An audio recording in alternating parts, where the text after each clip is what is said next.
Chapter 322. Giving up 100 strings of cash to get out of the palace in exchange for an unknown underwear shop caused a lot of waves in the Yeding Palace.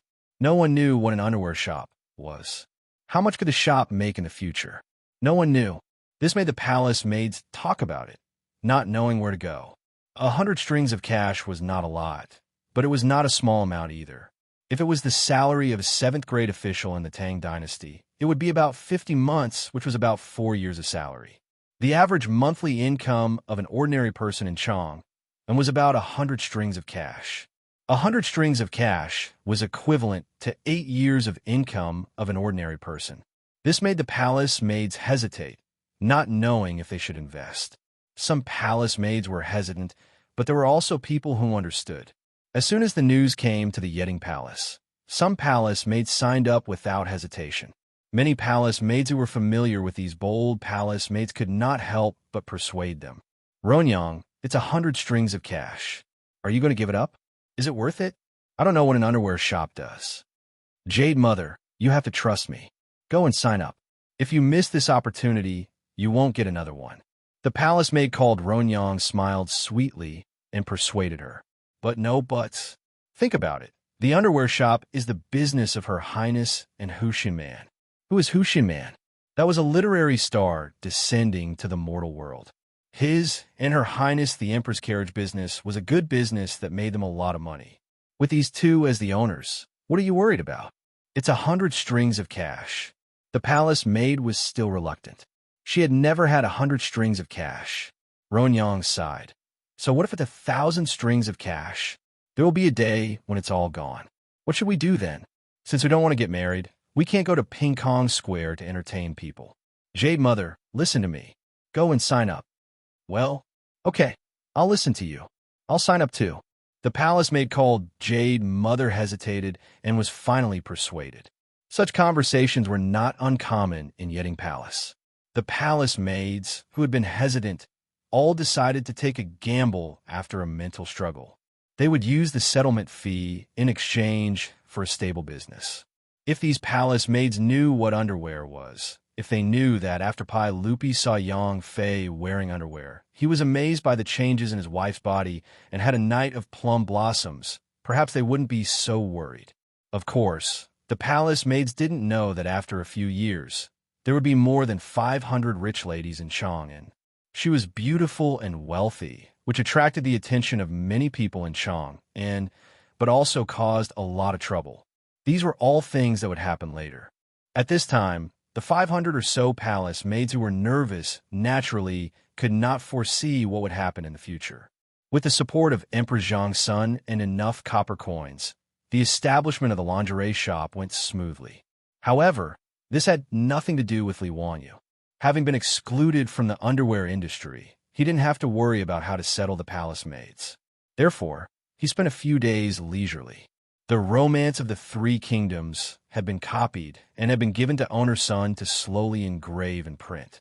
The Romance of the Three Kingdoms was popular in Chang and in the surrounding counties. There were all kinds of pirated copies, which made Li Wanyu feel helpless. Fortunately, he didn't rely on this book to make money, so he didn't care. The two little kids, Li Chengxian and Li Tai, came to Dingzhou village more and more often and became closer to Li Wanyu. The two little kids were full of admiration for this little teacher who could always think of all kinds of ways to bring them along to play. Li Wanyu's way of educating these two little kids was to combine education with fun. He took them to play with the other children in the village, hoping to reestablish a normal worldview for them, so that their future would not be so tragic and dark. As for Princess Royally Lizzie, she was taken away by her beautiful superior every time she came to Dingzhou village. After all, she was a girl, and it was more suitable for her to be taught by a beautiful superior. The carriage business was thriving, and the high alcohol content of the winery was also on the market. After tasting the highly distilled liquor, the people of Chang went crazy. They went crazy for the unprecedented wine. How could the Tangs, who were addicted to wine, resist such good wine? But all the restaurants and wine shops that sold wine were filled with an unprecedented and extremely rich wine fragrance. The wine fragrance made the Tang's wine worms feel uncomfortable, and many people were attracted to the winery by the rich wine fragrance. The Tangs, who were used to drinking low alcohol content wine, could not stand the alcohol stimulation of the high alcohol content wine. The Tangs, who could drink a bucket of wine and not get drunk, became drunk after drinking a liter of white wine. Li Bai wrote hundreds of poems when drinking wine and could drink 300 cups in one go. If it was high alcohol content wine, he would have been drunk into a puddle of mud.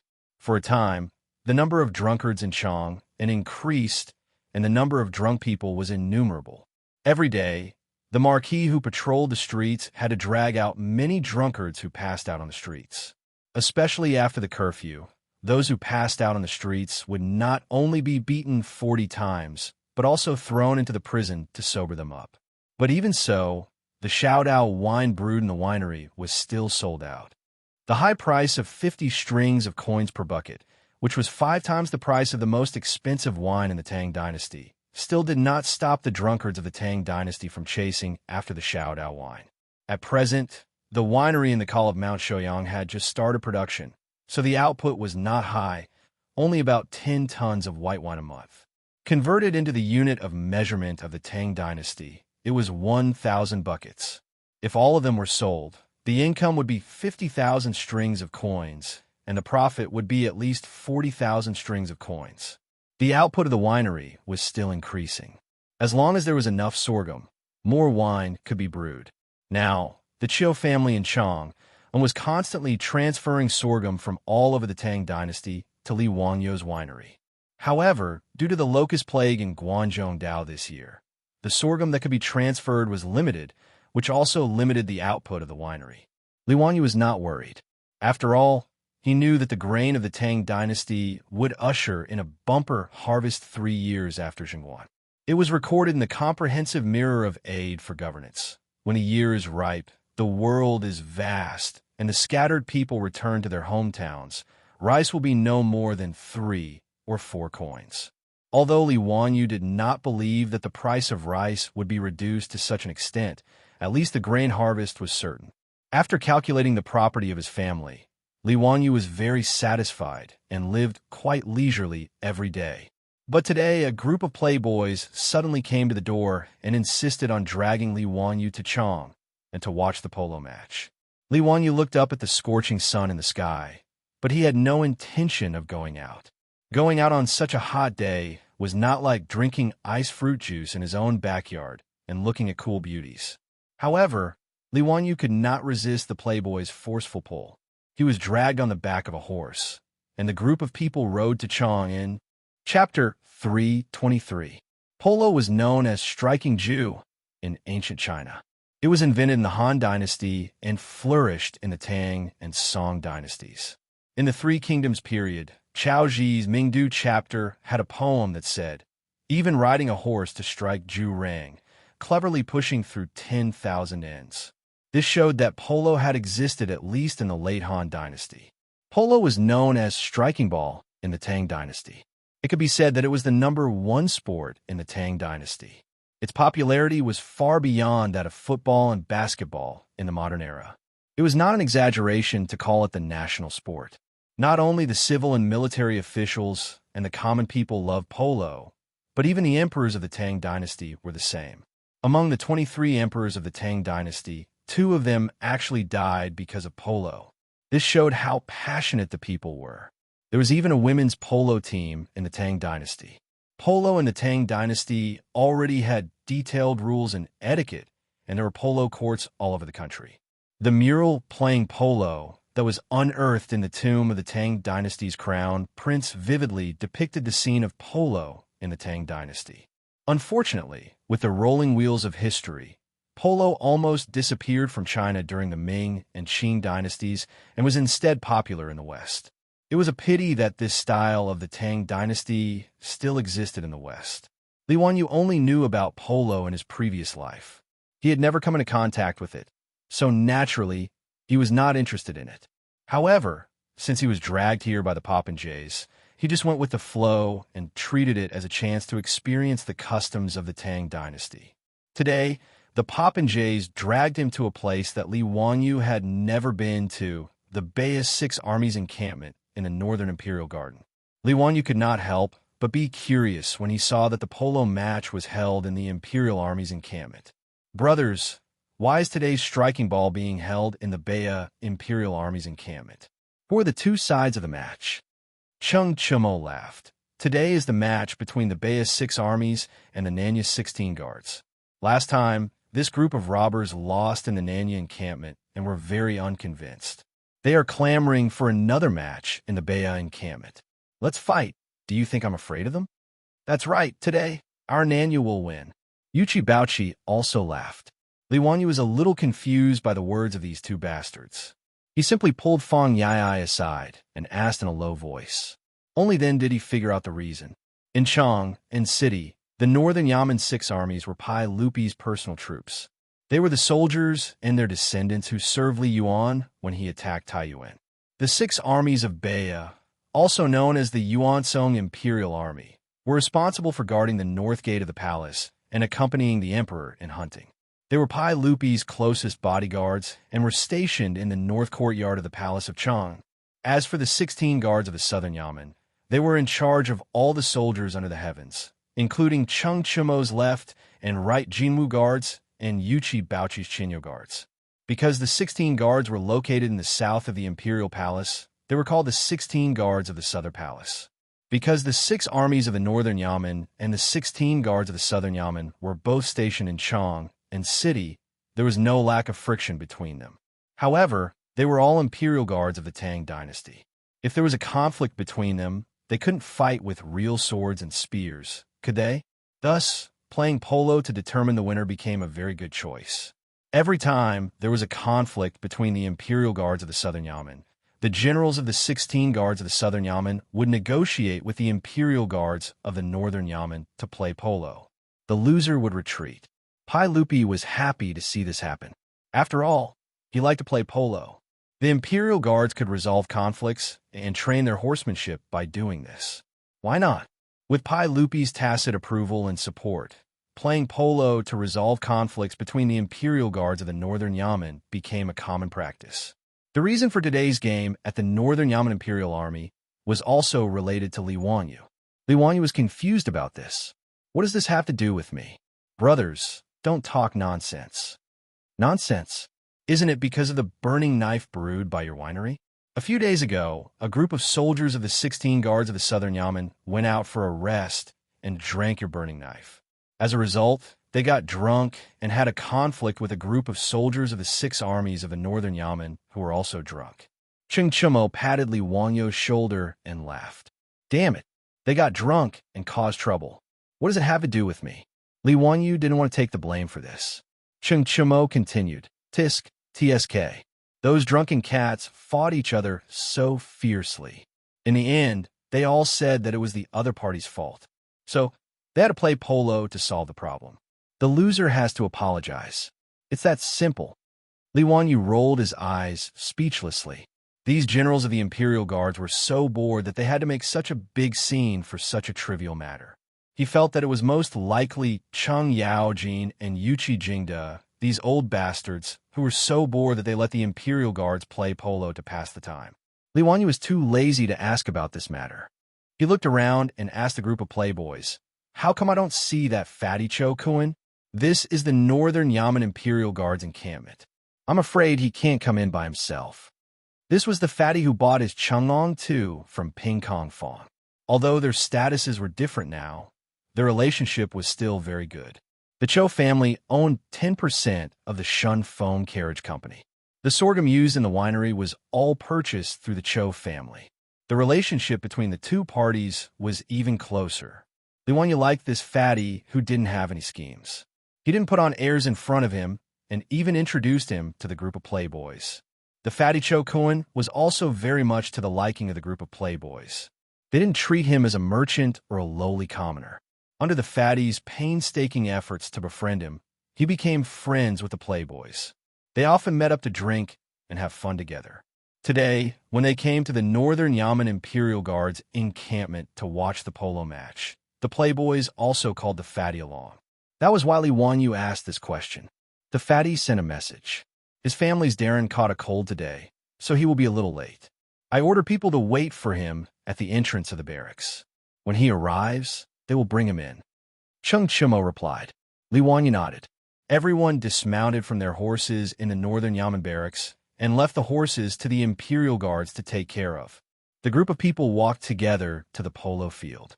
When they arrived at the polo field, Li Wanyu was slightly surprised.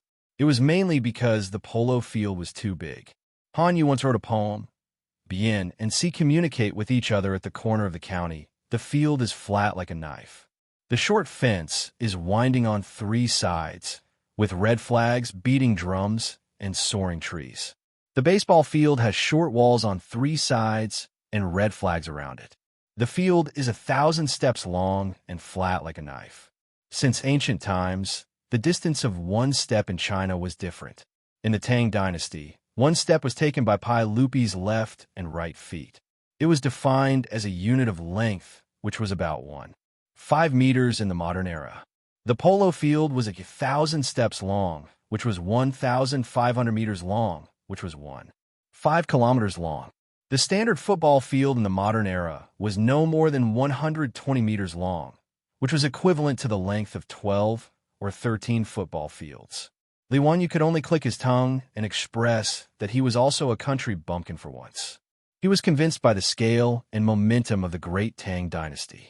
At this time, the 3 short walls of the polo field were full of armored soldiers from the northern Yamen 6 armies. There was also a platform built from logs on one side of the field for people to watch the match. Li Wanyu and the group of playboys chatted and laughed as they walked towards the platform. Suddenly, they heard an Imperial Guard running towards them. Young Duke, your friend was beaten up by someone. Chapter 324. His friend was beaten up? Who was beaten up? Li Wanyu and the group of wastrels were stunned for a while, before they suddenly realized that the Imperial Guard was talking about the fatty Chokoan. Speak clearly, where is it? Who dares to touch my brothers? At the gate. The Yuan Gate was the entrance to the barracks. The foppish lords looked at each other and rushed towards the northern Yamen Imperial Army barracks with angry faces. Li Wanyu followed closely behind them. However, this group of wastrels was a group of animals and disappeared in a few seconds. Poor Li Wanyu, who was 16 years old and still very thin and weak, how could he catch up with them? The encampment of the Imperial Guards was terrifyingly big. If it weren't for the fact that horses were not allowed in the camp, Li Wanyu would have wanted to find horse to ride. By the time he reached the gate with a red face and breathless breath, he saw that the wastrels were already fighting with a group of strong men. This group of Silk Pants, Chung Chumo and his brothers, the Yuchi twins, Chai Lingwu, and the others, needless to say, were taught by Chang Yaojin and Yuchi Jingda, these kind of old scoundrels. They were all muscular, skilled in archery and horse riding, and had martial arts skills. Although Niu Zhongping's legs were inconvenient, he ran faster than Li Wanyu just now. At this time, when he fought, he was even more vigorous and didn't seem to be affected by his leg injury. As for Fang Yai's strength, it was recorded in the history books, so there was no need to talk about it. He didn't know how Fang Xianling gave birth to such a son. He really didn't know if Lady Fang had cuckolded Prime Minister Fang. The brothers Wei Shuyu, Du He, and Du Go had mingled with Chung Chumo and the others for too long. Unexpectedly, they were not careless in the slightest when it came to fighting.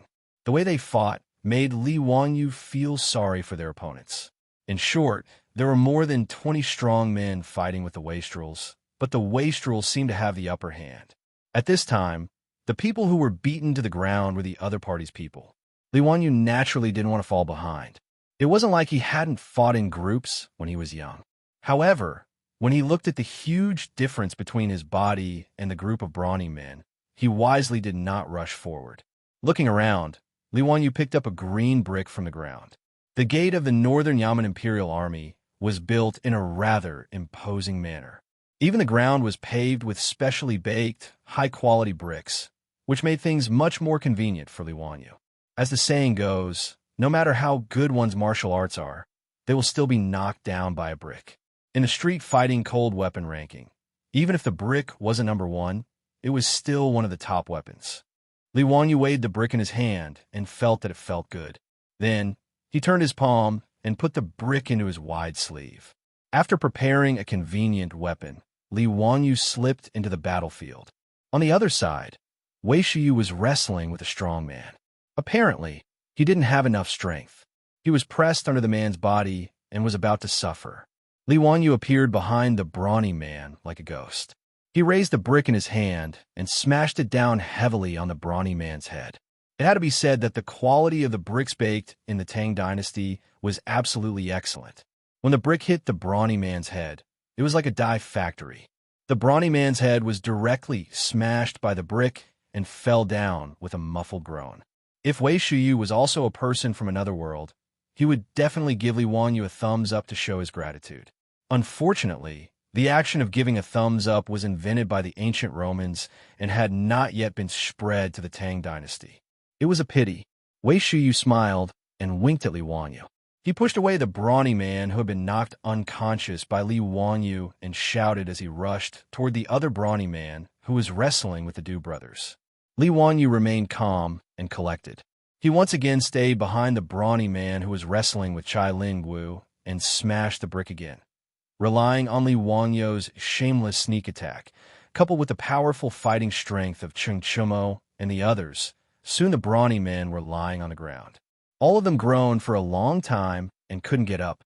As for those unlucky fellows whose heads were bleeding, they were obviously the result of Li Wanyu's sneak attack with a brick. Seeing that his side had achieved a complete victory, Li Wanyu casually threw the green brick to the side and patted the dust off his hands. Only then did he notice fatty Cho Kuan at the side. This unlucky kid had obviously been beaten up quite badly. Both of his eyes were already bruised, the corner of his mouth was also broken, and blood was seeping out. His clothes were tattered and covered in filth. Cho Kuan, what happened? Who are these people? Why did they beat you? When Li Wanyu ran over, the two sides were already wrestling. He didn't have time to ask what had happened and was still confused. Before Cho Kuan could speak, Cheng Chumo angrily spat on the ground. Bastards, they're all fake sons of the Duke of Chongping. The leader is called Zhang Xinji, the adopted son of the Duke of Chongping. When we rushed over, this group of bastards was beating up the fatty, so we started fighting. Duke of Chongping? Zhang Liang? Why was it him again? Could it be that this Cho family was really incompatible with Zhang Liang's birth characters? Previously, because Cho Yuanliang drank too much and bragged, Zhang Liang's fake sons came to ask for the fake ancient painting and forced Li Wanyu to help them forge one. Today, everything was fine. How did Cho Kuan, this fatty, provoke this group of Zhang Liang's fake sons? Li Wanyu looked at Cho Kuan questioningly, only to see the fatty's face full of grievances. The bruised eyes on his fat face blinked as he complained. Ziyu, how would I know the reason? I just arrived at the gate of the Northern Yaman's Imperial Army and asked the Imperial Army brothers to pass on a message for me to find my brothers. These people were also preparing to enter the barracks, so they said that I was blocking their way and told me to scram. How would I dare to provoke them? So I retreated to the side. Cho Kuan pointed at Zhang Xinji, feeling wronged. But that person said that I was spying on his wife and had bad intentions, so he had people beat me up. I really am innocent. Just now, I didn't even dare to lift my eyelids. Hearing Cho Kuan's words, Li Wanyu finally noticed that not far away, there was a beautiful woman dressed in palace attire with a frosty expression. Behind her were several servant girls. This woman was beautiful, but her pair of peach blossom eyes and the mole at the corner of her mouth made Li Wanyu feel that this woman in palace attire had a flirtatious and seductive aura. That is the Duke of Chongping's new wife, the Li clan. This woman is really something. Fan Yai suddenly lowered his voice and winked at Li Wanyu. Obviously, there was a hidden meaning in his words. Seeing that Li Wanyu still didn't understand, the group of silk pants immediately became interested. Ignoring the madam of Commandery Duke Chongping, who was staring at them coldly from not far away, she began to talk about the rumors between Commandery Duke Chongping and the Li clan. As the saying goes, Taiji gives birth to yin and yang. Yin and yang give birth to the four symbols, and the four symbols give birth to the 8 trigrams. A group of gossipy top playboys of the Tang dynasty told the story of Zhang Liang and the Li clan in a few words, but Li Wanyu was dumbfounded. Talent. This is what a real talent is. He looked at Fong Yi AI, who was spitting saliva everywhere, with a complicated expression. Beloved brother, I was wrong. The cuckold of the Tang dynasty is not you, but Chongping Commandery, Duke Zhongliang. Chapter 325. The Duke of Chongping, Zhongliang, came from a poor background. His greatest ability was his good luck, which allowed him to hug the right thigh. This was because of Pai Lupi's contributions during the Xuanwu Gate incident. As a result, after Pai Lupi ascended the throne, Zhongliang was given the title of General of the Right Guard, Governor of Huai Province, and Duke of Chongping for his contributions. However, after Zhongliang rose to power, he despised his wife, who was born a peasant, and divorced her to take a new wife, Li Clan's wife. Although Li Clan's wife was young and beautiful, she wasn't easy to deal with. This woman was as fickle as water, and went around seducing young and handsome men, making Zhongliang wear many green hats. However, what Li Wanyu found hard to understand was that not only did Zhongliang not divorce his wife, but because he couldn't bear to part with Li Clan's beauty, he allowed her to do as she pleased. The one that made Li Wanyu speechless the most was Zhang Liang's adopted son, Zhang Xinji. This person was originally a male actor who was good at music, and Li Clan took a liking to him. In the end, when the two were having an affair in the manor, Zhang Liang discovered them. From Li Wanyu's perspective, in the normal version of the script, Chongping County would draw his sword out of anger and chop this adulterous couple into pieces. However, it was clear that the script in Zhang Liang's hands was a blackened version. Not only did Zhang Liang not draw his sword to kill, he even adopted the male lead as his son and gave him the name Zhang Xinji. He allowed him to freely enter and leave the mansion, and from then on, there was no need to avoid taboos. All right, Li Wanyu could only say that the circle of nobles was really messy. Admirable, admirable. Naturally, he couldn't be bothered with what this cuckold Zhang Liang was thinking. However, Cho Kun had been beaten for no reason, and this matter had to be explained. Although the Silk Pants had beaten up Zhang Xinji, as well as Zhang Liang's adopted sons, this matter wasn't over yet. Li Wanyu didn't pay any attention to Li Clan's wife, and walked over to Zhang Xinji and Li Clan's side. This Zhang Xin was born as a male actor. He was not like Zhang Liang's fake actors who were strong and strong. He was thin and weak like a pretty boy. Just now, when he was fighting with the debauches, he didn't participate.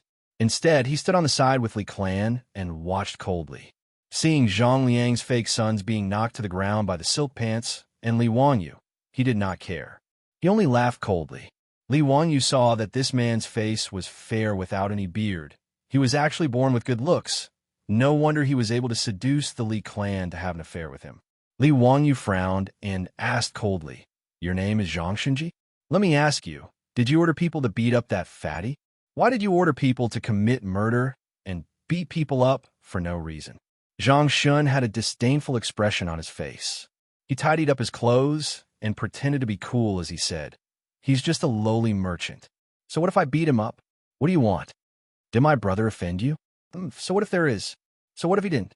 Was there a need for a reason to beat a lowly merchant like him?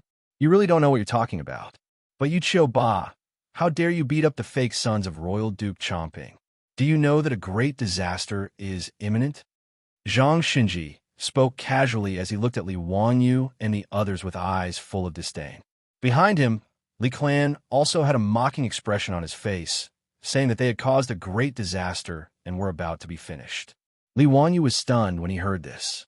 Did water get into this guy's head while he was bathing? It was fine if he didn't recognize him. Today, Li Wanyu was habitually wearing the white clothes of a commoner. It was normal that he didn't recognize him. But in Notice Chong, and the number of noble families and officials who didn't recognize Chang Chumo's group of silk pants could be counted on one hand. Was this Zhang Xinji crazy? He dared to call the silk pants Xiu Ba. He really had guts. Li Wanyu silently gave Zhang Xinji a thumbs up in his heart. Respect to you for being a man. In reality, Li Wanyu had misunderstood Zhang Xinji. He was originally a male actor with a lowly status. How could he have come into contact with the nobility of the Tang dynasty? Naturally, he didn't recognize Chang Chumo, the top silk pants of the Tang dynasty. Zhang Liang's fake sons, however, did recognize some silk pants. But when the silk pants rushed over and saw the fatty being beaten up, they didn't say anything and directly attacked. Since the two sides were fighting, they naturally didn't have time to tell the Li clan and Zhang Xinji about the silk pants' identities. At this time, when they heard Zhang Xinji's arrogant words, one of the fake sons of Zhang Liang lying on the ground groaning, wanted to speak up to stop him. But that person hesitated for a moment and swallowed his words, continuing to lie on the ground and play dead. Zhang Xinji was Zhang Liang's adopted son, while they were just fake sons. Their status wasn't much different from the troops, so there was a big difference in status. This Zhang Xinji suddenly changed from a male actor to Zhang Liang's adopted son. Relying on Li clan's favor, he was usually very arrogant. Even Zhang Liang's fake sons were often angered by this guy. Everyone didn't like him. So at this time, no one spoke up to remind Zhang Xinji. They just let him continue to talk nonsense, hoping that he would be unlucky. As for Madame Li, she also did not recognize Li Wangyu and the debauches. Because she saw the debauches rushing out of the northern Yaman's gate, she, like Zhang Xinji, mistook the debauches for the northern Yaman's imperial guards and a group of vulgar bandits. The reason why Zhang Xinji and the Li clan had such a misunderstanding was also related to the clothes Cheng Chumo and the others wore today. Today was the battle between the northern Yaman's 6 armies and the southern Yaman's 16 guards. Cheng Chumo and the others naturally had to support the southern Yaman's 16 guards. So everyone, including Wei Shuyu and Fan Yai, wore the robes of the southern Yaman's imperial army to show their support.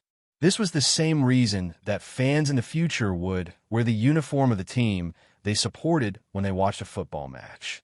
But they didn't expect that the robes of the southern Yaman's imperial army would cause Zhang Xinji and the Li clan to misunderstand and treat the silk pants as imperial army soldiers. The Li clan maintained his status.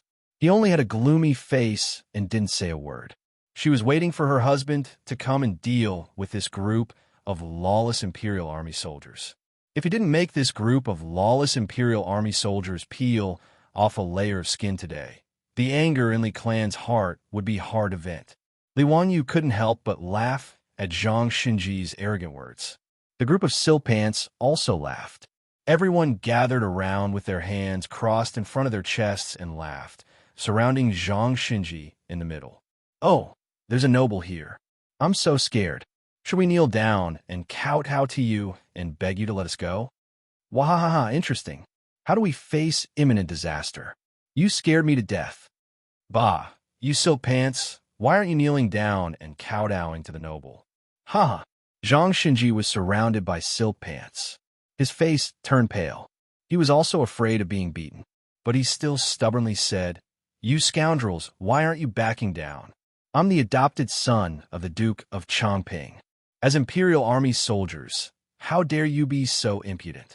Do you still have any respect for your superiors?" Cheng Chumo reached out and patted Zhang Xinji's face. He said with a mischievous smile, "It's been a long time since someone called me impudent." "Wahahaha, you scoundrel, do you really think you're a noble?" "Ha, Chumo brother, you can't say that. Other people's adopted sons were obtained with their own abilities. TSK, they must be skilled in martial arts." As Fan Yai spoke, he wretchedly shrugged and winked at the nearby Li clan. The silk pants present were all veterans of the Tang dynasty. How could they not understand the meaning of Fan Yai's words? Everyone laughed even louder. Naturally, Madame Li also heard their conversation, and her beautiful face was covered in frost. Chapter 326. Zhang Xinji was instantly enraged by the profligate son's mocking words. Zhang Xinji had an inferiority complex and was sensitive. As a wastrel, because of his lowly status, he had been played around with. It was quite pitiful. He was willing to go all out, for glory and wealth. Not only was he willing to be Zhang Liang's adopted son, he even changed his surname. As an adopted son, it would be better to say that he was the Li clan's boy toy. If his ancestors were still alive in the underworld, he wondered if they would be so angry that they would crawl out of their graves to settle the score with him. Zhang Xinji had suddenly gained power, and with the Li clan's favor, he immediately became rude and unreasonable. Today, he accompanied the Li clan and led Zhang Liang's fake sons to watch the polo match. When he saw the black-clothed Cho Kun at the gate of the Northern Yamen's imperial army, he was unhappy and purposely went up to find trouble. When he was a wastrel, he was often played around by those rich and powerful families. Now, he still had to humbly serve those nobles, but merchants like Cho Kun, who had money but no status, had become the target of his resentment. After becoming the adopted son of Zhang Liang, Chang and many merchants had been humiliated by Zhang Xinji using Zhang Liang's name. Zhang Liang's reputation in Chang, and had also been ruined by his 500 fake sons, Zhang Xinji and the Li clan. Zhang Xinji now hated it when others talked about his original identity. After being mocked by the wastrels, he ignored everything and cursed at Chingchumo and the others. You bunch of lowly wastrels dare to be disrespectful to the Duke of Chongping? You bastards with no parents to teach you. Today, I will let you know the power of the Duke of Chongping. He then turned his head and roared at Zhang Liang's fake son, who was lying on the ground. Are you all King dead? If you can breathe, get up and ride a horse to the manor to invite His Excellency. How dare they? I'm going to skin these bastards alive today. Before Zhang Xinji could finish his words, he suddenly felt a sharp pain on his face, followed by a thunderous paw sound. At that moment, he felt his vision go black and stars appear in front of him. When Cheng Chumo heard the vulgar words coming out of this fellow's mouth and dared to scold his father and mother, he immediately slapped him across the face. Cheng Chumo's palm, which was as large as a palm leaf fan, immediately swelled up Zhang Xinji's cheek and knocked out one of his molars. Even Li Wanyu felt pain for Zhang Xinji when he saw this slap.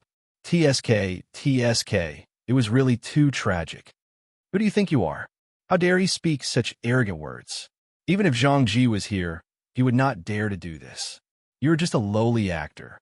Do you really think that you are the son of Commander Duke Qingping? Bah! Cheng Chumo slapped Zhang Xinji and knocked him down to the ground. Still not satisfied, he spat a mouthful of phlegm on Zhang Xinji. Zhang Lin was Zhang Liang's eldest son and also the son of his first wife. Zhang Lin's personality was completely different from his father, Zhang Liang. He was cautious his whole life. He had tried to persuade his father many times, but Zhang Liang did not listen to his son. In the end, Pai Lupi took him to Chang and executed him. It could be said that he had brought his own death. Fang Yai and the others naturally did not dare to show weakness. Including Li Wanyu, the group of people surrounded Zhang Xinji, who had been beaten to the ground, and kicked him. Zhang Xinji, who had been arrogant just now, could only hold his head with his hands and curl up like a shrimp, wailing loudly. Seeing his beloved adopted son being beaten, Li Clan, who had been watching coldly from the sidelines and was certain that this group of soldiers would not dare to be presumptuous, immediately went crazy. She let out an ear-piercing scream and waved her hands wildly as she threw herself at the group of wastrels. The graceful and luxurious appearance of a noble woman was completely gone. She was no different from a shrew in the marketplace. You dare to beat my son? I will fight with you. You bunch of bastards. Kill. I will let my husband chop off your heads and use them as chamber pots. Seeing that Madame Li had suddenly rushed over like a madwoman, the debauches naturally dispersed with laughter and ran towards the Yuan Gate. No matter how unbearable this Li clan was, she was still the wife of Princess Chongping. They could beat and curse Zhang Xinji, but they could not do anything to Li clan. When Li Wanyu saw the silk pants running away, he naturally pulled Fatty Cho Kun and ran away as well. In any case, the fight had already been fought. The fake sons of Zhang Liang who had beaten Cho Kun had all been beaten up, and Zhang Xinji had been beaten very badly. From the wastrel's point of view, Cho Kun's beating could be considered as revenge. Naturally, they could not be bothered to tangle with the crazy Li clan.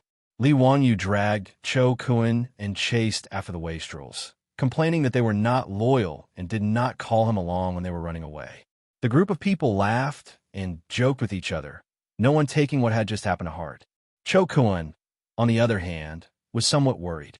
His chubby face was wrinkled like a steam bun. He was the son of a merchant family. If he really incurred the wrath of Princess Chongping because of what had happened today, then he would have no way out. Li Wangyu could see his worry and comforted him, saying that this matter was not a big deal. Princess Chongping's household was not in the right, so there was no need to be afraid of them. Cheng Chumo patted his chest, assuring Cho Kuan that there would not be any trouble. If Princess Chongping wanted to find trouble, then they would not stand by and do nothing. Hearing everyone's words, the wastrel finally relaxed. The group of people continued to chat and laugh as they walked towards the polo field. After Li Wangyu and the wastrels left, they naturally did not notice Li Clan's venomous gaze, which was fixed on their backs. Not long after the wastrels left, a group of people rode to the gates of the northern Yamen. Seeing this scene, a middle-aged man wearing a brocade robe hurriedly dismounted. "Madam, what's going on? Why are Shun Ji and the others like this?" The person who had come was Princess Chongping, Zhang Liang. Today, he had also invited his military colleagues to watch the polo match. When Li Clan saw Zhang Liang appear, she immediately burst into tears. Feeling wronged, she said, "Husband, if you didn't come, I would have been bullied to death. Madam, if you have something to say it slowly. What happened?" "Just now, when Shun Ji accompanied me to the gates, there was a merchant with shifty eyes spying on me. Shun Ji had the fake sons teach that merchant a lesson, who knew that in the army camp, more than 10 boorish soldiers would rush out. Not only did they speak rudely to me, they also spoke vulgarities and beat Shun Ji to this state. Husband, you have to help me get justice. Otherwise, I don't want to live anymore." Li Clan added oil to the fire, recounting what had happened. Naturally, she pushed all the blame onto the wastrels. Seeing Li Clan crying so miserably, Zhang Liang was unable to restrain his anger. "Who has the guts to humiliate my madam? Men, come, go to the Yuan Gate and ask clearly. Find out who did it and capture that person for me." Zhang Liang ordered his subordinates. Immediately, a soldier ran to the gates of the northern Yamen's imperial army and asked the soldiers guarding the gates about the situation. Not long after, the soldier returned with an ugly expression. After hesitating for a moment, he whispered a few words into Zhang Liang's ear. After hearing the soldier's words, Zhang Liang's expression turned ugly as he thought to himself, "How could it be this group of wastrels? Today's matter would not be easy to handle." Chapter 327. When Zhang Liang learned that it was Cheng Chumo and the others who had beaten up his adopted sons and impostors, he couldn't help but hesitate. If it was only Zhang Xinji and his impostors who had been beaten, Zhang Liang would have laughed and acted as if nothing had happened. But his beloved wife was crying in front of him, putting him in a difficult position. If he gave up just like that, he would lose all face in front of Madame Li. But if he really wanted to investigate, not to mention whether the truth was as Li Clan said, even if it was, what could he do to this group of debauches? Moreover, the sage's favorite son, Hu Xianan, was also involved, so Zhang Liang didn't want to get involved. Although this Hu Xianan wasn't an official in the court, the sage had entrusted his crown prince and Li Tai to teach, which showed how much trust he had. Moreover, Zhang Liang knew that the Wang clan of Taiyuan and the other 5 surnames and 7 princes had a dirty relationship with this Hu Xianan, but they still couldn't do anything and even seemed to have suffered a loss. Thus, Zhang Liang didn't want to incur the wrath of Li Wangyu. "Husband, what's wrong? Why aren't you talking? Hurry and have someone arrest that group of Qiu Ba. This concubine wants to see them punished with her own eyes." When Li Clan saw that Zhang Liang hadn't moved for a long time, she began to pull on Zhang Liang's robe and act like a spoiled child. Zhang Liang felt a headache coming on, so he could only lower his voice and tell her the identity of Li Wangyu and the others. After learning the truth, Li Clan's woman stopped crying, and her face turned green and red. She had thought that it was just the imperial army causing trouble, but she hadn't expected that the other party was actually the sons of Cheng Yao Jin and Fang Xianling. This surprised her, but when Li Clan turned her head and saw Zhang Xinji's red and swollen face, she began to feel uncomfortable. "Husband, are we just going to let it go like this? Even the son of Duke Liu can't casually beat people. Look at the injuries on Shinji's face. Even I feel distressed. Zhang Shinji's body trembled like a sieve. He had just cursed the sons of a duke. When he heard Li Clan's words, he wanted to say that he was fine, but he didn't dare to speak for fear of angering Li Clan. All right, you don't have to worry about this. I have my own plans. I'll have someone send you back home. You don't have to go today. Zhang Liang could only persuade Li Clan. Husband, are you afraid of Cheng Yao, Jin, and the others? Li Clan didn't give up and said, Husband, if you don't help me vent my anger, don't enter my room today. All right. I'll do as you say. You take Shinji back to get treated first. I'll make sure you're satisfied. Okay? With that said, Li Clan could only nod his head and reluctantly lead Zhang Shun and the others back to the residence. After Li Clan left, Zhang Liang's brows furrowed even tighter. It wouldn't be easy to get back at them. Prefectural Duke, what happened? Why did your wife go back? Just as Zhang Liang was feeling conflicted, a voice came from behind him. He turned his head and hurriedly bowed. Greetings, Duke Liu. It's nothing. It's just that my wife isn't feeling well and has returned early, Zhang Liang said perfunctorily. This person was none other than Hou Junji, the general of the left guard. He and Zhang Liang could be considered colleagues in the army. One was the general of the right guard. The other was the general of the left guard. The two of them were also subordinates of the old king of Qin's residence. They had fought alongside Pai Lupi on many expeditions and had also supported the Xuanwu Gate, so they had a rather good relationship. In the 17th year of Jingguan, when Hou Junji and Crown Prince Li Chengxian were plotting a rebellion, Hou Junji had even tried to rope in Zhang Liang. But Zhang Liang wasn't honest. He had turned around and reported to Pai Lupi, selling Hou Junji out. Hou Junji chuckled at Zhang Liang's polite words and said, Prefectural Duke, is there anything that isn't convenient for the two of us to talk about? This. Zhang Liang hesitated for a moment before recounting the conflict between his wife and those wastrels at the Yuan Gate. I was wondering what was going on. It's just the younger generation messing around. Prefectural Duke doesn't need to take it to heart. Hou Junji didn't take the matter to heart. Although that's the case, my wife is worried about my adopted son and insists on venting her anger. Prefectural Duke Liu, don't you think that this is just a woman messing around? Hou Junji couldn't help but feel a little disdainful at his words. The Li clan's so-called adopted son had already been treated as a joke among the nobles of Chang, and Zhang Liang still had the nerve to speak of it. But because Hou Junji didn't have a good relationship with Cheng Yao Jin and the others, he didn't mind egging Zhang Liang on and causing trouble for them. Prefectural Duke, what's so difficult about this? Have you forgotten why we're here today? Hou Junji said with a hearty laugh. Zhang Liang was taken aback. What does Prefectural Duke Liu mean? Hou Junji used his horsewhip to point in the direction of the Baya military camp's racetrack. Prefectural Duke, you just want your wife to vent her anger. It's simple. Just invite that county man for a round of batting. Hou Junji's words made Zhang Liang's eyes light up. This was a good idea. In the Tang dynasty, it was extremely common for the nobles to settle their conflicts through batting. As long as he won the batting match, he would be able to vent Li clan's anger without offending Cheng Yao Jin and the others. Of his 500 adopted sons, there were quite a few experts in batting.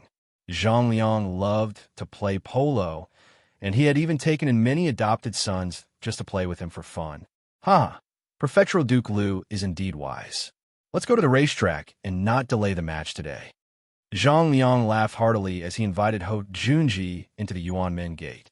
Li Wanyu and the other scions had returned to the Baya Imperial Army racetrack, and they were watching the batters warm up on the field with great interest. There were already quite a few people gathered around the racetrack, and the wooden platform used for watching the match was also filled with nobles and officials. As expected, the Tang people loved polo. Even the match between the Baya's 6 armies and the Nanya's 16 guards attracted many spectators. Not long after, drums sounded around the racetrack, signaling that the match was about to begin. Then, the sharp voice of an eunuch could be heard. The sage has arrived. Li Wanyu turned his head and saw Pai Lupi strolling to the racetrack under the protection of the Imperial Army. Behind him were Zhang Sun Wuji, Fang Xianling, and the other big shots. Clearly, the polo fans of the Tang dynasty were all round, from top to bottom. Around the racetrack, the nobles and officials who had come to watch the match bowed to Pai Lupi. Everyone, there's no need to be so polite. We're also here to watch the batting match and enjoy the match with everyone. Pai Lupi smiled and waved his hand to the crowd, indicating for them to rise. He then saw Li Wangyu and the others, and he smiled and waved at them, indicating for them to come over. Fatty Cho Kuan had never expected to see Pai Lupi, and he was still kneeling on the ground, not daring to get up. Li Wangyu was too lazy to pay attention to this coward, and he followed the other playboys to Pai Lupi's side. Zio, do you also like to watch the batting match? Pai Lupi asked. Li Wangyu shook his head. Uncle, this is my first time watching the batting match. It was Chung Chumo and the others who insisted on bringing me here. Haha, Chumo and the others did the right thing. Who in the Tang dynasty doesn't like to watch the batting match? Zio, you like it? Li Wangyu could only shrug his shoulders at Pai Lupi's words. You're the boss, so you have the final say. At this time, the sun was gradually rising and the temperature was rising. It was slightly hot. Li Wangyu then took out an item from his bosom and shook it in a carefree manner. With a swish sound, it attracted everyone's attention. Chapter 328. Li Wangyu took out a folding fan. A few days ago, when he was looking at a beautiful woman enjoying the cool air in his backyard, he suddenly thought of this item. He drew a rough outline of the folding fan and handed it to Carpenter Liu and his family to figure it out. Carpenter Liu was indeed skillful. In less than 2 days, he made the folding fan that Li Wangyu wanted out of bamboo. Moreover, the bamboo was processed by Carpenter Liu and his family. After polishing, painting, and carving, the folding fan in Li Wangyu's hand was actually golden yellow in color and felt as smooth as jade. Li Wangyu was naturally overjoyed. He did not expect Carpenter Liu's craftsmanship to be so exquisite. His beautiful superior also liked it when she saw it, and asked Carpenter Liu to make her a few more folding fans for women. After the fan ribs were made, the fan needed to be framed. His beautiful superior's folding fan for women was simple. She just needed to choose silk with beautiful patterns. It was beautiful and convenient. However, the paper fan that Li Wangyu wanted still took him a bit of effort. In the end, with the help of owner's son, he found a skilled framer from Chang and City. He used thin rice paper to frame 7 layers of the fan before it was completed. Li Wangyu excitedly ran to find Yin Libin to draw a fan for him after he had finished pasting the face of the fan. In the end, Yin Libin also loved this fan so much that he asked Li Wangyu, his teacher, to give him one. When Ma Zhou found out, he did not show any weakness. He rode to Dingzhou village and begged for the folding fan. Sure enough, folding fans are the best tool for scholars to show off. When Li Wangyu saw Yin Libin and Ma Zhou's reaction, he could not help but feel a little smug. Anything that I produce must be of high quality. Today, Li Wangyu shook out his folding fan again at the side of the polo field. He pretended to be cool and relaxed as he waved the fan lightly. His actions naturally attracted the attention of everyone, including Pai Lupi. They all looked at the fan in his hand. Zio, what's that? Fang Yai immediately came over and stared at the folding fan in Li Wangyu's hand.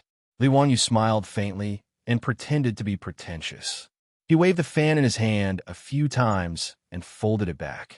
With a snap, the wide fan disappeared and was folded back into the handle. Hee, this item is called a folding fan. It's just a new toy that I've made recently. Li Wangyu's smug look made Chung Chumo and the others' teeth itch. His attitude was purely to tease the silk pants. He wanted to use the folding fan in his hand to toy with them. He didn't believe that these silk pants wouldn't be interested in a folding fan that could be opened and closed at will. Li Wangyu's guess was right. The fops were naturally interested in the folding fan in his hand, but Li Wangyu had underestimated the shamelessness of the fops. Before he could continue to tease the fops, he felt his hand suddenly empty. The folding fan in his hand had been snatched away by Chung Chumo. Zio, you're not being kind. If you had such a fun toy, why didn't you take it out earlier? Chung Chumo was fiddling with the stolen goods he snatched while scolding Li Wangyu. He almost angered him to death. Seeing the fops fighting over his folding fan and clumsily opening and closing it, Li Wanyu almost cursed out loud. Mother asterisk cur, these shameless bastards. He had overestimated their moral bottom line. And this was in front of Pai Lupi. They were robbing in broad daylight. Where is the law? Pai Lupi, are you going to do something about it? Do you still want the law and moral construction of the Tang dynasty? Li Wanyu cursed in his heart. He took out another folding fan, opened it with a swish, and continued to fan it. Fortunately, this lord had great foresight and had already calculated the shamelessness of these fops. Wahaha! Li Wanyu was secretly pleased. He had more than one folding fan on him. However, this folding fan didn't last long in his hand. Fong, AI, snatched it away again. F***CK. A group of bandits. Li Wanyu cursed in his heart. He took out another folding fan, but this time, before he could open it, his hand was empty. Blinking his eyes, Li Wanyu was speechless as he looked at his empty hands. Beside him, a pack of hungry wolves was still eyeing him covetously, wanting to see if he could still take out the folding fan from his bosom. Before Li Wanyu could speak, he heard someone coughing. Li Wanyu looked over and saw Pai Lupi staring at him and pretending to cough. It was another person who was eyeing his folding fan. However, this person still wanted to save face. As the emperor of the Tang dynasty, he couldn't just snatch it like the other fops. Li Wanyu obviously understood Pai Lupi's meaning. He obediently took out another folding fan and respectfully handed it to Pai Lupi with both hands. Uncle, this is a folding fan that I had someone make when I was bored. Please have a look. Pai Lupi nodded in satisfaction and took the folding fan without any hesitation. However, he still scolded Li Wanyu. Zio, you're using your talent in this kind of place. Using an object to play tricks on others is a waste of your spirit. Don't do it again in the future. Mother asterisk cur, aren't you wicked? You took my things, yet you still want to lecture me with false intentions? Li Wanyu was so angry at Pai Lupi's words that he almost vomited blood and died. If it weren't for the fact that Pai Lupi was the emperor of the Tang dynasty, he would have snatched the folding fan back. After Pai Lupi finished lecturing him, he leisurely played with the folding fan in his hand. Just like the other fops, he kept opening and closing the fan.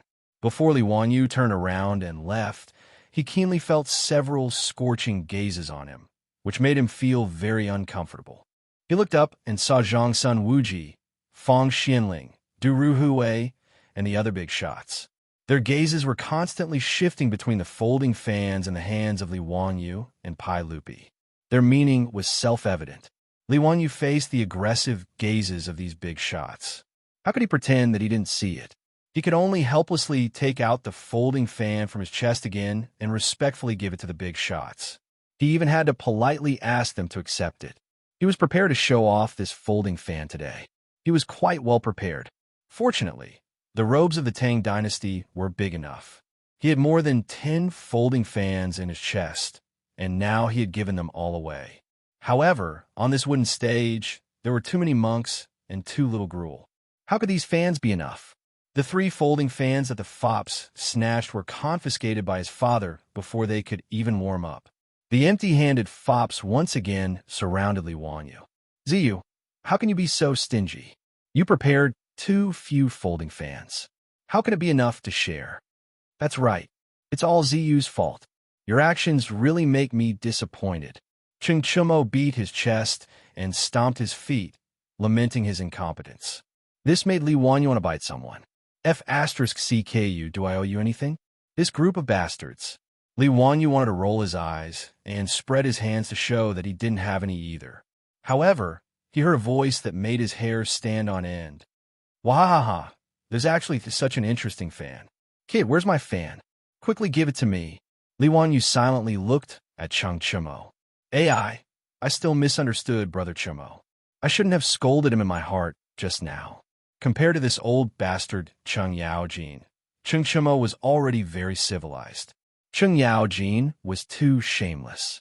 He directly opened his mouth and asked for his fan. Hey, I despise this kind of old hooligan who doesn't want his fan.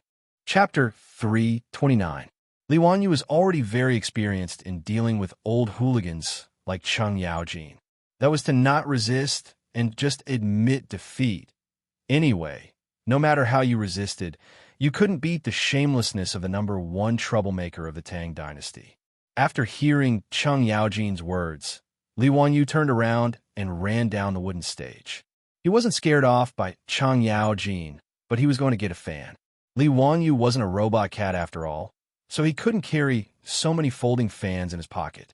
Carrying around 10 was already his limit. The rest of the folding fans were carried by Niu Wu. After Carpenter Lu's family made the folding fans, Li Wanyu let them continue making them. Now, they had made nearly 100 of them. Today, the foppish sons dragged him to watch the polo match. They said that many big shots in the imperial court, including their father, were going to watch the match. Since Li Wanyu was going to take out the folding fans to show off, he naturally had to be well prepared. Thus, he ordered Niu Wu to bring all the folding fans he had made. This little thing was suitable to be used as a gift. It was exquisite and didn't cost much. He also thought of finding craftsmen to make them in large quantities and sell them in Chang. He would definitely make a profit. However, Li Wanyu didn't care about this small amount of money. Moreover, the folding fans' craftsmanship was very simple.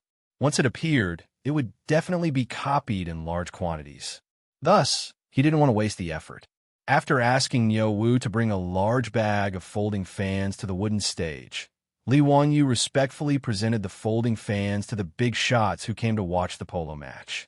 Sure enough, everyone was quite satisfied with this gift. Some of them politely nodded to Li Wanyu and thanked him repeatedly before accepting the gift. Some of them weren't polite, such as Cheng Yaojin.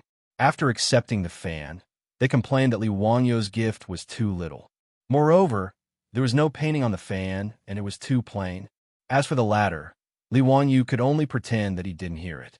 Apart from a few that were snatched away by the foppish sons, the rest of the fans he gave out didn't have any painting on them. Firstly, he was too lazy to find someone to draw so many fan faces. If he and Li Ben were to draw more than 100 fan faces, he would probably vomit blood from exhaustion. Secondly, apart from Cheng Yaojin and the other generals, these big shots of the imperial court were all skilled in calligraphy and painting. It would be more appropriate to give them a blank fan and let them draw the fan themselves. For a moment, the wooden stands of Noda beside the polo field were filled with the sound of rustling. Everyone was constantly opening and closing their folding fans. It was very lively. Li Wanyu slightly flapped the butterfly wings of history. The folding fan could be considered to have been invented more than 100 years earlier. It had become a necessary artifact for Chinese scholars to flirt with girls. While everyone was playing with their folding fans in high spirits, they heard the sound of Kuka-style drum music coming from the side of the polo field. It was the drummers of the guys department of the musical house of the Tang dynasty. They began to beat the drums, and the polo match was about to begin. The leaders of the Northern Yamen 6 armies and the Southern Yamen 16 guards came to invite Pai Lupi to kick off. This was also the ceremony of the polo match. Pai Lupi happily mounted the horse, took the stick, and galloped to the center of the field. Before the official kickoff, Pai Lupi had to give a lecture. He talked a lot of nonsense to the 20 polo players of both sides. He talked about friendship first, competition second, unity and progress to contribute to the harmonious society of the Tang dynasty, and so on. Of course, these were all imagined by Li Wanyu. After Pai Lupi symbolically hit the red, fist-sized ball, he galloped back to the stands on the side of the field. Li Wanyu felt it was quite interesting. It was the same as the World Cup games in the modern world, where celebrities were invited to kick off. In fact, in Li Wanyu's opinion, the polo rules of the Tang dynasty were very similar to the rules of football in the modern world, except that the field was larger and the horses running on the field were strong. They were very similar in many other aspects. For example, there were also 2 10-foot-high goal gates at both ends of the polo field. You could score points by hitting the ball into them. On the polo field, there were 10 batters on each side, wearing narrow-sleeved robes of different colors. Moreover, there was a goalkeeper on the field and a referee, Zhouwei, on the field. It seemed that except for the lack of red and yellow cards and offside rules, Everything else was very similar to modern football. This discovery made Li Wanyu interested. His favorite sports in the modern world were football and basketball. In football, Li Wanyu had won countless World Cups. Of course, that was in the game of live football. He was originally not interested in polo, but after the referee blew the copper whistle, he suddenly became interested. Compared to the football of the later generations, horses were the ones running on the field in polo, which brought about an unprecedented visual impact. When the horses, which weighed nearly a ton, ran at a speed of 50 to 60 kilometers per hour, the feeling of power and impact was incomparably shocking. On the field, the batters spurred their horses, galloping and leaping, hitting the ball in the air. The red polo ball danced in the air as fast as a meteor. These batters' horsemanship was superb, and their ball control skills were adept. Li Wanyu was dumbfounded and gasped in amazement. Pai Lupi and the others on the wooden stands also occasionally applauded the batters for hitting the ball well. Those big shots still had their own statuses, so they did not have too much of a bias. However, the group of playboys did not have such concerns. Every time the batters of the 16 guards of the Southern Yamen took control of the ball, they would whistle and cheer endlessly. On the other hand, when the 6 guards of the Northern Yamen took control of the ball, this group of people would jump and curse loudly. This made Li Wanyu have an illusion. Did he transmigrate back to the modern world? Was he sitting on the stands, surrounded by fanatical fans watching the game? As the game progressed, Li Wanyu also began to immerse himself in it. Along with the cheers and curses of the playboys, on the field from time to time, a batter would roll off the back of the horse after being hit by the horse. Every time, it would cause the crowd to cry out in alarm. When the batter got up and indicated that he was fine, the side of the field would erupt into loud cheers. The sound of the horse's hooves was like stepping on Li Wanyu's heart, causing his heart to beat along with it. He dared to touch his chest and swear that he had really fallen in love with this blood-boiling sport. Exciting, it was too exciting. The intensity and observability of polo had far surpassed the football games of the modern world. It was faster and more powerful. This made him completely fall in love with polo. When he thought about how polo disappeared from China in the modern world, Li Wanyu felt deeply regretful. Fortunately, he was now in the flourishing Tang dynasty, so he could personally witness the charm of this sport. The rules of polo were similar to basketball in the modern world. There were 3 breaks in the middle, and there were a total of 4 periods. Each period lasted for an incense stick, which was roughly half an hour in the modern world. An official polo match used 2 hours, which was 2 hours in the modern world. The break in the middle was used to change horses. Horses that were running at high speed did not have enough stamina to complete the entire game. At the end of the first period, Li Wanyu felt that his throat was a little sore. Obviously, he had been too engrossed in the game and used too much strength to shout, so he had hurt his vocal cords. However, he did not care. He reached out to take the wine that Nyowu handed over and drank it. Awesome. Brothers, today was the right day to come. Haha, awesome, awesome. Haha, I told you that Zio would like it. Come everyone, let's drink. Now that the 16 guards of the Southern Yamen were in the lead, Chung Chumo and the others were in a good mood. While everyone was in a lively mood, Wei Shiyu seemed to have seen something terrifying. Her pupils violently contracted, and then she dodged and hid behind Fatty Chokuan. Chapter 330. There was only one person in the entire Tang dynasty who could scare Wei Shiyu to this extent. He was the minister of the left, the imperial censor, and the Duke of Zheng. Wei Zheng, Wei Shiyu's father. This famous minister in history was able to make Pai Lupi fly into a rage, but he could not do anything about it. Wei Zheng could be considered as a name card of the great Tang dynasty. Pai Lupi loved to play with eagles, so when someone offered him a sparrow hawk, Pai Lupi loved it so much that he could not put it down. One day, when Pai Lupi was playing with the hawk, Wei Zheng asked for an audience. Pai Lupi was afraid of Wei Zheng's nagging, so he hid the sparrow hawk in his arms. However, Wei Zheng was not a good person either. After seeing through the clues, he deliberately talked nonsense. By the time Wei Zheng finally retreated, the sparrow hawk had already been choked to death in Lier's arms.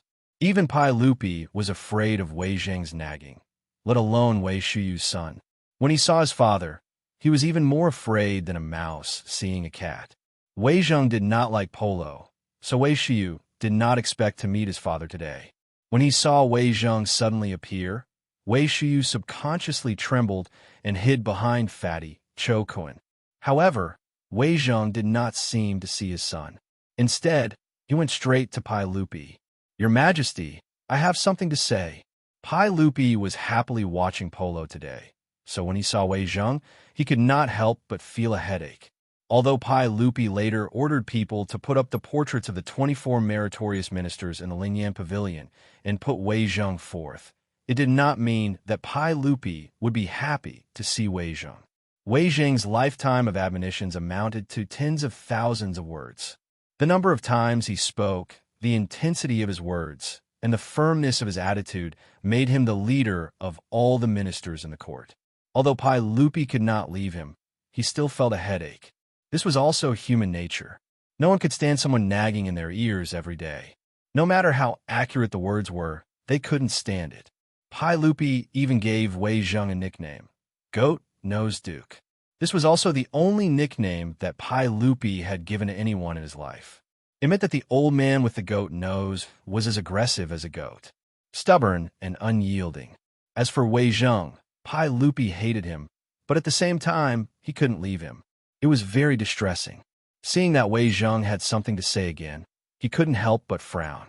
He reached out and rubbed his temples. "Duke Wei, if you have something to say, can we talk about it after this match?" "Your Majesty, you mustn't. I came here to ask you to stop this match." Wei Zheng didn't give Pai Lupi any face and directly retorted. Pai Lupi was taken aback. "Stop hitting? Why is that?" "Because of horses." "Horses?" Pai Lupi was confused by Wei Zheng's words. The conversation between the monarch and his minister naturally reached the ears of everyone present. Everyone present was also baffled by Wei Zheng's words. Why did this ball strike provoke the goat-nosed duke out of the blue? "Your Majesty, do you know how much it cost to buy 2 Jue-dun horses in the Tang dynasty?" Wei Zheng asked with a straight face. Pai Lupi pondered for a moment. "Between 50 to 100 strings of coins per horse." "That's right. Last year, the Tang dynasty bought 3,000 horses from various countries in the western regions.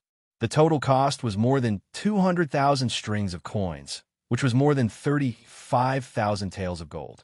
Does your Majesty know how many Tujue horses were eliminated last year?" Wei Zheng continued to ask. This. Pai Lupi seemed to know what Wei Zheng was going to say. His face became a bit ugly. Wei Zheng didn't wait for Pai Lupi to answer. He continued. "Last year, more than 4,600 horses were eliminated because their hooves were damaged and they couldn't bear weight." He pointed to the polo field and continued. "Your Majesty, Tujue horses are precious. How can they be used for playing? It's not easy to buy and train war horses. How can they be used so recklessly? I ask your Majesty to quickly issue an edict to ban hitting in the military." After Wei Zheng finished speaking, Pai Lupi and the other generals who were originally very dissatisfied with his words fell silent. They had to admit that this goat-nosed duke was right. The Tang dynasty didn't lack horses, but not all horses could be used as war horses. In the era of cold weapons, cavalry was the most powerful army. Therefore, the source and breeding of war horses was very important. Most of the horses in the Central Plains were relatively short and not suitable to be used as war horses. The best war horses were Tujue horses. After the Li Tang dynasty established the country, Pai Lupi personally ordered the selection of 2,000 Tujue horses and 3,000 surplus horses from the Sui dynasty's official horse farm to be used for grazing in Longyu. The purpose was to breed excellent war horses. Even so, the Tang dynasty still needed to buy a large number of Tujue horses from the western regions every year to make up for the shortage of war horses. The horses used for the races on the racecourse were the best horses that had been carefully selected. Wei Zheng naturally couldn't bear to see Pai Lupi and the nobles of the Tang dynasty use these precious war horses to play polo. This would only increase the number of horses that were damaged. This was simply a wasteful behavior. Pai Lupi, who felt that he was in the wrong, and the generals of the northern Yamen's 6 armies and the southern Yamen's 16 guards all fell silent. Even Cheng Yaojin, who was always noisy, shut his mouth tightly and didn't say a word. Wei Zheng, the goat-nosed duke, was naturally right. However, whether it was Pai Lupi or these generals, they were unwilling to let Pai Lupi issue an edict forbidding polo. The scene became quite awkward for a while. Li Wanyu heard the conversation clearly from the side, but he was somewhat confused. In his opinion, polo was a very good sport. Although it required the horses to run, it shouldn't be as serious as Wei Zheng said, right? How could the war horses become useless after a few more matches of polo? This wasn't a joke, was it? However, looking at the serious faces of the people around him, he was somewhat uncertain. Was there some secret that he didn't know? Li Wanyu moved closer to Fang Yai's ear and asked in a low voice, "Brother Yai, why did Duke Wei say that polo would hurt the horses? What would happen if the horses run more?" His question made Fang Yai look at him strangely, as if he was looking at a fool. "Zio, don't you know that horses' hooves can't withstand wear and tear?" Duke Wei meant that if the war horses were to use the polo, it would be a loss if the horses' hooves were worn out. Wear out the horses' hooves. What did that mean? Li Wanyu blinked and still didn't understand. Fang Yai could only continue to explain to him that the horses' hooves were similar to a human's fingernails. As the war horses needed to run a long distance, it was very easy for them to bump or step on stones or other things. The horny layer on the horse's hooves could easily split open. Once the horse's hooves split open or were severely worn out, the war horse would be useless and would no longer be able to run at a high speed. It could only be withdrawn from the army and used as a draw horse. This was also the reason why Wei Zheng wanted to stop the polo competition. After hearing Fang Yai's words, Li Wanyu sighed deeply. So it was like this. He had just started to like this sport. If it was to be banned because of Wei Zheng's words, that would be too regretful. However, after thinking about it, there seemed to be something wrong with this matter. He couldn't help but think of an English folk song that he saw on the internet in his future life.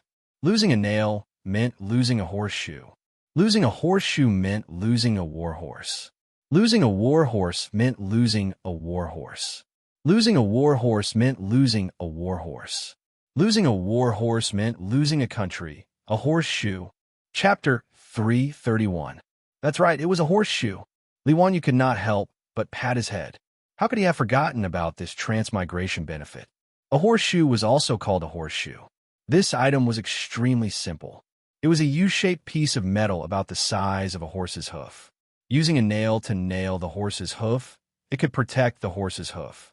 Li Wanyu had read many transmigration novels, and this horseshoe was a godly item for showing off and slapping people's faces. In the future, Li Wanyu was so bored that he argued with people on the internet about when horseshoes appeared in China. Although there was a saying in the future that horseshoes appeared before the Sui dynasty, the evidence was a mural in the Dunhuang Mogeo grottos that depicted a horseshoe. However, Li Wanyu had seen that mural on the internet, and he could not tell that it was a horseshoe. Moreover, there were no horseshoes, and it looked more like it was a treatment for the horse's hoof. Moreover, there was a clear record in the history books. In the 5 dynasties and 10 kingdoms, Gao Juhui, a diplomat from the Jin dynasty, was sent to the western region's Yuqian kingdom, where he saw horseshoe technology from the Uyghur people. However, China did use bamboo, rattan, and leather to make simple shoes to protect the horse's hoof. However, they were more of a decoration than actual protection, and these things would be easily damaged when the horse ran at high speeds. In history, Wei Qing and Hua Zubing led an army to attack the Xiongnu people. When they set out, they had 140,000 horses, but when they returned, they only had 30,000 left. Most of the horses that were worn out were because they did not have horseshoes. After running for such a long distance, they had no choice but to give up.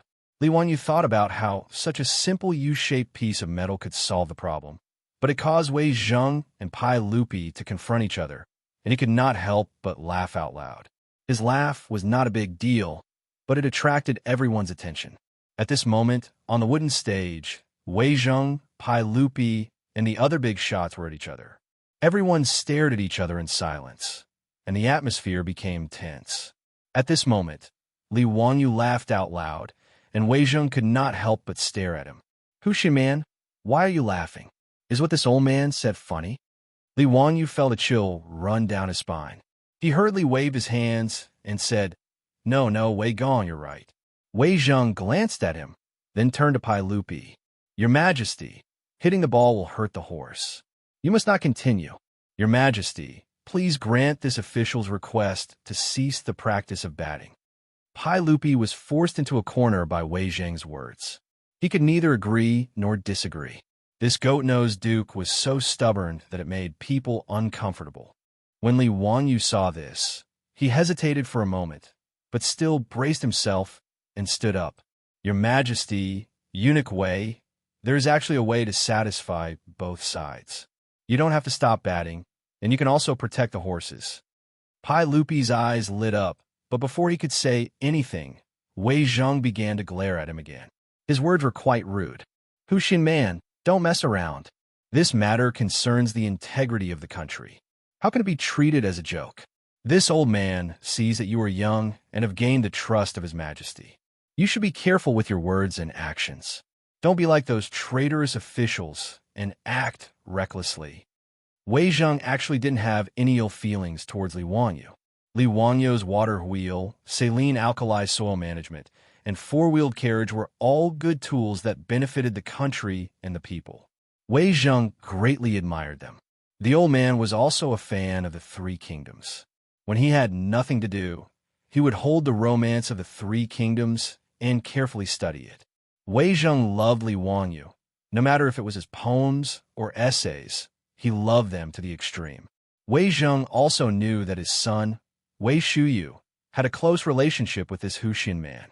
The old man became more and more impolite. He completely treated Li Wanyu as his own nephew and taught him a lesson.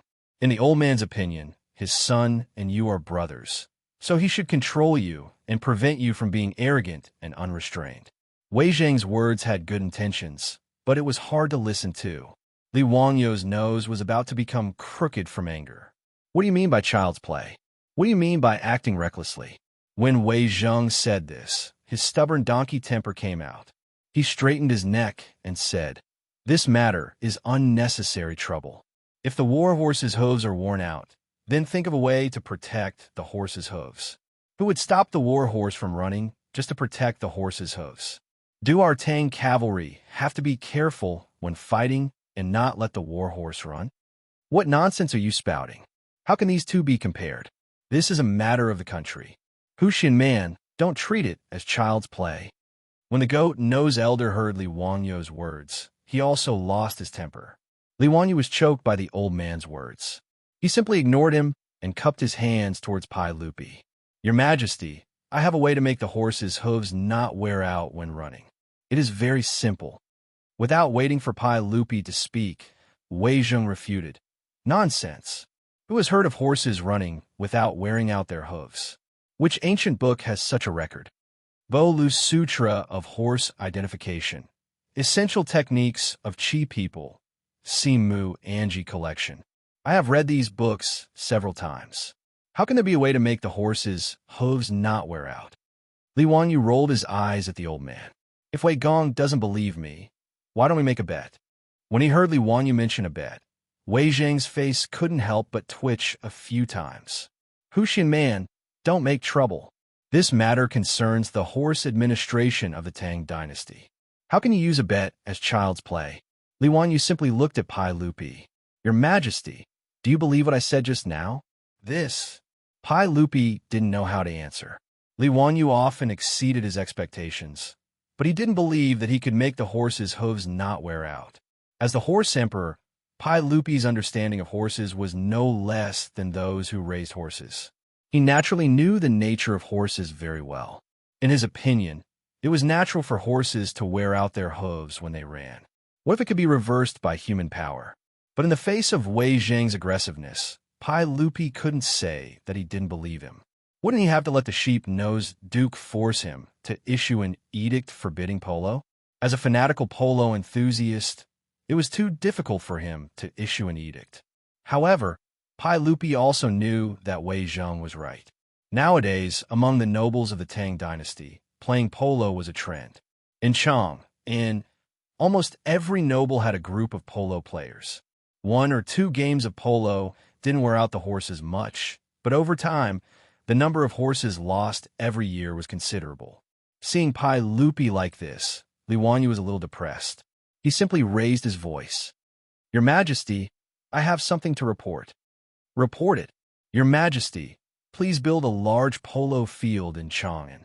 Pile up soil slopes around the field and set up benches to accommodate tens of thousands of people in Chang and to watch the game.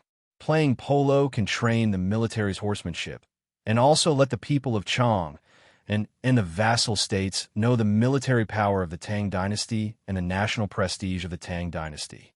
Your Majesty, please make a decision."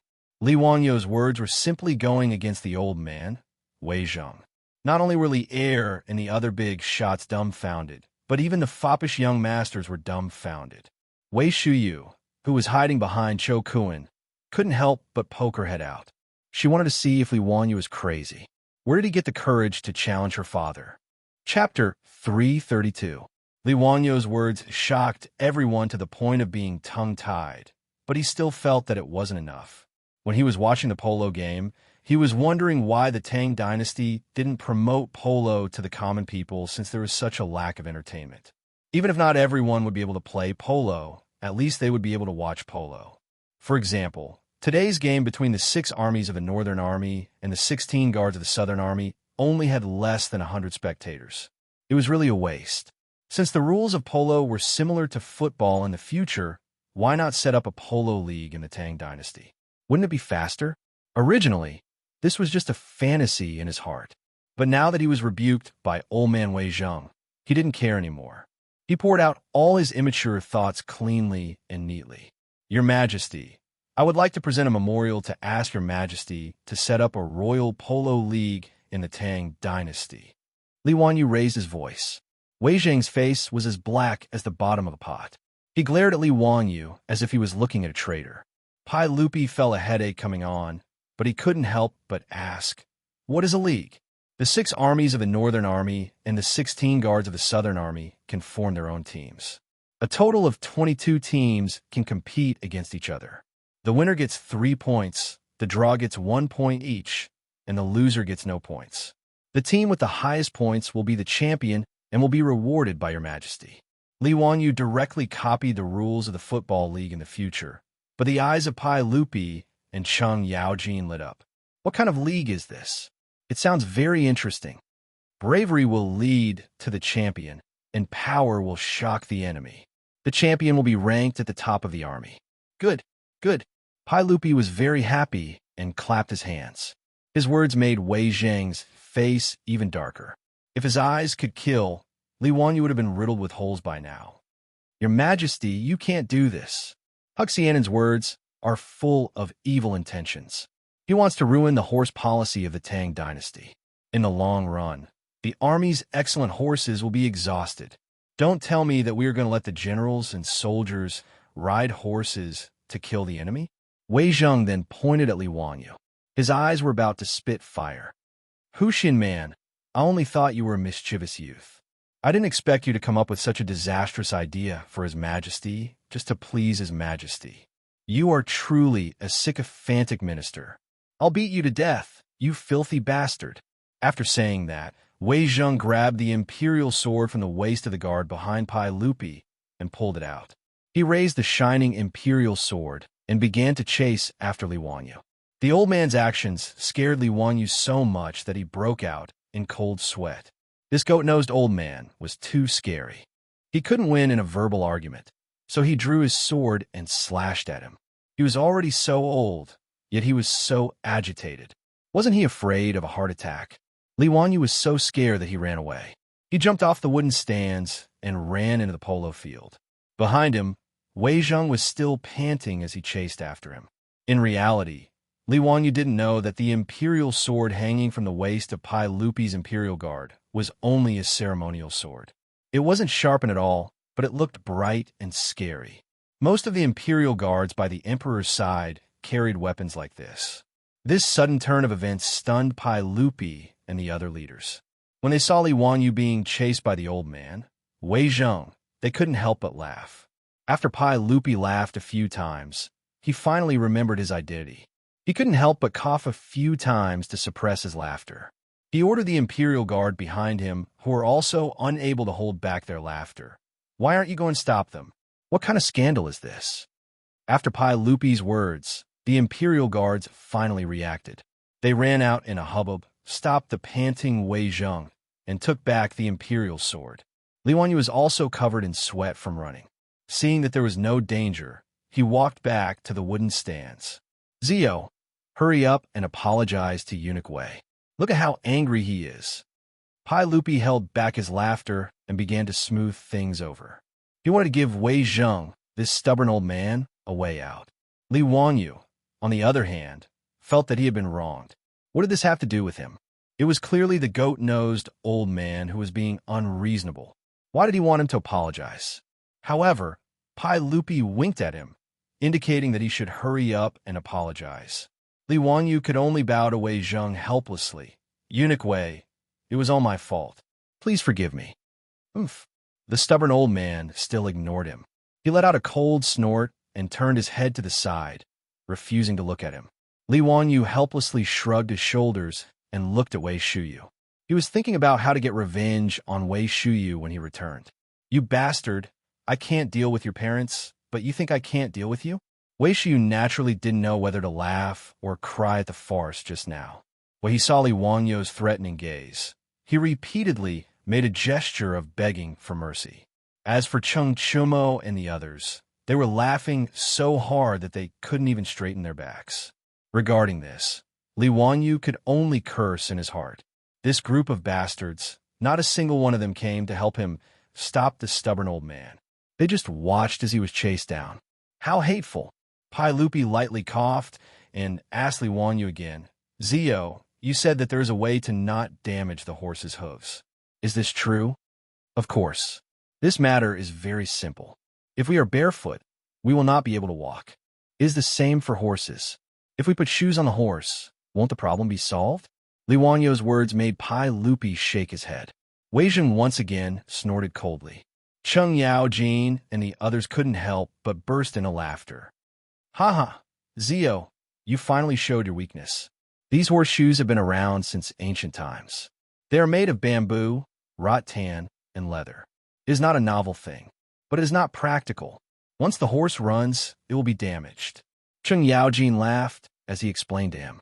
In the eyes of the crowd, Li Wanyu's so-called method was just nonsense. "Uncle Cheng, how do you know that my method won't work? Do you want to bet?" Li Wanyu was annoyed by Cheng Yaojin and the others' laughter. He simply didn't tell them the truth about the U-shaped horseshoe. He straightened his neck and asked loudly, "Little bastard, are you itching for a beating? I will slap you to death."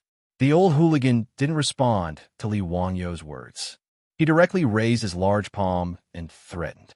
Li Wanyu was speechless. What kind of people were these? If they didn't want to pull out a knife and cut someone, they would want to hit someone. Rude, barbaric, despising them. Pai Lupi shook his head. "Zio, this matter is not child's play. Don't mention it again." He turned his head and said to Wei Zheng, "We will consider Duke Wei's words. We will discuss this matter another day. How about it?" "No." Just as he finished speaking, Li Wanyu and Wei Zheng spoke at the same time to dissuade him. This made Pai Lupi so angry that his teeth itched. He couldn't say anything to Wei Zheng, but he wasn't so polite to Li Wanyu. He glared at him. "Zio, if you say any more, we will have someone kick you out." Li Wanyu's temper also flared up. He ignored Pai Lupi's threat and loudly said, "Since your majesty does not believe me, how about we have a match in 3 days to verify my words? Your majesty, please allow it." Before Pai Lupi could speak, he heard someone say, "Your majesty, I am willing to have a match with Huxian Man in 3 days." Chapter 333. At this time, someone actually jumped out to support Li Wanyu. Was he not afraid of being spat to death by Wei Zheng? Everyone turned to look. It was Zhang Liang, the Duke of Chongping. What did Zhang Liang mean by this?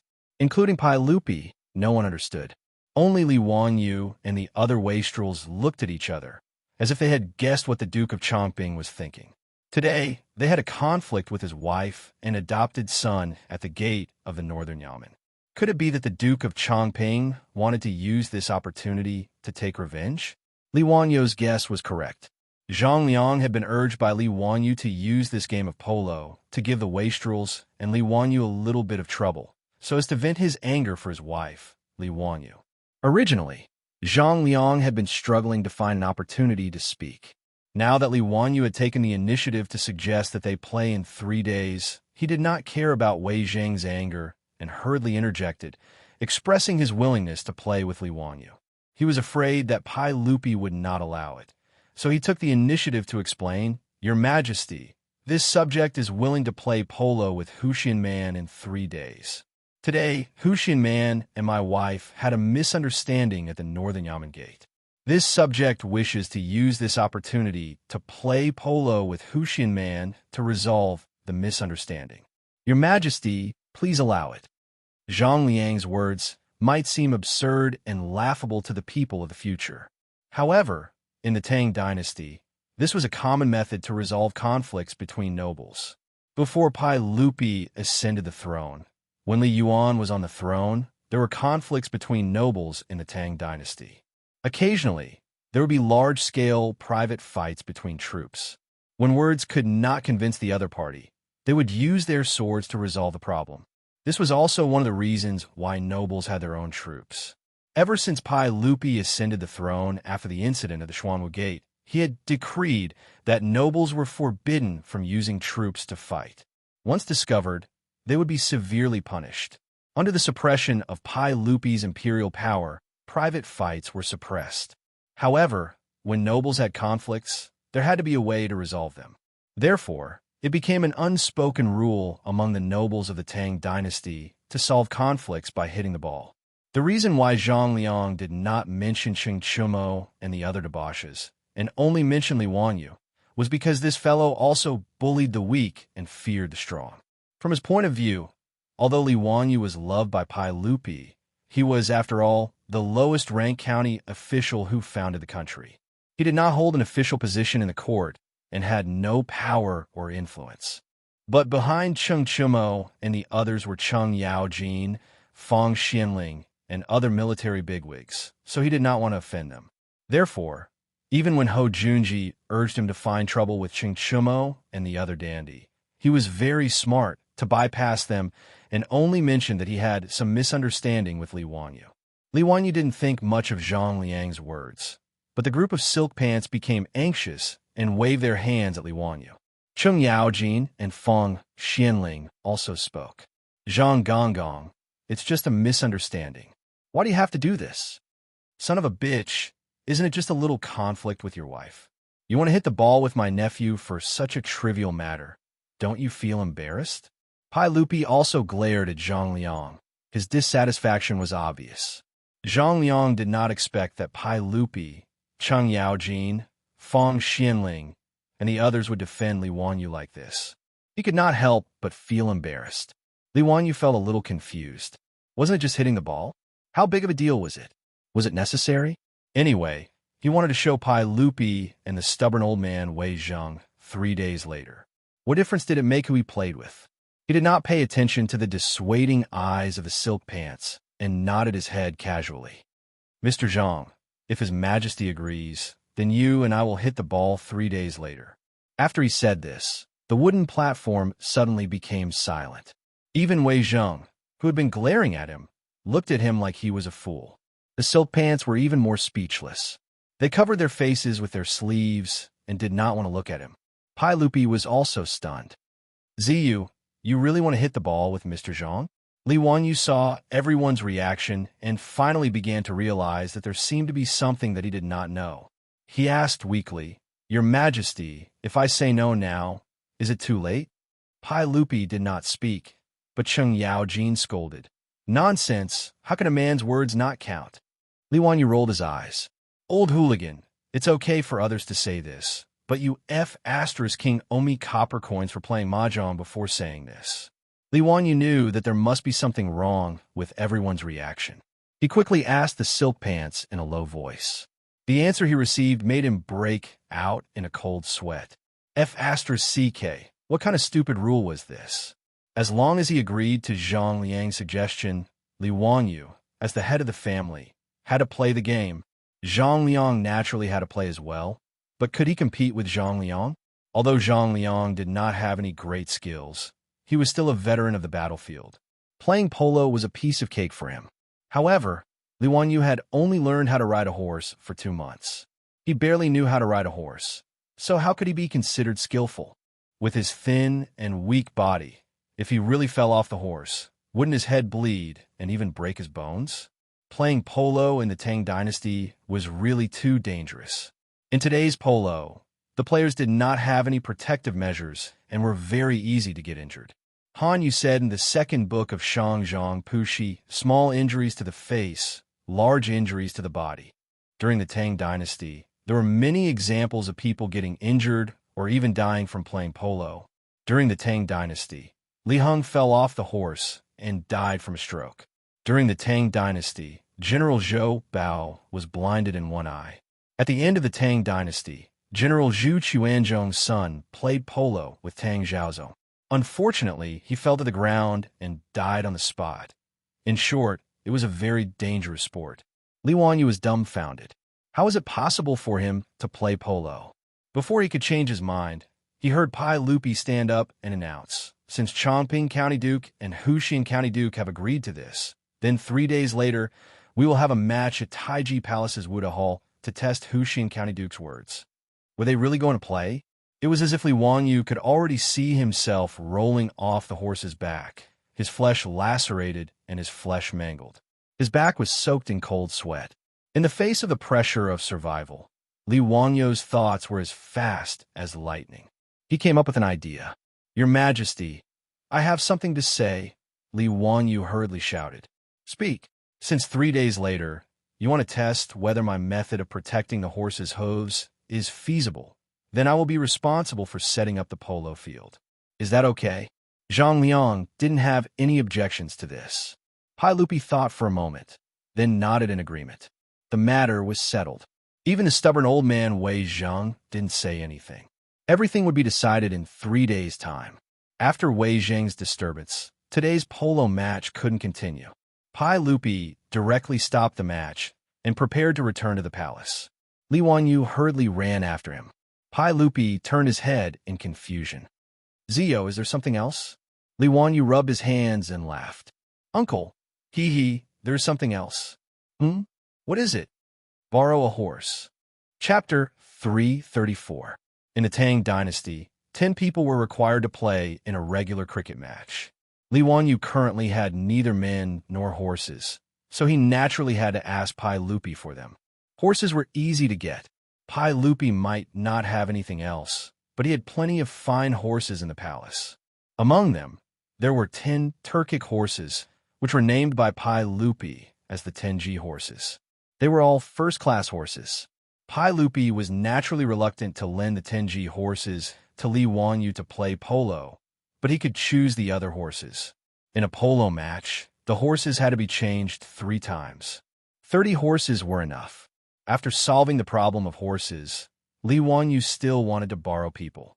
His Li family was small in number, so he couldn't drag the old housekeeper Li Heng, his beautiful boss, Aphrodite, Perrin, and the 4 maidservants into the match, right? However, Pai Lupi shook his head and refused. Zio, the cricket match in 3 days is between you and Zhang Liang. It's not convenient for me to lend you a batter from the palace. Li Wanyu pondered for a moment and understood Pai Lupi's meaning. As the emperor of the Tang dynasty, he naturally had to be impartial. Although Li Wanyu was now his nephew, he still couldn't be biased. If he lent a batter, it would show his bias, and it would easily cause the court to criticize him. After sending off Pai Lupi, Li Wanyu began to think hard about where he could find a batter. Niu Wu and the other old soldiers were all skilled in archery and horse riding, but how could they know how to play polo? Just as he was feeling distressed, a group of playboys gathered around. Zio, if you don't bring us brothers to the cricket match in 3 days, we'll cut ties with you. Cheng Chumo patted Li Wanyu's shoulder and said, That's right, us brothers also want to play. The Yuchi twins also expressed their stance. Fang Yai cracked his knuckles and said with a smile, "Ah, how can you not count me in for this kind of thing?"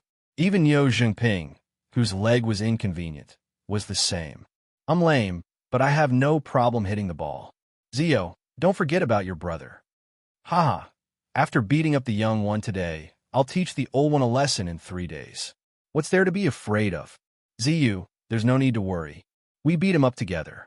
If the prefectural Duke Chongping is unhappy, we brothers will take it on together. Yes, 3 days later, I'll kill that old bastard Zhang Liang." The silk pants words made Li Wangyo's nose tingle. These bastards were really interesting. This was something that he couldn't avoid, but this group of silk pants actually wanted to step in personally. He had to remember this favor. And he would forgive Wei Shuyu and this group of bastards for not saving him when he was in danger. Li Wangyu nodded gratefully at the foppish young masters and sat down in a circle. "Brothers, many thanks." Cho Kuan stood to the side and said sadly, "Ziyu, this whole thing happened because of me. If there's anything I can do, I won't refuse." Of those who wanted to hit the ball, only Fatty Cho Kuan didn't say anything. It wasn't that he didn't want to, but that with his size, it was too difficult to find a horse that could carry him. Li Wangyu laughed and patted his belly, which looked like it was 4 months pregnant. "Stop talking nonsense. If you continue to be so pretentious, I'll beat you up." The silk pants also laughed and stepped forward to trample on Fatty Cho Kuan's body of fat, laughing and joking. This made Cho Kuan feel less guilty. Chung Chumo laughed. "Ziyu, you still don't know how to hit the ball, right? Let's go. Brother will take you to practice." The silk pants also became interested.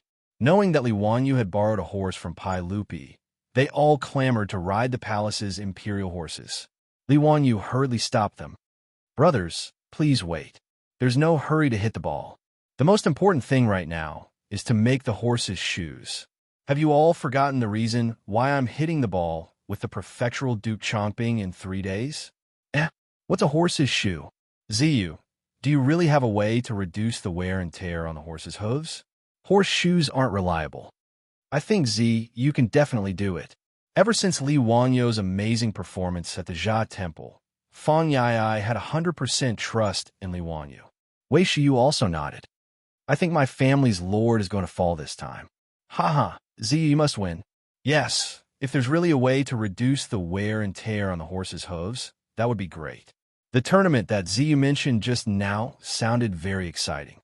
Not to mention the baseball field that can seat tens of thousands of people. Just thinking about it makes me excited. "Ziyu, what method do you have? Hurry up and tell us. We brothers will help you plan it out." Li Wangyu smiled mysteriously. "I'll keep it a secret for now. You all follow me." "All right, does anyone know a good blacksmith? I need to make a batch of things." Fatty Cho Kuan hurriedly said, "I know. Xieji blacksmith shop in the east. My family's rice business needs ironware, and they make it there." Let's go quickly." Li Wangyu pushed Fatty Cho Kuan and ran out of the barracks.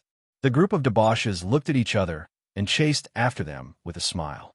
In the East Market's Xieji blacksmith shop, shopkeeper Xie saw Cho Kuan leading a group of people and quickly came out to greet them. "Langjun, do you need to make ironware today?" Cho Kuan nodded and pointed at Li Wangyu. "This is Hu Xian Man. You need to make some things." Shopkeeper Xie, "Let the blacksmith work hard. There can't be any delays." Shopkeeper Xie quickly went forward to greet the young man in front of him when he heard that the young man in front of him was Hu Xian Man. When he found out the identity of these debauches, he became even more unwell. He couldn't even speak clearly. "I can't walk downstairs. I didn't know you were here. I'm sorry for the neglect. Please wait for a moment. I'll call the blacksmith over immediately." After saying that, shopkeeper Xie turned around and ran into the shop. After a while, he came out with a middle-aged man. "This is the best craftsman in my shop. If you have any requests, please do not hesitate to ask him. I'm not bragging, but our Xieji blacksmith shop is one of the best blacksmiths in Chang'an City. I'm sure you'll be satisfied." Li Wangyu nodded, but he didn't rush to say what he needed to make. Instead, he asked Chung Chumo to bring a horse over. Chung Chumo was confused by him, but he still followed his orders and brought the horse over. Li Wanyu asked shopkeeper Xie to bring a brush, ink, and paper. He spread the paper on the ground and asked the debauches to help him make the horse's hooves stand on the paper and not move. He took the brush and sketched the outline of the horse's hooves. Zio, what are you doing? The debauches couldn't understand what he was trying to do. Hee, don't worry. You'll know in a while. Li Wanyu took the paper with the outline of the horse's hooves. He compared the size of the horse's hooves and drew a U-shaped pattern. Then, he handed it to the strong blacksmith. Please help me make this object. It doesn't need to be too thick, just about an inch thick. You need to make holes in these places on the iron plate. Li Wanyu pointed to the marked places on the drawing and explained. The middle-aged blacksmith frowned and looked at it for a long time. He didn't know what this strange little iron plate was for. However, he knew that these were all nobles, so he didn't dare to ask. He just nodded and replied in a low voice, Please wait for a moment. There's a ready-made iron bar in the workshop. You just need to bend it and make holes. That's good. You can make 4 pieces first. The middle-aged blacksmith nodded and went to the blacksmith shop behind to make. After about an hour, 4 pieces of steaming horse's hooves were sent to Li Wanyu. Chapter 335. Chung Chumo and the others grabbed the 4 pieces of horseshoes and looked at them for a long time, but they still couldn't figure out what they were used for. Ziyu, is this the horseshoes you were talking about? How do you use this? Li Wanyu didn't answer, but asked, Which one of you has a good stable boy? Let me borrow it, and you will know the use of this horseshoes. Duke Lu's residence was not far from the East Market. After a short discussion, they got on their horses again and headed towards Duke Lu's residence. As soon as he entered Duke Lu's residence, Li Wanyu regretted it. He actually forgot that the old hooligan, Cheng Yaojin, also returned home after the polo tournament was canceled. Miscalculation. It was really a miscalculation. He turned his head and glared at Chung Chumo. You did it on purpose, didn't you? The 3 brothers of the Chung family had been with Li Wanyu for a long time now, so they also learned his movements. They shrugged their shoulders at Li Wanyu, meaning that it was none of their business. Wahahaha, boy, quickly come and tell me clearly, what method do you have to prevent the horse's hooves from being worn down? If you can't do it, if you can't hold the tournament, I will beat you up. Cheng Yaojin waved the folding fan Li Wanyu gave him. His attitude was very arrogant. Faced with the old hooligan's threat, Li Wanyu could only obediently admit defeat. Uncle Chung, I came to your residence specifically to demonstrate to you. Why don't we go to the residence's stable now? Summon your manners stable boy, and I will teach him. How effective it is, Uncle Chung will know when you see it. Including Chung Chumo, the group of debauches looked at Li Wanyu with disdain. You have the nerve to say such words? You came here specifically to demonstrate to Cheng Yaojin? Are you sure? Li Wanyu stared back at them. F***CK. Do you dare say no? All the debauches, we don't dare. Cheng Yaojin was very satisfied with Li Wanyu's answer and took the lead to the residence's stable. When they arrived at the stable, Li Wanyu asked the stableman to prepare the wooden frame that was usually used to cut the horse's hooves. He took out a fine horse from the stable and tied it to the wooden frame to prevent the horse's hooves from hurting anyone when the horse's hooves were being nailed. He asked the stableman to clean the horse's hooves and use a small knife to cut off the uneven parts of the horse's hooves. After the preparations were complete, he took out the horseshoes that he had made in the blacksmith shop and had the stableman nail the horseshoes to the horse's hooves. Using an iron nail to nail this piece of iron to the horse's hooves? Regarding Li Wanyu's instruction, Ma Xiao of Duke Lu's mansion was stunned for a long time, not knowing whether he should follow or not.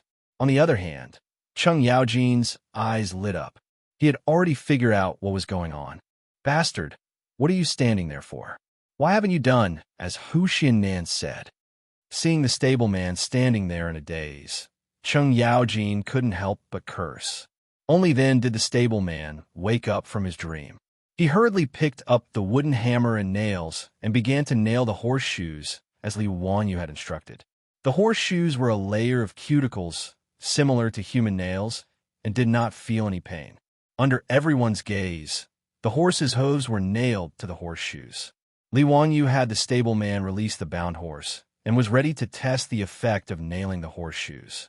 Cheng Yaojin pulled away Cheng Chumo, who was about to mount the horse, and directly jumped onto the horse's back. Duke Lu's mansion occupied a large area, and there was even a horse training field set up in the mansion. Cheng Yaojin pulled the reins and urged the horseshoe-nailed horse to run towards the training field. Li Wangyu and the wastrels bitterly smiled. They could only slip away and chase after the horses, but the horseshoes nailed to the metal horseshoes made an unprecedented crisp, knocking sound on the bluestone floor of the mansion. It was very pleasant to hear. Cheng Yaojin's ears listened to this sound and became more and more excited. He rode the horse to the training field and began to gallop happily. This old bastard was so happy that he grabbed a long spear from the weapon rack next to the training field and began to practice a horse battle. Li Wangyu and the others were scared witless as they cowered in the corner of the training field. They could only helplessly watch the old hooligan behave atrociously. There were even several times when the old hooligan deliberately urged the horse to run in front of them. The shiny blade of the horse passed in front of everyone's eyes. Li Wangyu was so scared that he quickly shrank his body behind Cheng Chumo. "Brother Chumo, I'm sorry." Li Wangyu patted Cheng Chumo's shoulder and said sympathetically. The other wastrels also looked at the three Cheng brothers with sympathy. They were unlucky to have such a father. The three Cheng brothers had tears in their eyes. As for their father, they also had to applaud with tears in their eyes. Finally, the old hooligan was satisfied. He rode the horse in front of everyone and dismounted. He personally checked the horse's hooves and then raised his head and laughed. "Boy, if you had such a good thing, why didn't you take out earlier? Do you know that you almost made a mistake? If my Tang dynasty's army had these horseshoes earlier, how many more horses could we have produced every year?" He had made the horseshoes himself, but in the old hooligan's words, it was his fault. Li Wangyu was too lazy to argue. He obediently bowed his head and admitted his mistake. Only then did Cheng Yaojin let him go. "This horseshoes really are useful. Why didn't this old man think that nailing a piece of iron to the horse's hooves could prevent them from wearing out? Even if the horseshoes wear out, I can just replace it with a new one. Good, this is really good. This won't do. This old man must go to the palace to see the emperor. This matter cannot be delayed." Li Wangyu quickly pulled Cheng Yaojin back. "Uncle Cheng, please wait. If you go to the palace, won't everyone know about it? This little nephew is still waiting for 3 days to play ball with prefectural Duke Chongping." Cheng Yaojin glared at him. He wanted to say something, but after thinking about it, he laughed. "Wahahaha, you're right. Then let's talk about it in 3 days. However, this horseshoes of yours must be kept a secret. You must not let others know about it. Where did you get this horseshoes made from?" "Chang in East City's Xieji blacksmith shop." Cheng Yaojin nodded. "Men, send someone to the East City's Xieji blacksmith shop. Bring everyone to the Golden Guard of the Left's barracks. Don't let a single person leave. Do you hear me?" "Yes, sir." Cheng Yaojin's personal guard immediately received the order and rushed out of the residence. Li Wangyu couldn't help but sweat profusely. What was this old hooligan trying to do? Wasn't he making a big fuss over a minor issue? Bringing everyone from the blacksmith shop to the barracks? Wasn't this too much of an exaggeration? Without waiting for him to persuade him, Cheng Yaojin turned his head and continued to make arrangements. "Zio, you, Chumo, and the others will move to the Golden Guard of the Left's barracks in the next 3 days. Send the horses His Majesty lent you there as well. For the next few days, don't leave the barracks. Practice while inside. Nanny, even they were going to live in the barracks? What was this old hooligan trying to do?" Li Wangyu was confused. He opened his mouth, wanting to object. However, Cheng Yaojin didn't give him a chance to speak. He waved his hand and had someone send them to the Golden Guard of the Left's barracks. Li Wangyu wanted to cry, but had no tears. What kind of sin had he committed? He could only send someone to Zhou village to deliver a message, saying that he would be staying in Chang and for a few days. His beautiful superiors didn't have to worry. The group of silk pants were also confused by Cheng Yaojin's arrangements. They could only send someone back to their residence to say that they had been asked to stay by Lu Guogong. Chapter 336. Li Wangyu, Cho Kun, and the other playboys were sent to the barracks of the Golden Guards of the Left by the old hooligan. As for the Xieji blacksmith shop in the East City, the shopkeeper, the craftsmen, and the workers were all sent to the barracks. Shopkeeper Xie was so scared that he was trembling. He didn't know what had happened to him. When he saw Li Wanyu and the others, he kept crying and begging Li Wanyu to be merciful and let him go. Li Wanyu could only comfort him and promise that he would be able to go home in 3 days. Only then did Shopkeeper Xie and the others calm down. Cheng Yaojin ordered them to move the tools from the blacksmith shop into the barracks. He ordered them to start making horseshoes immediately. Shopkeeper Xie and the others knew that it was because of the small piece of iron they made today.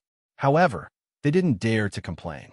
They could only bury themselves in forging and hope that they could go home as soon as possible. They didn't know that the small piece of iron they made could solve the problem that troubled the dynasties of China. It was really a divine tool. It could be said that the Xieji blacksmith shop had opened a new era of cavalry. Of course, it didn't mean anything to Shopkeeper Xie and the others who were in a mess. The group of playboys admired Li Wanyu to the extreme because of the horseshoes. Li Wanyu was the youngest in this small group. But now, no one disobeyed him. The group of playboys faintly followed Li Wanyu's lead. It wasn't an exaggeration to say that Li Wanyu's words were more effective than their father's words. They were forced into the barracks by Cheng Yaojin, but they all felt that it was very fun. After laughing and playing for a while, they prepared to go to the polo field of the Golden Guards of the left to practice. Li Wanyu still didn't know how to hit the ball. Cheng Yaojin and the others wanted to train him well, since he would be playing in the game in 3 days. Even if he couldn't learn how to play polo, he should at least learn how to protect himself so that he wouldn't fall off the horse. Li Wanyu suddenly remembered that he had to set up the venue. This was the key to showing the effect of the horseshoe. Whether he could win the game with Zhang Liang depended on the layout of the venue. He hurriedly pulled Cheng Yaojin aside and told him his thoughts. After hearing Li Wanyu's words, Cheng Yaojin, this old hooligan, couldn't help but slap Li Wanyu heavily on the shoulder. The shock caused Li Wanyu's body to go numb. In the future, I will make my 3 foolish sons stay away from you, so that they won't be fooled by you. Tell me the truth.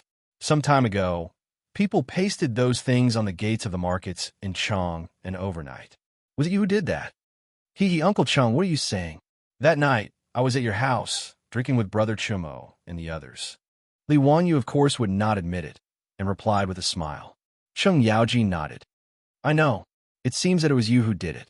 It must be my 3 foolish sons and your gang of bad friends.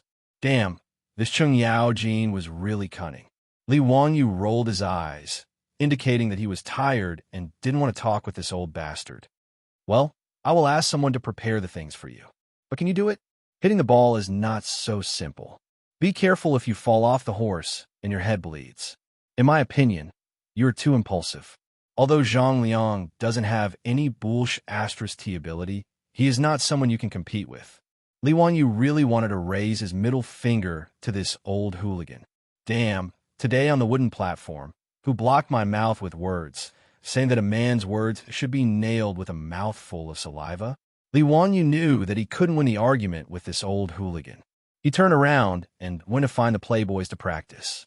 In the Tang Dynasty's polo tournament, each side had 10 batters. Everyone discussed for a while. Apart from Li Wanyu, who had to play, the other 9 people were the Cheng brothers, the Yuqi twins, Fang Yai, Chai Lingwu, Niu Zhengping, and Wei Shuyu. As for Du He and Du Go, they could only serve as substitutes and cheerleaders. These 9 people, including Wei Shuyu, were all good at playing polo. Niu Zhengping, who had always been low-key, was even more outstanding. After all, he was Niu Jinda's son. Although one of his legs was lame, it didn't affect him from learning his father's archery skills. It was also because his legs were inconvenient that Niu Zhengping became more and more passionate about polo, because riding on horseback had nothing to do with his legs. Speaking of his father, Niu Jinda, he was also a fierce general in the early Tang dynasty. However, he was too low-key and didn't have good luck. Even Zhang Liang, that kind of trash, later became a duke and was ranked among the 24 meritorious officials of Lingyan Pavilion. Niu Jinda, who came from Wagong village and joined Pai Lupi with Cheng Yaojin, Qin Xiong, and the others, was only conferred the title of Langyi County Duke. He was so low-key that even the old and new Tang book were not given to him. As for himself, he had made illustrious military achievements and was far from what trash like Zhang Liang could compare with. Therefore, sometimes being too honest and dutiful was not good. Niu Jinda, Cheng Yaojin, Qin Xiong, and the others had a deep relationship. Even Niu Zhengping, Cheng Chumo, and the others had a deep brotherly relationship. They were so close that they almost were the same pants. The people of old Niu's family really lived up to their surname. Each of them was as low-key as old Niu. Niu Zhengping usually didn't talk much among the playboys. However, today, after riding on horseback and holding his polo stick, he was like a different person. He was abnormally excited. Zio, watch brother show you what hitting a ball is. Niu Zhengping pulled the reins and the horse rushed out. Cheng Chumo used all his strength to hit the ball in Niu Zhengping's direction. However, Niu Zhengping did not wait for the ball to hit the ground and directly hit the ball in the air. The ball was 70 to 80 feet away from the goal. The red polo ball was like a meteor. It flew straight to the goal and accurately drilled into the goal like a guided missile. Li Wangyu and the other playboys applauded and cheered. Niu Zhengping's play was really wonderful. It was not inferior to the batters they saw in the Northern Imperial Army field today. In order to practice, Cheng Yaojin even arranged opponents for the playboys. The left Imperial Guards batters would practice with them. Li Wangyu temporarily stayed on the sidelines and watched. He planned to familiarize himself with the rules first. However, after watching the playboys practice for a while, he frowned. There seemed to be something wrong with the polo of the Tang dynasty. Looking at the scene of 20 people chasing the red polo ball in Noda's polo field, Li Wangyu hugged his elbow with one hand and supported his chin with the other. He started to think. Why did he feel that there was something wrong? At this time, on the field, Fang Yai had just intercepted the opponent's attack and hit the ball forward. The 20 horses turned their heads and chased the ball again. Li Wangyu suddenly clapped his hands, startling Cho Kun, who was next to him. That's right, that's it. I know. Li Wangyu didn't care about anything else. He quickly blew the copper whistle and stopped the game. Chapter 337. Although polo in the Tang dynasty was prosperous, in Li Wangyu's eyes, it was still very rough. In his opinion, including the playboys, whether it was horsemanship or batting skills, they could be called perfect. It was a personal skill that the stuntmen in the movies of later generations could not show. But these batsmen of the Tang dynasty mostly used cavalry formations when playing polo. Out of the 10 batters, other than one goalkeeper, the remaining 9 were in a cavalry triangular charging formation, with 3 men in a team cooperating with each other. There was no distinction between forwards, midfielders, and defenders on the field. As a result, the originally spacious polo field was not effectively used. In Li Wangyu's eyes, it was wonderful and lively, but there were no skills or tactics in it. He was used to playing live football games in later generations, so he was familiar with football tactics like 3-4-3 and 4-4-2. Why couldn't it be the same in polo? Cheng Chumo and the others were playing happily, but the game was stopped by the whistle. They looked depressed. Zio, what's wrong? Why did you whistle? Li Wangyu asked someone to bring him a pen and paper, and while writing and drawing on it, he replied, Brothers, don't worry. I have some ideas to discuss with you. Zio, you also know batting tactics? Hey, wait for me to draw it for you. You'll know when you see it. Li Wangyu drew a diagram of the polo field on the paper, picked up a handful of stones from the ground, and put 2 of them on it. Brothers, please look. These 2 stones represent 2 batsmen. He pointed to Niu Zhengping and Cheng Chumo. Brother Zhengping and Brother Chumo have good skills and can be responsible for the offense. They are the first line of the team's offense, mainly wandering in this area. I call them the forwards. He used the pen to outline an area in front of the polo field. Brother Zhengping and Brother Chumo will be in this area, waiting for the opportunity to strike a fatal blow. Niu Zhengping and Cheng Chumo looked at each other and laughed. Forwards are good. We're the vanguard officials, directly attacking the enemy. Got it. Zio, go on. Li Wangyu nodded and took out 3 more stones and placed them on the paper. These 3 stones represent Brother Yuchi and Brother Eai. The 3 of you are the middle army, and I am the middle. He is mainly active in the middle of the field and is responsible for connecting the forwards and defenders. He can attack and defend when he advances.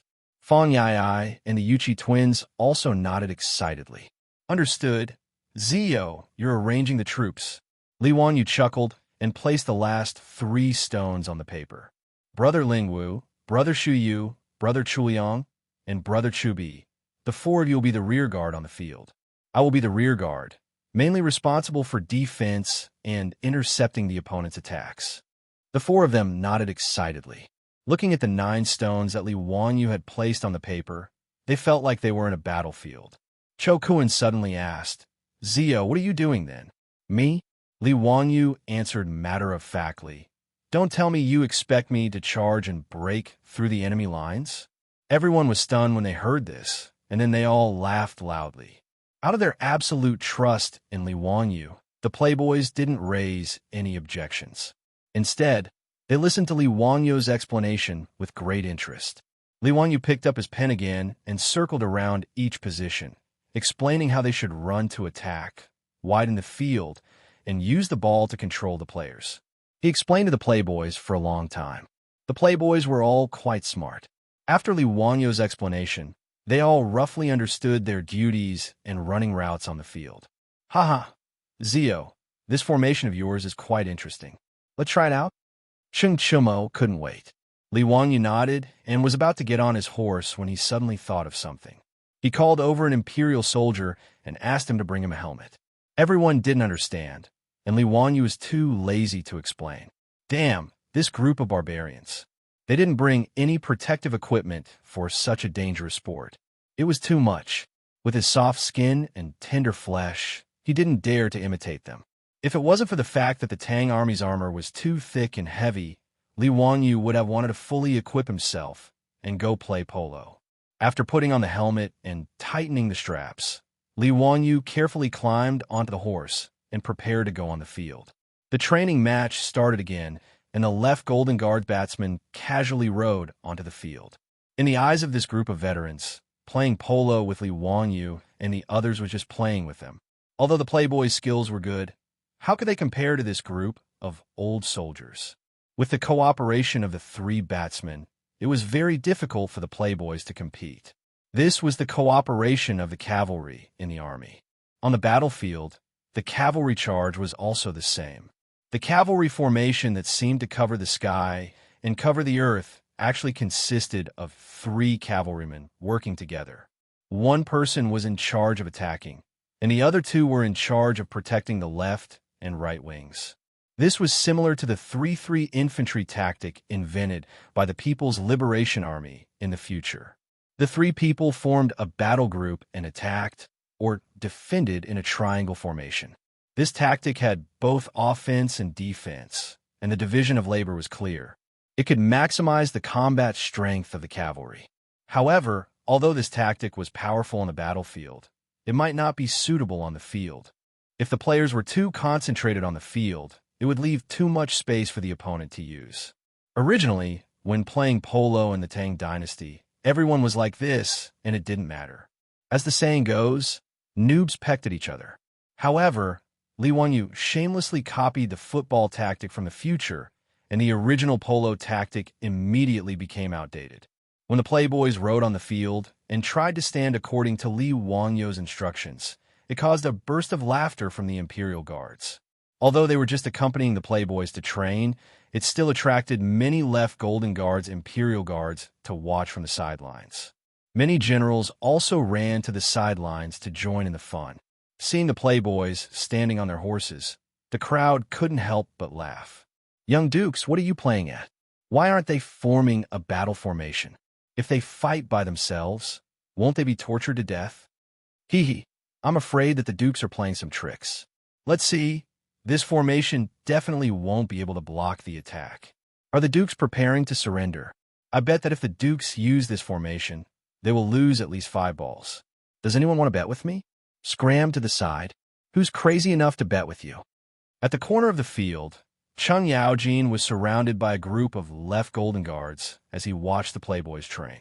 Seeing the situation on the field, the group of generals couldn't help but discuss.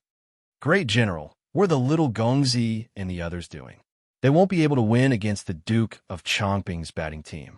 It's probably that Hu Xingai's idea, right? Just now I saw him call the Dukes over. That's why it's like this. This is the first time I've seen someone stand like this. Haha, it's really an eye-opener. This Hu Xingai really has some ideas. Cheng Yaojin waved the horsewhip in his hand. Damn it, this group of bastards. If they make me lose face in front of the soldiers, I'll beat them to death. Without waiting for Cheng Yaojin to explode in rage, the referee blew the copper whistle and the match began. Chapter 338. Niu Jingping casually pushed the ball to Cheng Chimo.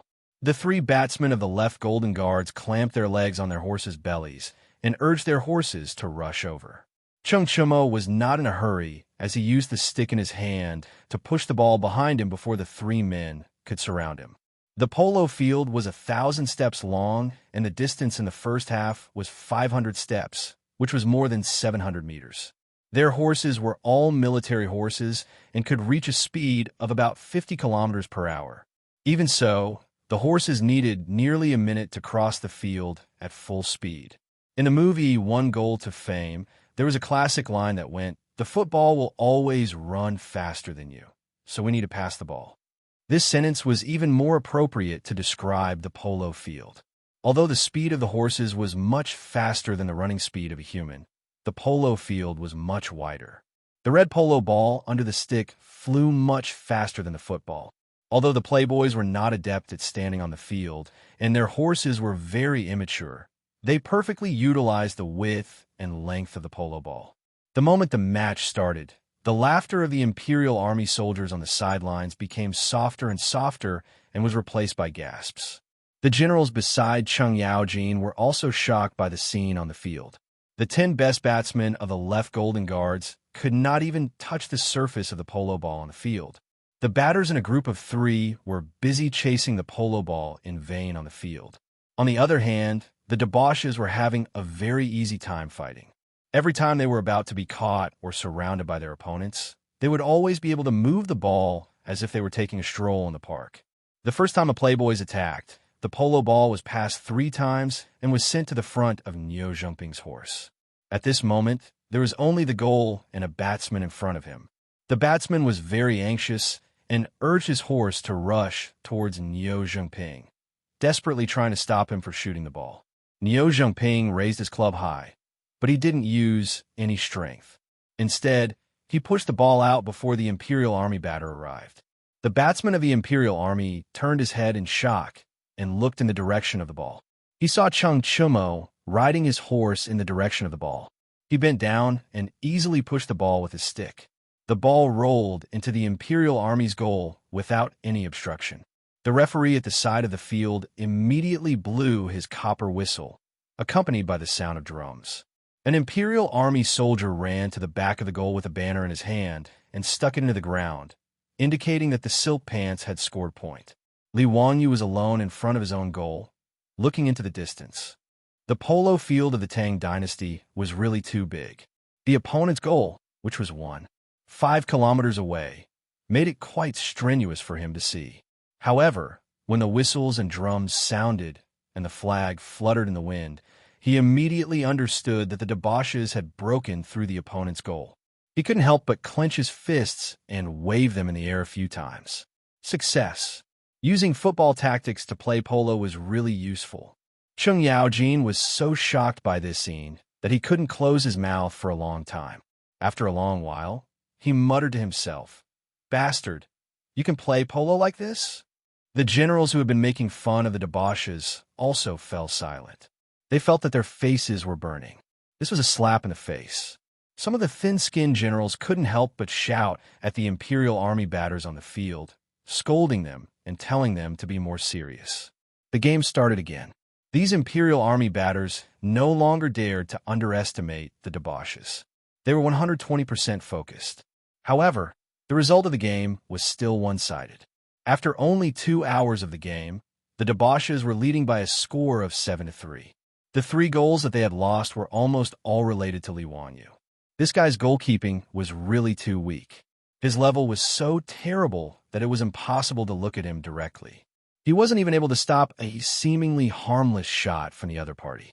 Instead, he almost rolled off the back of his horse, causing the debauches to burst into laughter.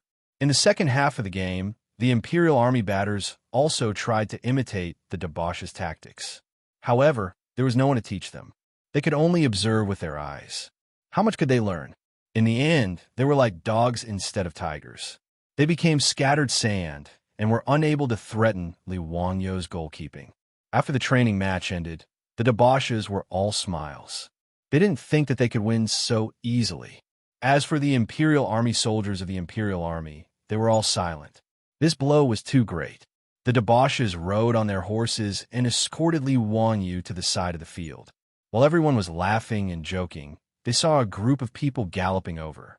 "Bastard brat, if you don't teach the batters of the left Golden Guards that you used just now, don't even think about leaving this military camp." From afar, Cheng Yaojin's hoarse voice could be heard shouting. It scared Li Wangyu so much that he shrank his neck back. This old hooligan couldn't see anything good in his eyes. The horseshoes were snatched away by him. He even wanted to snatch the tactics for playing polo. He was really going too far. Li Wangyu took a deep breath and glared. He opened his mouth and roared, "Yes. Uncle Cheng, don't worry. I will do my best to teach them." Damn it. He had to lower his head when he was under someone else's roof. This was the Imperial Army of the Imperial Army. Facing the old hooligan's threat, Li Wangyu admitted that he wasn't a tough guy and couldn't say no. 3 days passed quickly. On this day, the martial virtue hall of Taiji Palace was unusually lively. As the saying goes, Taiji gave birth to yin and yang. Yin and yang gave birth to the 4 symbols, and the 4 symbols gave birth to the 8 trigrams. There were many gossipers in Chang'an. The imperial tutor of the crown prince, Li Wangyu from Hu County, was in the Imperial Army's barracks 3 days ago. He had a conflict with the wife of the Duke of Chongping's family, the Li clan, and beat up Zhang Liang's adopted son. Today, he was going to teach the saint how to protect the horseshoes and play polo with the Duke of Chongping. These gossips had already spread to the ears of all the nobles and officials in Chang, and within 3 days. In this era where there was a serious lack of entertainment, even the nobles and officials in Chang were very bored. After hearing about the commotion in front of the Martial Virtue Hall, who could still sit still? Therefore, all those who were qualified to enter the Taiji Palace to watch the ball game came. Because polo was popular in the Tang dynasty, there was also a polo field in front of the Martial Virtue Hall of Taiji Palace. However, the field was slightly smaller. It was about 800 meters long and 400 meters wide. It had to be said that the most distinctive feature of the prosperous Tang dynasty was the word big. The streets were 150 meters wide, and the palace was tall. Therefore, it wasn't surprising that there was such a big polo field in front of the Martial Virtue Hall. The nobles and officials arrived at the Martial Virtue Hall one after another. However, when they saw the polo field that was being used today, they all had the same thought. What the hell is going on in this polo field? Chapter 339. The Tang dynasty had strict requirements for a polo field used for batting. First, the field had to be flat, and there could be no holes. Otherwise, the horses and batters would be injured. Secondly, grass could not grow on the field. The ground had to be compacted. But today, the field in front of the Hall of Martial Virtues was filled with all kinds of broken weapons and arrowheads. Many of them were even rusty. This field could be used for batting? Was this not a garbage dump? Where did all these broken metals come from? The officials and nobles all had black faces full of question marks. Some of them were old and had blurred vision. They even walked closer to see what was going on. Someone waved his hand to summon a servant from the Hall of Martial Virtues and asked why the field had become like this. The servant looked left and right and helplessly replied in a low voice, replying to the noble, "Lu Guogong, with the approval of the saint, specially used a carriage to transport these weapons and poured them on the field." Do you know why this is? This servant really does not know. Seeing that they could not get an answer from the servant, the nobles and officials began to discuss. What was Lu Guogong, Chang Jijia, trying to do? Was he afraid that the county boy would be at a disadvantage? So he purposely caused trouble and caused today's batting competition to be canceled? This guest received the approval of many people. After all, based on the current situation, today's batting competition would definitely not be able to continue. The horses' hooves were weak. Who would dare to let these precious horses run on such a field? Although the broken weapons and arrowheads were rusty, their sharpness could still be seen. If they were stepped on by the horses, even a good horse would be crippled. Lu Guogong's move is quite ruthless. Even if that Chongping County Duke wants to avenge his wife today, I'm afraid he won't be able to. Isn't that so? Lu Guogong is indeed the #1 troublemaker of the Tang dynasty. His skin is really thick. He can even use such a method. Isn't he ashamed? Have you seen the goat-nosed Duke? Duke Wei's face was originally green today, but now that the batting competition is cancelled, he doesn't look so scary anymore. Shoo! Lower your voice. Don't let the goat-nosed Duke hear you. It's a pity that today's batting competition won't be able to continue. I wonder if Chongping County Duke will be disappointed when he comes. I heard that day at the Beiyuan Gate, his adopted son was beaten very badly by a group of men from Huxian. What adopted son? I don't think Duke Chongping cares at all. I'm afraid it's his wife who cares. You still don't know, right? His wife and adopted son. The topic of discussion quickly changed from the strange situation at the polo field to the relationship between the Duke of Chongping's wife and the adopted son named Zhang Xinji. This level of digression was not much different from the forms of the future. Since ancient times, the gossipers were still the same. As expected, when Zhang Liang led a group of fake disciples into the square in front of the Hall of Martial Virtues and saw the baseball field, he immediately jumped up and cursed. Ho Junji was also dumbfounded. He had never imagined that a mighty duke like Cheng Yaojin would do something like this. What was even more unexpected was that Pai Lupi actually acquiesced to Cheng Yaojin's actions. It seemed that it would be impossible to make things difficult for Cheng Yaojin today. He shook his head regretfully and turned to leave with Zhang Liang. However, he saw Cheng Yaojin leading Li Wanyu and a group of silk pants over. Duke Zhang, Duke Ho, the baseball match is about to begin. Where are the two of you going? Zhang Liang angrily glared at Cheng Yaojin. Duke Liu, you already know the answer. Why ask? The field in front of the Hall of Martial Virtues has been ruined by you. How are we going to continue today? Wahaha! Who said we're not going to continue? Duke Zhang, are you afraid? Cheng Yaojin laughed happily. You. Zhang Liang was so angry that he was speechless. How could there be such a shameless person? Cheng Yaojin ignored him and strode to the front of the Hall of Martial Virtues. He raised his voice and shouted at the officials and nobles standing on steps. Everyone, is there anyone who wants to bet on today's baseball match? This duke will be the banker. Is there anyone who wants to place a bet? The Tang people loved to gamble, and the officials and nobles were no exception. Cheng Yaojin's words immediately aroused everyone's interest. Duke Liu, how do you want to bet? Please enlighten us. Waha, simple. We'll bet on today's results. If the Duke of Chongping wins, the payout is 1-2. If the Duke of Huxian wins, the payout is 1-3. If it's a draw, the payout is 1-2. In addition, the Duke of Huxian wants to offer the same method to protect the horse's hooves. This is also a bet. If the Duke of Huxian's words are true, the payout is 1-1. If the method is not feasible, the payout is 2-1. No matter how much you bet, this Duke will accept it. Is there anyone else who is interested? In today's match, can the ball continue to be played? Cheng Yaojin laughed. Yes, why not? The Duke of Huxian will definitely go on stage. If the Duke of Chongping refuses to go on stage, then it means that the Duke of Chongping has admitted defeat. Hearing this, everyone looked at Zhang Liang, wanting to see how he would react. Zhang Liang was angered half to death by Cheng Yaojin's words. Seeing the situation, he could only grit his teeth and say, as long as the Duke of Huxian dares to go on stage, this old man will naturally accompany him to the end. Wow, look, isn't this settled? Today's match will definitely continue. How about it? Who wants to make a bet with this Duke? Cheng Yaojin's words aroused everyone's interest. However, someone asked, Duke of Liu, we know that the Duke of Chongping's fake sons are all good at batting. However, who are the Duke of Huxian's batters? This Duke has 3 sons. The Duke of Zhang's eldest son, the Duke of Liang's second son, the Duke of Yi's 2 sons, the Duke of Qiao's eldest son, the Duke of Langyi's eldest son, and the Duke of Huxin himself. Cheng Yaojin recited the name list of Li Wanyou's team members, but everyone shook their heads. A bunch of hedonistic sons of dukes and prefectures going to compete with the fake sons of Zhang Liang's household? Wasn't this a joke? Zhang Liang's fake sons were somewhat famous among the batters of Chang.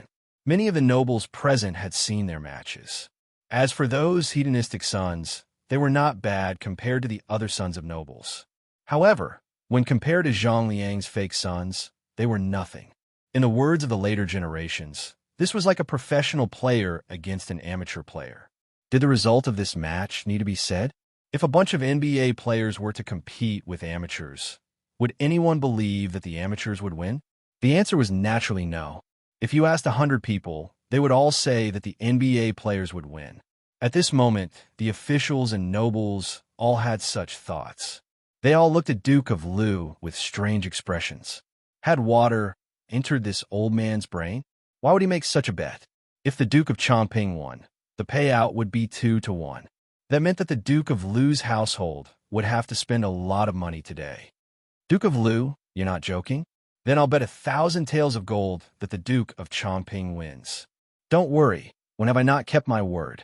If there's a bet, there's no reason to lose. As long as you dare to bet, I dare to accept it, Cheng Yaojin replied casually. Duke of Lu, if that's the case, then I'll also bet 1,000 taels of gold that the Duke of Chongping wins. I'll bet 1,500 taels of gold. I'll bet 2,000 taels of gold.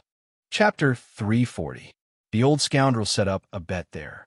Because there were too many people betting with him, Cheng Yaojin even found an eunuch from the palace to record the bets with paper, ink, and brush. Almost all the officials and nobles were betting on the Duke of Chongping's victory. Only a few people placed their bets on Li Wanyou and the other wastrels. Li Wanyou couldn't help but grit his teeth. He finally understood why the old scoundrel had locked them up in the barracks of the Golden Guards of the Left for 3 days. It was because he was worried that the news would be leaked and affect his opening bet. F***, this old scoundrel is too much. Li Wanyou strode over to Cheng Yaojin's side. Righteously, he whispered into his ear, Uncle Cheng, when we meet, split it in half. Otherwise, your nephew will shout. Cheng Yaojin's eyes widened in anger. Li Wanyou didn't back down. In front of gold, the old scoundrel's threats were useless. Scram, brat.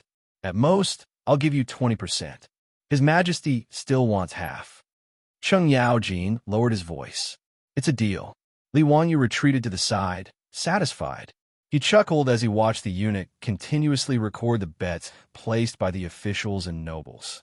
20% it was. He wasn't greedy. 20% was still quite a bit of gold. It looked like he would make a small profit today. Just now, he did a rough calculation. There were already about 20,000 taels of gold on Zhang Liang. Moreover, there were still hundreds of officials placing their bets. Indeed, the ancients didn't lie. A horse wouldn't get fat without eating at night.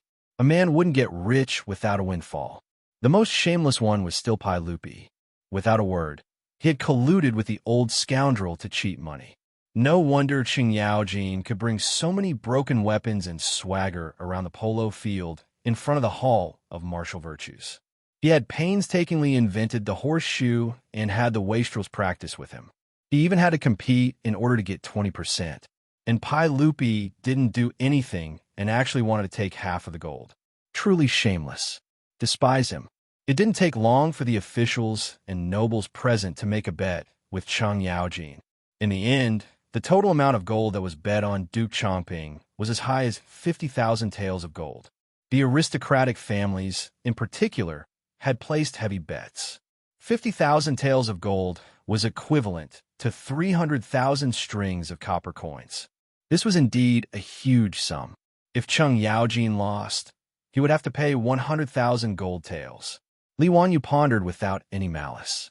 If the old hooligan really lost, Duke Lu's mansion would have to be his pants, right? He might even have to use Noda's public house to pay off his debt. TSK, just thinking about it makes me feel good. Should I go easy on the old hooligan when I'm guarding the goal to give the old hooligan some excitement? However, he decided to forget about it. Of the 50,000 gold taels, 10,000 of them were from him. 60,000 strings of copper coins was not a small sum. However, Li Wanyu had forgotten that with his terrible horsemanship and batting skills, what difference would it make if he went easy on the opponent or not? In front of the Hall of Martial Virtues, the chamberlain loudly announced, "The sage has arrived." Everyone bowed. Pai Lupi appeared with the pregnant Empress Zhang's son, concubine Yang, and the other imperial concubines. After Pai Lupi spoke a bunch of nonsense, he gave Li Wanyu a meaningful look and prepared to announce the start of the batting match. Zhang Liang suddenly stepped forward and bowed to Pai Lupi. "Your Majesty, why did the batting field become like this today? Why did High Duke Lu dump so many broken weapons on the battlefield?"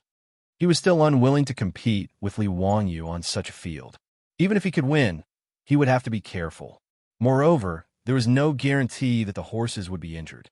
The horses weighed nearly a ton and ran at a speed of tens of kilometers. The force of impact was enormous. If the broken weapons on the field were to be touched by the horses, the force would be greater than a person slashing down with a knife. The horses would definitely be injured. Duke Chongping's 30 fine horses had been painstakingly gathered from all over the world. Normally, he treasured them a lot. If a few of them were to be destroyed because of today's batting match, it would be too painful. Thus, he stepped forward and asked this question. Pai Lupi was very calm. He only nodded slightly at Cheng Yaojin, indicating for him to explain. The old hoodlum stepped forward. "Today is the day of the county's men. I'm going to present the method of protecting the horse's hooves to your Majesty. Naturally, the test will be strict. When cavalry is on the battlefield, can we ask the enemy to clean up the battlefield before charging? This old man's arrangement is to simulate the battlefield environment. Duke Zhang, do you have any questions?" Zhang Liang was speechless at Cheng Yaojin's words.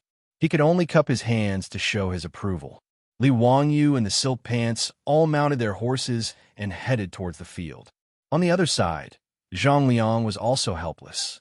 He could only instruct his fake sons to be more careful and slow down the horses to prevent them from getting injured. Previously, after seeing the situation on the field and confirming that they had to continue batting, Zhang Liang had already ordered people to put wrought tan shoes on the horses' hooves. Although it wasn't very useful, it was better than nothing. It would more or less provide some protection.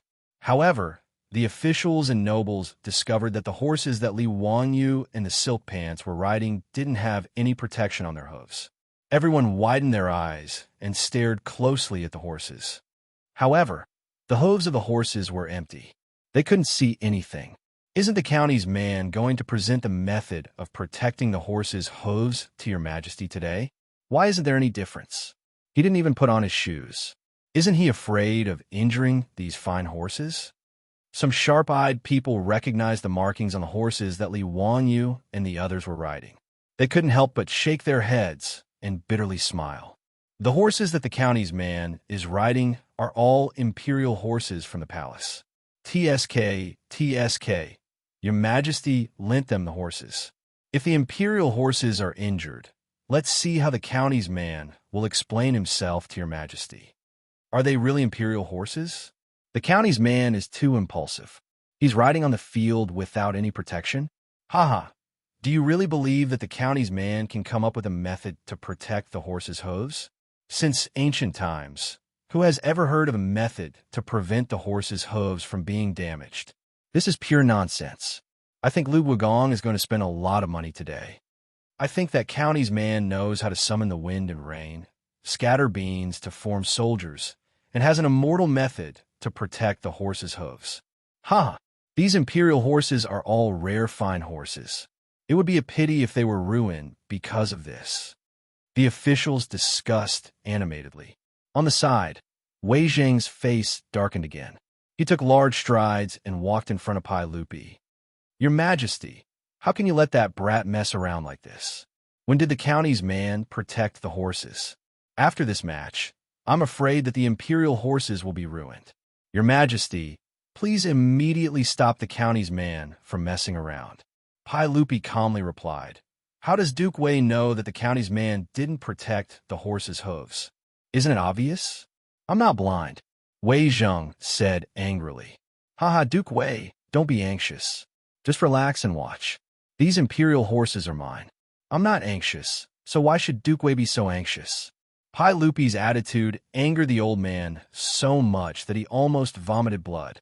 Just as he was about to stiffen his neck and continue to admonish him, he heard a series of rapid drumming from the side of the field. The match had already begun. Chapter 341. Just like in the barracks of the Golden Guards of the left, when the officials and nobles saw the Silk Pants positions, they couldn't help but roar with laughter. Even Pai Lupi, although Cheng Yaojin had already told him everything, including the mysterious horseshoes and Li Wangyou's new polo tactics, Pai Lupi knew everything. But after seeing this scene with his own eyes, he still couldn't help but shake his head. In everyone's opinion, it was necessary for batters to form a 3-on-3 formation. If the three of them couldn't coordinate well, then they weren't good batters. But at this moment, on the polo field, the Silk Pants were spread out. In everyone's eyes, this tactic was completely undesirable and couldn't stop the Duke of Chomping's attack. Zhang Liang was overjoyed at the unexpected good news. This was simply giving him free money. Just now, when Cheng Yaojin was the banker, he had also bet 1,000 taels of gold on himself to win. It seemed that today, he would be able to help his wife vent her anger and earn a small fortune. Zhang Liang waved his hand and called for his fake sons to advance. In his imagination, this loose formation would be easily broken by his side, and he would be able to send the ball into the opponent's goal without any hindrance. He only needed to carefully steer the horse and not step on the broken weapons on the ground. This actually slowed down Zhang Liang's advance, but in his eyes, it didn't matter. It was just a slight delay. Seeing the opponent's attack, the Silk Pants didn't panic in the slightest and slowly retreated on their horses.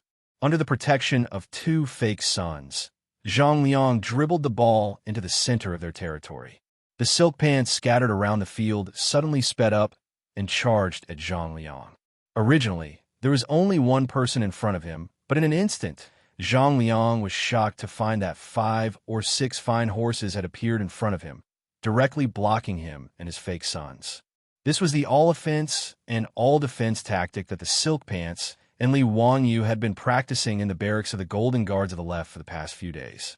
Li Wangyou had transferred the all-offense and all-defense tactic from the soccer field to the polo field and found that the results were surprisingly good. Total attack and defense was a tactic proposed by the Dutch in the later generations. It emphasized that there was no fixed position on the field other than the goalkeeper. When you needed to attack, you were the striker. When you needed to defend, you were the defender. The Dutch relied on this tactic to set off an orange whirlwind in the world of football. Full attack and full defense was only popular for a while, but it was soon eliminated. The biggest problem was the high technical requirements for the players, as well as the distribution of the players' physical fitness. But on the polo field, stamina was not a problem. A horse's endurance was far better than a human's, not to mention that they could change horses every 30 minutes, so there was no need to worry about the horse not being able to run. After the polo ball was intercepted by the playboys, the offense and defense switched. Zhang Liang was just about to call out to the dummies to snatch the ball back when he was surprised to find that the ball was gone.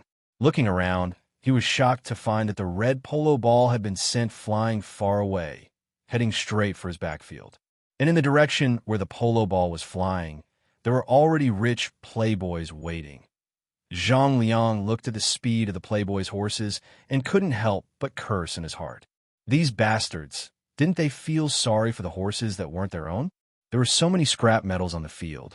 If they were stepped on by the horses' hooves, the horses would be crippled. But they couldn't just stand by and watch the horses gallop. They could only curse and turn their horses around to chase after them. The playboys' horses were so fast that it was as if the weapons on the field didn't exist at all.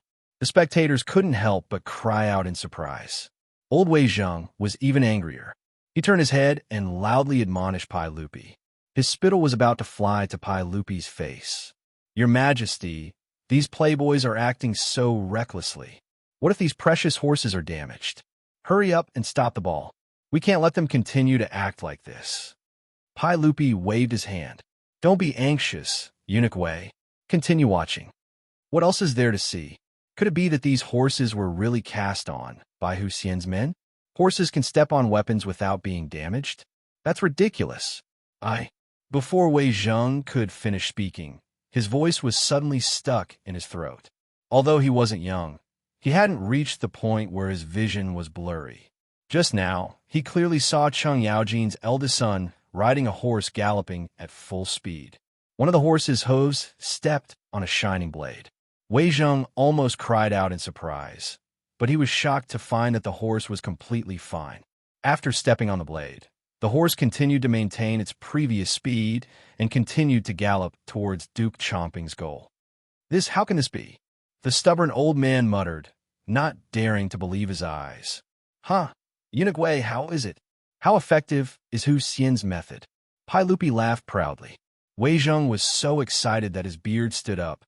Your Majesty, is this really the method Hu Xian's man said to protect the horse's hooves? Is it really so miraculous? Would it be convenient to spread to the entire army? How much would it cost? Pai Lupi twirled his beard and smiled proudly. The cost is almost negligible. Moreover, this method is very simple. Eunuch Wei, do you know that Hu Xianan only used an hour to forge the item to protect the horse's hooves 3 days ago at the eastern city's Xieji blacksmith shop? Xie's blacksmith shop? Nonsense. How could such an important weapon of the military be forged by the common people? Your Majesty, please immediately send the Imperial Army to the Eastern Market and take control of Xie's blacksmith shop. We can't let this method spread to the common people. If Li Wanyu heard Wei Zheng's words, he would probably spit out a mouthful of salt soda. In a feudal dynasty, there really was no human rights. This unyielding official actually had the same thoughts as that old hoodlum, Cheng Yaojin. Pai Lupi shook his head. Duke Wei, Gigi already did this 3 days ago. The shopkeeper and craftsmen of Xie's blacksmith shop are all in the golden guards of the left camp. However, I am prepared to have Gigi release them today. Wei Zheng anxiously said, Your Majesty, you can't. Pai Lupi didn't wait for Wei Zheng to spit and continued. Duke Wei, this method of Hu Xian's man is too simple. Once it is used in the military, there will be no secrets. The common people will know at a glance. There is no meaning in keeping it a secret. Therefore, I naturally won't be a petty person and continue to detain the craftsman and shopkeeper of Xie's blacksmith shop. Wei Zheng naturally couldn't not believe the words of the emperor of the Tang dynasty. Although he still didn't understand how Li Wanyu did it, he could only silently nod. This official congratulates Your Majesty. This official misunderstood Hu Xian's man. When the game is over, this official will apologize to him. Pai Lupi smiled and waved his hand. Duke Wei, there is no need to be like this. That kid doesn't deserve your praise. He is just a little clever. Don't let this kid be arrogant and complacent. Wei Zheng also smiled. Hu Xian's man is smart. It is also Your Majesty's discerning eyes that didn't bury his talent. When Pai Lupi heard this, he couldn't help but nod and laugh. For a moment, the emperor and his subjects were harmonious, and the atmosphere was harmonious. If Li Wanyu heard the conversation between the two, his eyes would definitely pop out of their sockets. Wei Zheng, who was famous in history for reprimanding Pai Lupi, actually knew how to flatter him. In fact, Wei Zheng's EQ wasn't low. Otherwise, how could he always anger Pai Lupi half to death, but still live well and hold a high position? He was also a smart person. While Pai Lupi and Wei Zheng were talking, the polo match in front of Wuda Hall had already been scored. Chapter 342. The wastrels were like cats playing with mice on the field, easily tearing apart the defense of the Chongping Prefectural Dukes team. In their first attack, they sent the red ball into the goal. This change not only stunned Zhang Liang, but also the officials and nobles who had placed heavy bets on the side of the field. When the drum that signified the goal sounded, the sidelines were completely silent. There wasn't even any sound of cheering. After a while, Pai Lupi lightly clapped his hands. Cheng Yaojin, Yuqi Jingde, and the others began to stomp their feet and cheer, breaking the strange silence on the sidelines. The following match was even more one-sided. It was even easier than the first match between the wastrels and the Imperial Army of the left. After all, the Imperial Army didn't have to worry about their horses being injured and used all their strength to gallop. As for Zhang Liang, It was as if he was dancing in shackles. His hands and feet were tied, and he didn't dare to use all his strength to gallop. Even though he was so careful, two of the horses that were wearing rattan shoes were accidentally injured. This made Zhang Liang's heart bleed, and he was filled with regret. Looking at the 7 or 8 banners behind his own goal, he knew that he had completely lost today. Li Wanyu rode his horse back and forth in front of his own goal. It was truly too easy. He didn't even have a chance to spur his horse to gallop. After 2 hours of competition, everyone else was drenched in sweat. They had changed their horses several times, but only he was clean. He hadn't even changed his horse. As for the officials on the sidelines, they were as uncomfortable as if they had eaten a fly. This result, which was out of everyone's expectations, was simply inconceivable to the extreme. If it weren't for the fact that the Chongping prefectural duke, Zhang Liang, had also lost 1,000 taels of gold and lost a lot of face in front of everyone, perhaps everyone would have suspected that he had colluded with the wastrels to fake the match. Their own son had actually won against Zhang Liang, Fang Xinling, and Du Ruhui. Although they didn't say it out loud, everyone could see the joy on their faces. As for Cheng Yaojin, Yuqi Jingde, and the other martial generals, they didn't care about the feelings of the bystanders at all, shouting and wrangling over there, making the hundreds of officials who had lost a large sum of gold have the urge to beat people up. The old scoundrel was still holding the list of bets recorded by the chamberlain and proudly waved it at the officials. "Everyone, hurry up and send the gold to my residence. Don't make this duke look for you to collect the debt. Wahaha. F***CK, this bastard." If it wasn't for the fact that he really couldn't beat this old man, the grass on his grave would be 3 feet tall next year. Wei Zheng, on the other hand, did not care at all about who won or lost. Seeing Li Wanyu and the others leave the field, he immediately lifted his robe and trotted over. Without saying a word, he wanted to pry off the horse's hooves to see what was going on. The old man's actions startled Li Wanyu and the other playboys. Wei Shuyu, however, felt sorry for her father. She quickly jumped off the horse's back and held onto her own horse so that the old man could check the horse's hooves. When Wei Zheng saw the U-shaped piece of metal nailed to the horse's hoof, he was stunned as if he had been struck by lightning. It's that simple? It's that simple? It's so simple that no one in all the dynasties could think of it. Wei Zheng muttered to himself. He finally understood why Pai Lupi said that there was no value in keeping this a secret. This was indeed the case. This horseshoe was too simple. Once it was used on a large scale in the army, it would be impossible to keep a secret. Suddenly, as if he was possessed, he stepped forward and grabbed Li Wangyu's arm. "Huxian man, this is a great merit, comparable to the merit of opening up new territory. This old man will definitely ask His Majesty for a reward for you. I misunderstood you before. Please don't blame me, Huxian man." The old man's actions startled Li Wanyu. He thought that the old man was going to fight him to the death again. After hearing Wei Zheng's words clearly, Li Wanyu smiled and said, "Wei Gong, what are you talking about? It's all my fault. I hope Wei Gong won't take offense." In front of the Hall of Martial Virtues, the officials who couldn't be bothered to watch the old hooligan Cheng Yaojin show off also gathered around. They wanted to see what tricks Li Wanyu's horses had on their hooves. Everyone had seen the performance of both sides' horses on the field. Who would have thought that the Duke of Chongping, who was wearing rattan shoes and was so careful, would still injure 2 horses? On the other hand, the Huxian man, who seemed to have no protective measures, not only did his horses come out unscathed, he also completely ignored the broken weapons. This made everyone curious.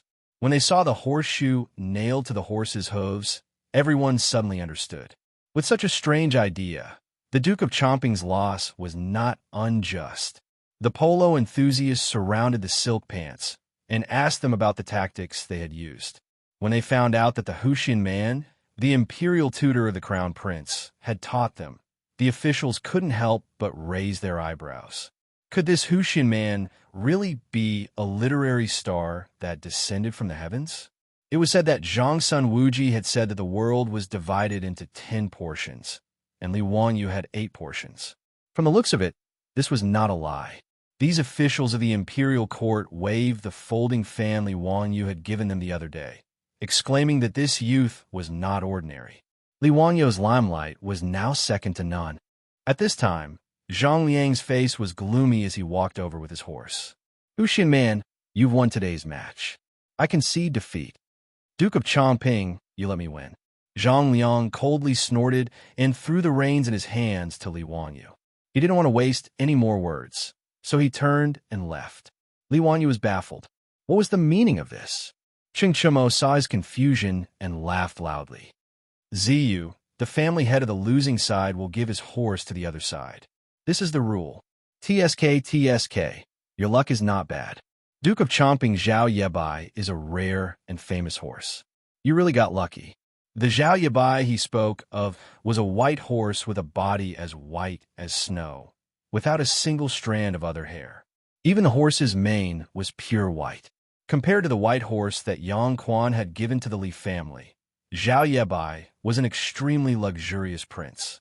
The original white horse was a beggar wearing dirty white clothes. The two simply couldn't be mentioned in the same breath. Li Wanyu immediately fell in love with this white horse. Under the sun, its coat was so white that it was dazzling. No wonder it was called Zhao Yebai. It was extremely fitting. So winning the match had this kind of benefit. Li Wanyu couldn't help but want to thank Zhang Liang. He really was a good person, giving him gold and a horse. He was too polite. Ziyu, how about I exchange 2 horses with you? Hee, I also really like this Zhao Yabai. Fang Ai, he shamelessly asked. In response to his words, Li Wanyu threw out the contempt of a king. Please leave in a mellow posture. What do you mean? Fang Ai stupidly asked. Dui's eyes turned, and he figured out the meaning of Li Wanyu's words. Holding back his laughter, he said, I'm telling you to get lost. I'm going to kill you. While the silk pants were laughing and joking, in front of the Hall of Martial Virtues, Pai Lupi was put in a difficult position because of Wei Zheng's words. Duke Wei, I'm afraid this is not appropriate. After all, he's only 16. Chapter 343. Naturally, Pai Lupi and Wei Zheng were talking about Li Wanyu. Facing Pai Lupi's hesitation, Wei Zheng said righteously, Your Majesty, horses are the military equipment of the country. Without them, the country is in danger. Hu Xianan has presented this horseshoe. His merit is no less than opening up new territory. With such a wonderful merit, how can we not reward him because he is young? Pai Lupi hesitated. Of course, I agree with Duke Wei's words. However, Zio has only been given a title for a month. If we give him another title, won't we be spoiling him? It turned out that Wei Zheng was actually advising Li Er, requesting Li Er to reward him with a title of nobility based on the contribution of the horseshoes. Pai Lupi was hesitant about Wei Zheng's suggestion. It was not that he was unwilling to give up the title. In truth, with Li Wanyu's contributions, it was already unfair for him to only be given the title of founding county man. After the Ministry of Works experimented with 4-wheeled carriages, they realized that using these carriages to transport grain was not only many times faster than before, but the cost was also reduced to 10% of the original. Just this item alone was enough to stabilize Long Jiudo, who was originally in a precarious situation. Long Yudao faced a lot of military pressure, especially to defend against the Western Turks. The Tang dynasty had always wanted to send in a large number of troops. However, due to the lack of supplies, notice Long Yudao only had a few thousand men. From Chang'an City to the few important prefectures in Long Yudao, the distance was over 2,000 miles. Before Li Wanyu made the 4-wheeled carriages, it would take 1 to 2 months for the cow carriages to transport grain from Chang and Alanya. Along the way, the people and horses ate, and in the end, less than 20% of the resources were left. After the Ministry of Works experimented with the 4-wheeled carriages, they used 4 horses to pull the carriages from Chang'an City to Lanyu Prefecture in just a short 20 days. In one trip, they managed to transport enough grain for a few thousand men for a year. This greatly reduced the military pressure on Lanyu, and they even started to have the ability to infiltrate the West region countries. After obtaining sufficient supplies, there were even voices in the imperial court discussing whether or not to attack Gaochang. In short, the seemingly inconspicuous four-wheeled carriage brought the Tang dynasty more than just a means of transportation. Now, the horseshoes developed by Li Wanyu were no less significant to the Tang dynasty than the four-wheeled carriage. Therefore, Wei Zheng directly asked Pai Lupi to give Li Wanyu another title. Your Majesty, if Gan Luoshi can be a prime minister, why can't Li Zio be conferred a noble title? If I don't reward a man for his merits, I'll fail him. Please reconsider, Your Majesty. Wei Zheng continued to persuade Pai Lupi. Although Empress Zhang's son, who was beside Pai Lupi, never interfered in court politics, she couldn't help but say, Erlang, I feel that Duke Wei's words are reasonable. Since even Empress Zhang's son had spoken, Pai Lupi did not continue to argue. He pondered for a moment and slowly nodded. Maid Guanyin and Duke Wei are right. I've learned my lesson. The title of nobility in the Tang dynasty was bestowed by the emperor to the nobles and their meritorious officials. Li Erk made the decision on how to reward them, and there was no need to discuss it with the other officials. Li Er asked the inner attendant to summon Fang Xianling and Du Ruhui, who were at the side, and whispered a few words to them. However, when old Fang and old Du heard this, they couldn't help but look at Li Wanyu, who was still fooling around with the debauches. This young man was amazing. Looking at their own son beside him, old Fang and old Du, the two officials in the imperial court felt a little depressed. Sure enough, the topic of other people's children was inescapable from ancient times. Fang Xianling and Du Ruhui did not express any doubts about Pai Lupi's instructions. They nodded and went to do their own work. After Li Wanyu finished playing with the playboys, he excitedly walked to Pai Lupi and was ready to talk to Pai Lupi about the polo field and the polo league. Before he opened his mouth, Fang Xianling, who was beside Pai Lupi, stood out with a roll of yellow silk in his hand. There's a system. Li Wanyu, the male founder of Hu County, received the imperial edict. Fang Xuanling's words immediately silenced the noisy scene in front of the Hall of Wuda. Why issue an imperial edict at this time? Naturally, there were shrewd people among the officials. Thinking of the horseshoes, they immediately guessed the content of the imperial edict. It was most likely that this 16-year-old male from Hu County was going to be promoted again. Disciples. Li Wanyu, the male founder of Hu County, has made meritorious contributions to the country. Meritorious son, the male founder of Hu County, is bestowed with 10,000 gold, 500 households in the fief, and 200 households in the fief. As this imperial edict was hurriedly written by Fang Xianling and Du Ruhui and stamped by Pai Lupi was issued, Li Wanyu couldn't help but feel a little dizzy. I've been promoted again? This was somewhat out of his expectations. He didn't expect Pai Lupi to be so generous. His title from Hu County's male to Hu County's son seemed to sound a little better. The officials discussed animatedly, their expressions of envy overflowing from their words. However, no one stood out to oppose it. Even if the aristocratic families didn't get along with Li Wanyu, they also knew that given Li Wanyu's contribution to the horseshoes, it was already harsh to just give him the title of son of Hu County.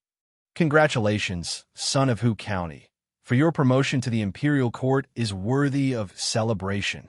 Congratulations, son of Hu County. Congratulations to His Majesty. Congratulations, son of Hu County.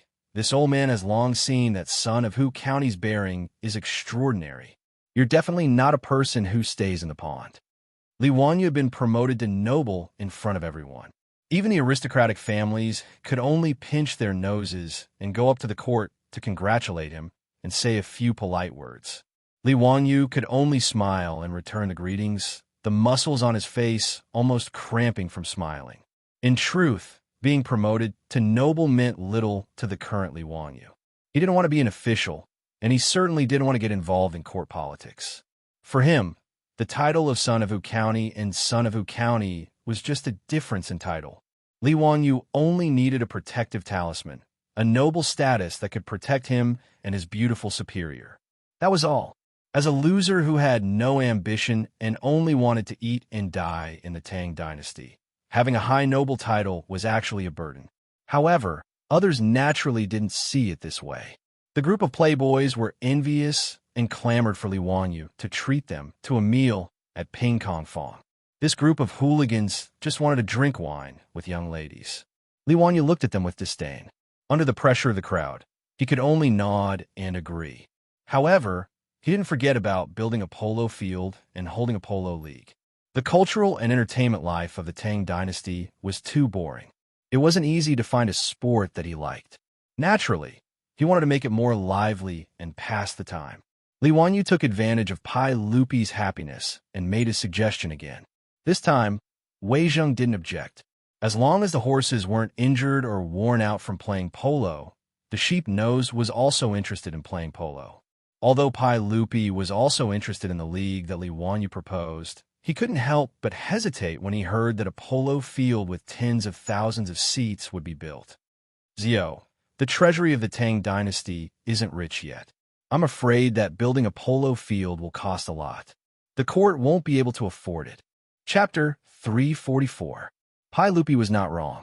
3 days ago, when Li Wanyu proposed to build a large polo field so that tens of thousands of Chong and people could watch the game, he was tempted. After returning to the palace, Pai Lupi summoned an official from the Ministry of Works and asked how much it would cost to build a polo field according to Li Wanyu's plan. However, the final price calculated by the official from the Ministry of Works gave him a huge shock. First, they needed to acquire land to install Li Wanyu's plan. Only the squares in the south of the city had enough space for such a large polo field. Moreover, to build such a large polo field, one square was not enough. They needed to merge 2 squares together. The official took a map of Chong and city and circled the 2 squares beside Anweiman, Zhaoxing Square and N Square for Pai Lupi. Zhaoxing Lane was 661 meters long, while Dun Lane was 955 meters long, including Jingyao Min Street, which was 100 meters wide in the middle of the 2 lanes. The total length reached more than 1,700 meters. The 2 lanes were 477 meters wide from north to south. The area was enough to build a 1,000 paces long polo field. Moreover, the 2 squares were close to the outer city wall. Merging them together would not affect the traffic on Jinjiamen Street. It was very convenient. The cost of building houses in the Tang dynasty was not high, but the land in Chong and city was quite expensive. As the saying goes, every inch of land has the same price as gold. Even though Zhaoxing Square and Square were located at the south gate of Chong and city and were the cheapest places in Chong and city, they were still very expensive. In history, Ma Zhou, as an imperial censor, could not even afford a house in Chong and city because that house was priced at 2 million. 2 million was 2,000 strings of cash and 300 taels of gold. The house that Ma Zhou wanted to buy only took up 1/32 of the area of 1 square. In the end, it was Li Er who waved his brush and asked the Yamen to pay for Ma Zhou's house. Only then did Ma Zhou have his own house. Although the land in the south of Chong and city was much cheaper than the area where the officials lived in the north of the city. However, the official estimated that buying all the land in Zhaoxing Square and Square would cost 60 to 70,000 strings of cash, which was 60 million copper coins and 10,000 taels of gold. And this was only the price of purchasing the land. According to Li Wanyu's idea, a large amount of soil should be piled up on both sides of the polo field to form high stands. It was a simple elementary school math problem. A rectangle that was 1,500 meters long and 400 meters wide had a circumference of 3,800 meters. The amount of work required to build a 10-meter-tall mound was astonishing in the eyes of the Tang. The official from the Ministry of Works calculated the cost and estimated that it would cost no less than 50 million yuan. It was another huge sum of money. In addition to the other facilities, the Ministry of Works official gave Pai Lupi a number that gave him a toothache: 120 million coins and 20,000 taels of gold. In fact, Pai Lupi could afford it. Just today, the old rogue Cheng Yaojin had won more than 40,000 taels of gold from the officials and nobles in Chong, and after deducting the compensation, Pai Lupi would take half of the 40,000 taels of gold, Cheng Yaojin would take 30%, and Li Wanyu would take 20%. The amount of gold that Pai Lupi took was enough to build this unprecedented polo field in the Tang dynasty. But Pai Lupi was reluctant to part with it. With so much gold, how much would he need to buy if he went to the western region to buy horses? He felt that it was not worth it to build a polo field for the people's entertainment. Zio, building the polo field you mentioned would require at least 20,000 taels of gold. With such a large sum of money, the national treasury would be stretched. If you don't believe me, you can ask Prime Minister Fong, Prime Minister Du, and Eunuch Wei. Pai Lupi spread out his hands, indicating that he had no money. Li Er's evasive words. If it were others, they would probably believe it. But Li Wanyu knew that half of the money that Cheng Yaojin won would be given to Pai Lupi. This fellow was stingy and stingy. Li Wanyu purposely pointed his mouth in Cheng Yaojin's direction, indicating that he knew about the division of the spoils. Your Majesty, please think of another way. Pai Lupi ignored his hint and pretended that he did not see it. He clenched his teeth and said, Zio, I can't cook without rice. I really don't know what to do. Damn, this fellow was born in the year of the Pai Xiu, only taking in and not taking out. With Pai Lupi acting so shamelessly, Li Wanyu could not do anything about it. Did this fellow not understand that if there was output, there must be input? 3 days ago, he thought of building a polo field on a whim. But in the past few days, Li Wanyu had carefully thought about it and felt that it was very promising. The tickets for the polo field, the on-site advertisements, and the surrounding shops were all money. And for a long time in the future, it would be impossible for a second polo field of this scale to appear in Chang'an City. Was there a need to worry about not being able to make a profit? The Tang dynasty was lacking in entertainment, and polo was popular but rarely seen. Was there a need to worry that the stadium would not be full for every game? Seeing that Pai Lupi was unwilling to pay, Li Wanyu rolled his eyes and leaned over to Pai Lupi and whispered, Uncle, can I borrow some money from you? Borrow money? How much do you want to borrow? I don't have 20,000 taels of gold to lend you. Pai Lupi heard this and looked at Li Wanyu very warily. Li Wanyu laughed. Not much, just 10,000 taels of gold. No, Uncle, I'll pay you according to the interest rate of the official money. How about that? No, I don't have money. You really don't want to lend? No. Li Wanyu pretended to be regretful and shook his head. If you don't want to lend, then forget it. I'll ask the officials later and see if I can borrow 10,000 taels of gold. By the way, I can also talk to them about Lu Guogong being the banker and setting up the gambling. Come back, you bastard. Be careful, or I'll beat you. Okay, when Lu Guogong receives the gold, I'll ask him to give you 10,000 taels of gold. Don't talk nonsense. Pai Lupi was anxious when he heard this. The dignified emperor of the Tang dynasty had colluded with the founding Lu Guogong to set up a gambling scheme to cheat the officials of their gold. If this matter was spread out, Pai Lupi, would still have face? Hey, uncle, don't worry. I'm the most tight-lipped one. Li Wanyu quickly patted his chest and promised. Get out, get out. Don't let me see you again today. You bastard, you're pissing me off. Pai Lupi turned around and left. He didn't want to say another word to Li Wanyu. Empress Zhang's son and concubine Yang both covered their mouths and chuckled. They followed Pai Lupi and left. After Pai Lupi left, Li Wanyu was very proud. He didn't have the slightest bit of unhappiness when the fops asked him to treat them at Ping Kong Fong. It was all thanks to this group of lovable fops who forced him to watch the polo match at the Northern Imperial Army's barracks. As a result, watching the polo match not only raised his title by 1 level, but also earned him a huge polo field in Chang'an City. Of course, he was most satisfied with the horse, Zhao Yabai. Li Wanyu loved the horse so much that he couldn't put down. He was also extremely grateful to Zhang Liang, the boy who gave him money. A good person. The Tang dynasty needs such a good person. But as the saying goes, a handsome person can't be handsome for more than 3 seconds. Li Wanyu's complacent mood didn't last for long. Chapter 345. The morals of the officials and nobles of the Tang dynasty were still above average. At the very least, no one was as shameless as the old hooligan Cheng Yaojin and reneged on the bet. In less than 2 days, each family sent people to deliver gold to Duke Lu's mansion to clear the gambling debts. This time, Cheng Yaojin didn't cause any trouble for Li Wanyu and happily sent 20,000 taels of gold to him. One tael of gold in the Tang dynasty was equivalent to 30 grams in modern times.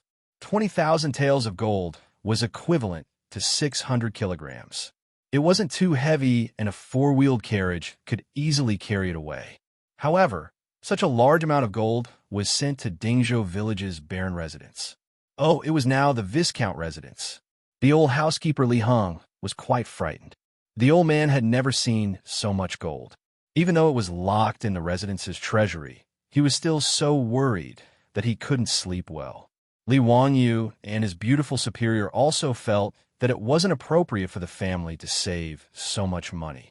However, there were no banks in the Tang dynasty. Every family saved their money in their own residence. Even though he was distressed, he didn't have any good ideas to solve this problem. He did have the intention to hire more troops to guard the house, but the Li family's old residence in Dingzhou village was too small. The people in the house were already cramped, and there was no place for them to stay. He could only wait for half a year for the manor to be completed. Only then could he expand his family's power. Fortunately, Dingzhou village had always been safe and sound. Moreover, it was famous outside. Ordinary thieves didn't dare to cause trouble in Dingzhou village. Li Wanyu had caused so much trouble when he went out. His beautiful superior was speechless. Among the entire Dingzhou village and Lai Hot, she and Li Wanyu were the calmest when it came to his promotion. However, the beautiful superior was in favor of Li Wanyu wanting to build a polo field. It wasn't that she liked playing polo. It was just that she knew better than Li Wanyu what such a large stadium meant. Li Wanyu had never been to Europe or America. Huaxia's large stadiums weren't profitable. Most of them were operating at a loss. However, when his beautiful boss studied in the United States, she had a good understanding of the operation of European and American sports stadiums. As long as the number of guests was guaranteed, profits were inevitable. Her view was the same as Li Wanyu's. In the Great Tang, in this era where sports stadiums had yet to appear, building a polo field that could accommodate tens of thousands of spectators in a city with a population of 1 million was an extremely lucrative prospect.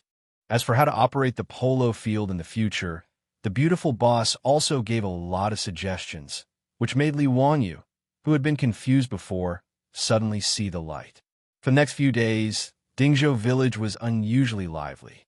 Just like when Li Wanyu had just been knighted, all the officials and nobles in Chang and sent gifts to congratulate him. As for those who were familiar with Li Wanyu, they would visit him in person. The Lai Hot was filled with guests every day, and banquets were held from morning to night. The two disciples, Ma Zhou and Yin Libin, were even more excited for their junior division commander. The two of them even specially asked for leave from their respective yamen and went to Dingzhou village to help Li Wanyu receive the guests. It was also thanks to the help of these two disciples. Otherwise, Li Wanyu suspected that he would be the first nobleman in the Tang dynasty to die of exhaustion because of a knighthood promotion. The villagers were even more honored that their lord had been promoted, and they all came to congratulate him. For this reason, Li Wanyu could only let Niu Wu buy pigs and kill sheep and hold a banquet in the village to make the village lively again. After a few days, he finally sent away all the people who came to congratulate him.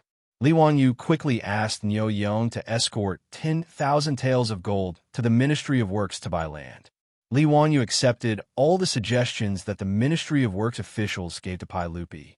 He looked at the map of Chang and city and personally went to Zhaoxing Square and Square to investigate.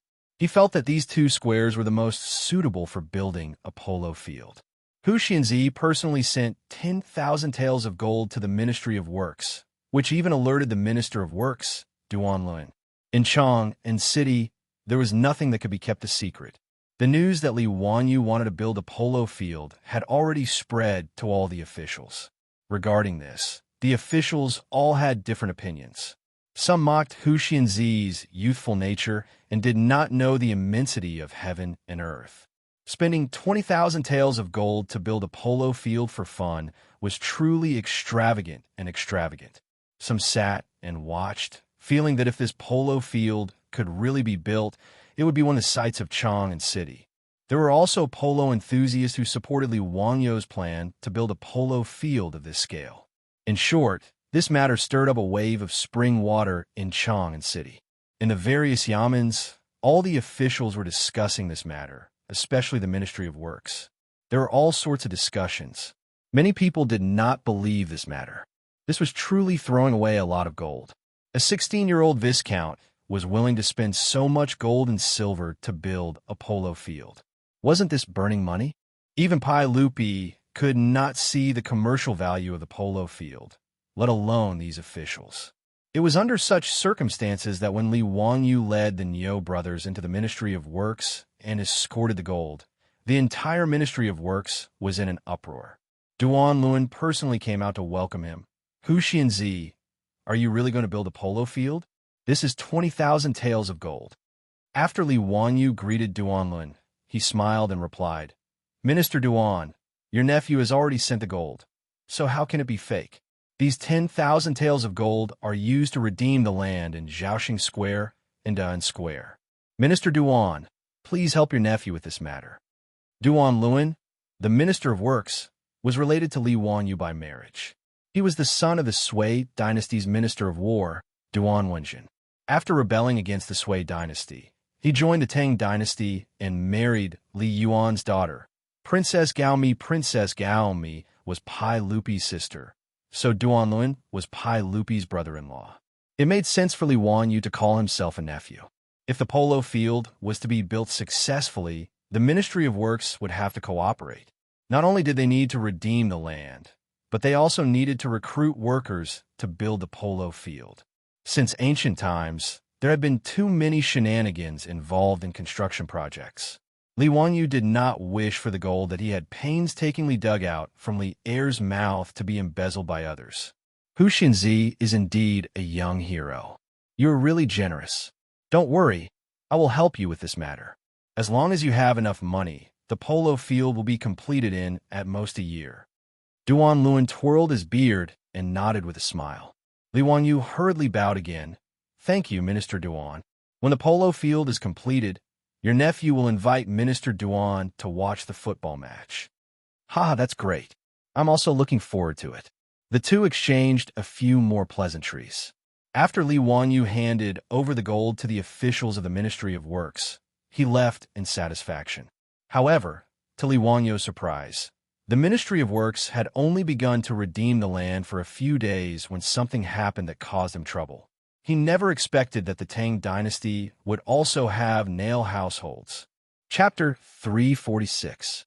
Zhaoxing Square and Dan Square were located outside of Chang'an City. Most of the square was farmland, and there were not many people living there. Farming in the city was a habit of Chinese cities. For a huge city like Chang, and even if it was surrounded by the enemy, they would not lack food for a short period of time. As for Hu Xinzi wanting to buy their land, the people in these two squares did not have much of an opinion. After all, Hu Xinzi had paid the copper coins according to the market price, which was enough for them to buy land from other squares. The matter of the Ministry of Works helping Li Wangyou to buy land went smoothly. However, there were exceptions to everything. The Ministry of Works officials met with a family in Dan Square who refused. Even if the Ministry of Works officials offered a 20% premium, this family would not sell their land.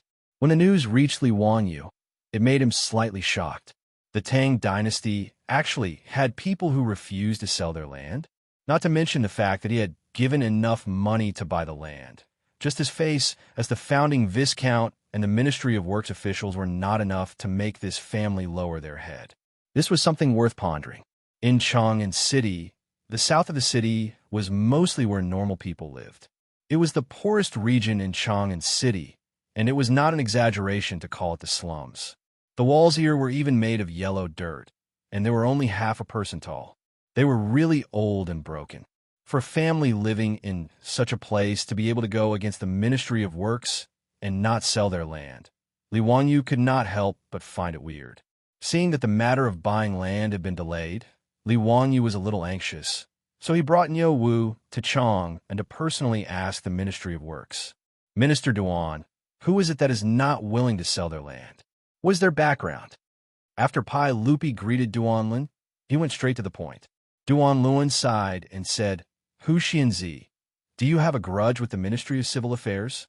His words stunned Li Wangyu, and he did not know what was going on.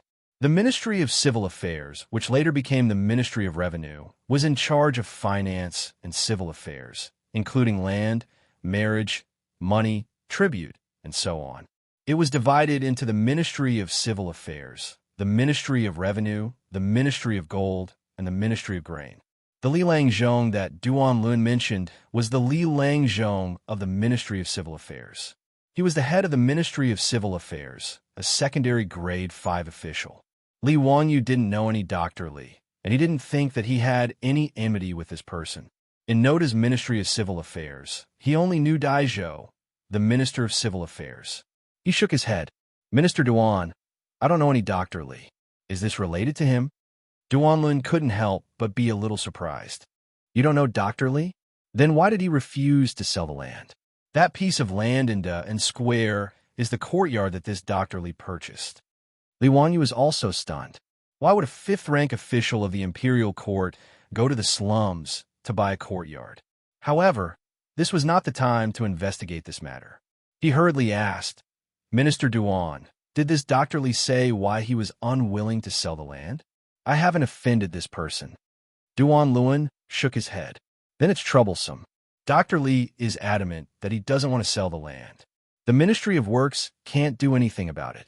We can't force him to sell the land. Li Wangyu frowned. Sure enough, demolition was a troublesome matter no matter when. Now, a lot of land in Zhaoxing Square and Square had been bought. If he couldn't deal with this Dr. Li, then the construction of the polo field couldn't continue. After thanking Duanlun, Li Wangyu got up and left. He planned to find someone to ask about this Dr. Li's background and why he wanted to go against him. For information, he just needed to find the foppish playboys. This group of top foppish playboys of the Tang dynasty had nothing to do every day and wandered around Chang and there weren't many things that they didn't know. Sure enough, as Li Wangyu expected, the foppish playboys knew all about the background of this Dr. Li from the Ministry of Civil Affairs. But after knowing his background, Li Wangyu became even more depressed. This Dr. Li from the Ministry of Civil Affairs was indeed not acquainted with Li Wangyu. But he had a younger sister who was married to the Duke of Chongping, Zhang Liang. Dr. Li was the elder brother of the Li clan, Zhang Liang's brother-in-law, and Zhang Liang's brother-in-law. This made Li Wangyu so depressed that he almost vomited blood. Did he have to be so arrogant? You're a fifth-rank official, and your mansion is in the north of the city. Why did you go to the south of the city to buy land and build a villa?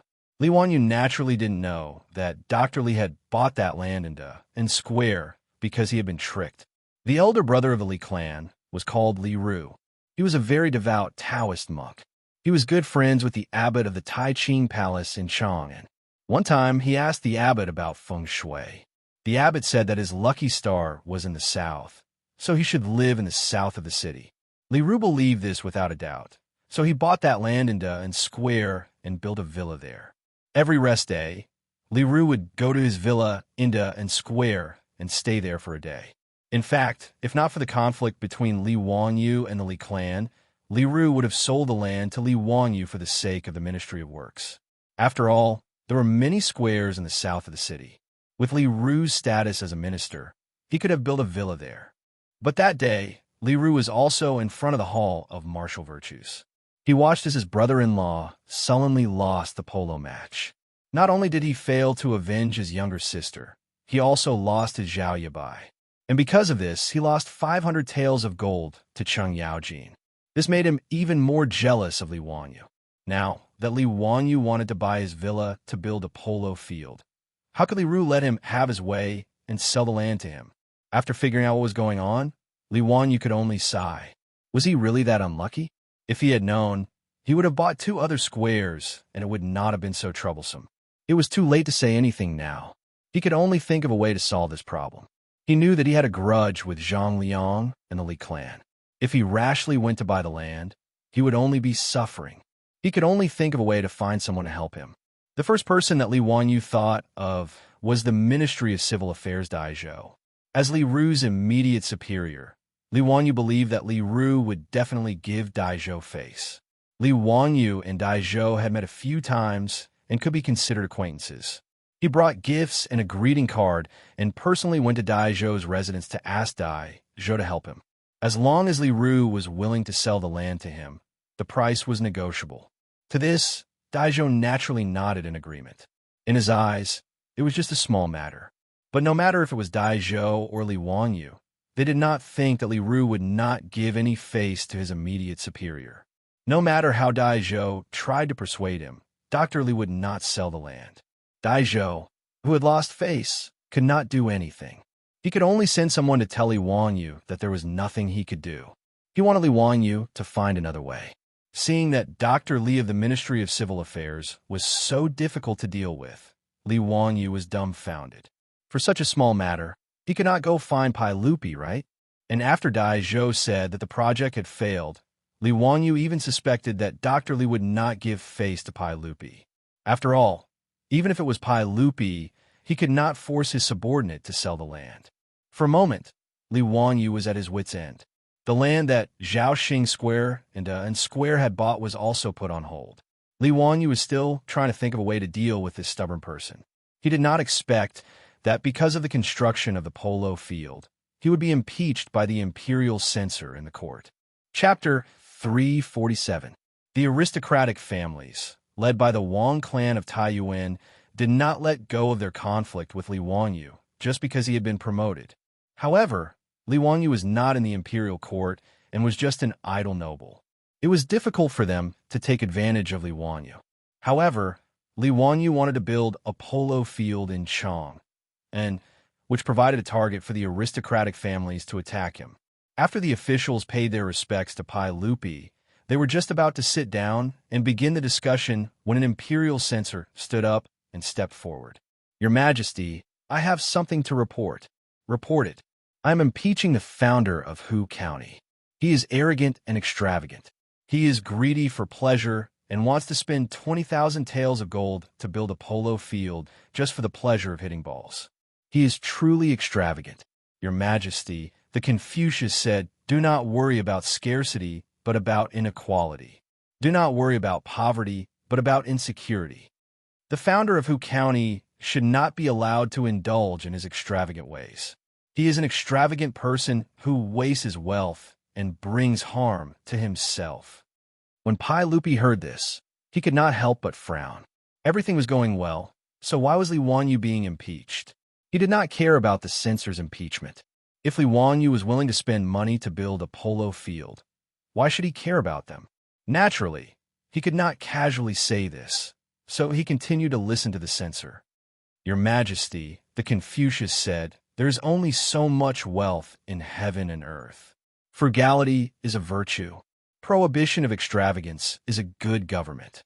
However, the founder of Hu County spent a lot of money to build a polo field. He also forcefully bought land from the people, causing public resentment. I ask Your Majesty to punish the founder of Hu County and ban the construction of a polo field." When Pai Lupi heard this, he could not help but curse the censor for looking for trouble. "If you say that Li Wanyu is extravagant, why don't you go and see what kind of life those aristocratic families are living?" In the hall, the people close to Li Wanyu all had unhappy expressions. They all felt that the censor's impeachment was a waste of time and was looking for trouble. As an imperial censor, Ma Zhou naturally had to speak for his teacher. He immediately stood up and retorted, "Your Majesty, the founder of Hu County spent a lot of money to build a baseball field, but it was not for his own selfish desires. It was built for the people of the Tang dynasty." Pai Lupi pretended to be surprised and asked cooperatively, "Oh, what do you mean?" Ma Zhou bowed. "Your Majesty, the baseball field built by Huxing County can accommodate tens of thousands of citizens at the same time. The people of the Tang dynasty like to play ball, but they usually don't have the chance to see it. If the baseball field is built, the tens of thousands of people in Chang and can have fun with His Majesty. This is a wonderful thing. How can it be called arrogant and extravagant?" He glanced at the censor from aristocratic family and said in a clear voice, "Mr. Huxian spent a lot of money to benefit the people of Chang'an. What he did was to help the people of Chang'an. He should be rewarded by His Majesty."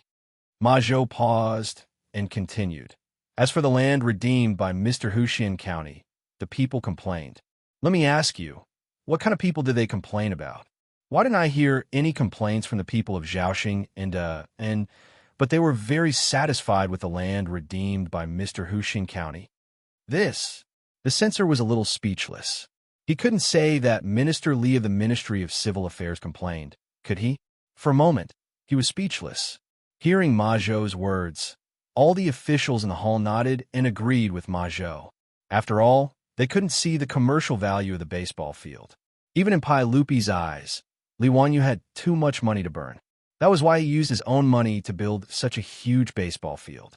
It was not an exaggeration to say that such an act was selfless and helped the people of Chang'an. Even many officials secretly cursed Li Wanyu for being a spendthrift. Of all the things he could do, he used 20,000 taels of gold to build a baseball field. He really had nothing better to do. After the censor was rebuked by Ma Zhou, he couldn't help but look at the heads of the aristocratic families. After hesitating for a moment, he continued, Your Majesty, a few months ago, Mr. Huxian County owed the Yamen of Huxian County a huge sum of 2 million taels of gold. How could he take out 20,000 taels of gold to build a baseball field? There must be something fishy about this matter. Your Majesty, please issue an edict to investigate this matter and see if there was any corruption. In the Tang dynasty, there was no crime of having a huge sum of money of unknown origin. The censor's words were purely groundless accusations, and he was trying to frame Li Wanyu. However, the censor's words almost made Pai Lupi break out in a cold sweat. He couldn't tell the officials that Li Wanyu's 20,000 taels of gold were won by him and Cheng Yaojin from the officials in a bet. After that, they split the spoils with Li Wanyu, right? Just as Pai Lupi was thinking about how to answer, the old scoundrel Cheng Yaojin stood up and pointed at the censor, scolding him. Bastard, Mr. Huxian County's 20,000 taels of gold was given to him by me. What, do you have a problem with that? Given? Cheng Yaojin's words made the officials in the hall speechless. Old man, can't you be a little more reliable? That was 20,000 taels of gold, not 200 copper coins. Cheng Yaojin, you said you gave it to Mr. Huxian County? Don't you feel guilty? Why don't you give it to me? However, since Cheng Yaojin said so, what could they do? Are you going to bite this old man? Why did Lu Guogong give Mr. Huxian County so much gold? The censor still wanted to argue. Cheng Yaojin's spit was all over his face. None of your business. The censor's face turned red from Cheng Yaojin's scolding, and he didn't know how to answer. After Cheng Yaojin's pestering, Pai Lupi couldn't help but breathe a sigh of relief. He didn't want to continue arguing about this matter. So he said, Mr. Huxian County is willing to build a baseball field for the people. It is a good story. We are happy to see it happen. Don't mention this matter again. Once Lier opened his mouth, it could be considered as setting the tone. Although the aristocratic families were unwilling, there was nothing they could do. Li Ru snorted coldly in his heart, but he didn't say anything. In any case, he had made up his mind. No matter what, he wouldn't sell the land of Da and Square to Li Wanyu. The aristocratic families didn't manage to overthrow Li Wanyu in the court, but they used the same old trick again. They began to spread rumors in the streets to slander Li Wanyu. It was originally just nonsense, but they didn't expect that the rumors targeting Li Wanyu would be so fierce, causing the people of Chang, and who didn't know the truth, to talk about it. Delang, have you heard? Zhaoxing and Square in the south of the city are going to be flattened to build a baseball field. I heard that Mr. Huxian County is going to spend 20,000 taels of gold to build this baseball field. TSK, 20,000 taels of gold? How much money is that? These damn dignitaries, they have so much money, but they don't know how to share some with us. I thought that the county was a good person, but I didn't expect him to be so extravagant. Bah, how can these dignitaries be good people? They should all be beheaded. Shoo, lower your voice. Do you want to die? I heard that the talents of Zhaoxing and Square are pitiful. They were directly driven out by Mr. Huxian County and became beggars. Their good homes are gone just like that. This county is so young, but he's so rich and heartless. He really deserves to die. Because of the people's hatred of the rich, rumors like this fermented through the mouths of the people, and it caused the anger of the people in Chang'an. Li Wangyu's name was stinking in the streets for a while. In this regard, Li Wangyu, who was thinking hard about how to buy land from Li Ru in Dingzhou village, knew nothing about it. Chapter 348. In fact, how much money Li Wangyu spent had nothing to do with the people.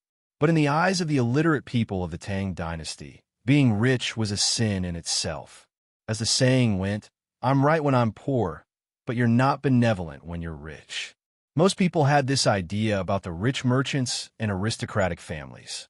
This was also one of the reasons why the rebels of the past dynasties could always attract enough response as long as they shouted the slogan, "Equal status, equal wealth."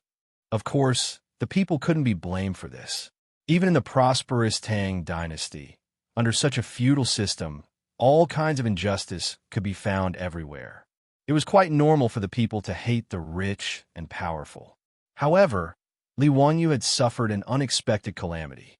After a wave of rumors spread by the aristocratic families, coupled with the common people's innate hatred for the rich and powerful, Li Wangyu had been tricked just like that. Now in Chang, and people were either discussing how much money the county official had to spend 20,000 taels of gold to build a polo field, or cursing the rich and unbenevolent rich and powerful. For this reason, Li Wangyu sneezed a lot at home these days, thinking that he had caught a cold. On this day, Li Wangyu was still worrying about Li Ru in the mansion when he saw the old butler, Li Heng, hurriedly leading the old village chief in. "Old village chief, what's the matter? Why are you in such a hurry?" Li Wangyu saw the old man's nervous look and couldn't help but ask curiously. "Li Jia Xiaolang, a lot of beggars suddenly came to the village today, a large group. Olmi has asked the village's young men to stop them at the entrance of the village. Do you want to drive them away?" Beggars were beggars. Li Wangyu couldn't help but be stunned when he heard this. Has there been a disaster recently? Since the government ordered to eliminate the locusts, the big locust plague of Zhangguan 2 years ago had almost been eliminated. Although this year's grain reduction was certain, there shouldn't be people fleeing and begging, right? And even if they wanted to flee, shouldn't it be in July or August when there was a shortage of food? It was only the end of April and the beginning of May. How could there be groups of beggars? The old villager shook his head and said, "They don't look like refugees. They look more like beggars in Chang'an. They speak with the accent of Chang'an." Li Wangyu asked curiously, "Beggars in Chang'an? Why would these people come to my Dingzhou village to beg for food?" Dingzhou village was located in Chang and 100 miles away from Chang'an city. Although it had only been half an hour on horseback, it was obvious that these beggars did not come here on horseback. It would take a day to walk 50 kilometers on foot. What attracted these beggars from Chang and city to Dingzhou village? Even the old villager was confused. He had lived his whole life, and this was the first time he had encountered such a thing. Let's go. Let's go to the village entrance and see what's going on." Li Wangyu simply stood up and beckoned the old villager to walk towards the village entrance. When they arrived at the entrance of the village, they saw that it was already crowded with people. There was indeed a group of beggars dressed in rags outside the village. They were clamoring to enter the village, and there were no less than 100 of them. At the entrance of the village, there was a group of old soldiers leading the village's young and strong men. They held weapons and stared at the beggars covetously, not allowing them to move forward. Although the houses in Dingzhou village were still dilapidated, there were many copper coins hidden in each house. The old villager naturally did not want to let so many beggars into the village, fearing that they would cause trouble. The villagers also came to watch the commotion. The women and children pointed at the beggars outside the village and laughed from time to time. Niu Yong and Niu Wu saw so many beggars and were afraid of trouble, so they stopped Li Wangyu from going forward. The two of them held weapons and squeezed to the front of the village's young and strong men. "Who are you? Why have you come to my Dingzhou village?" Niu Yong asked loudly. "Sirs, we have no one to depend on and are very pitiful. We have specially come to ask for help from the founder of Hu County. Please take pity on us and help us. We want to see Hu County and ask for your help. Please have mercy on us. Please take pity on us and help us." The group of beggars clamored and shouted all kinds of things. Some even sang a beggar's song, There are only 12 hours in a day, and there are only 2 or 3 rooms. Each room only asked for 1 coin. Heaven, heaven, heaven is so pitiful. This group of beggars was so noisy that it gave the Nyo brothers a headache.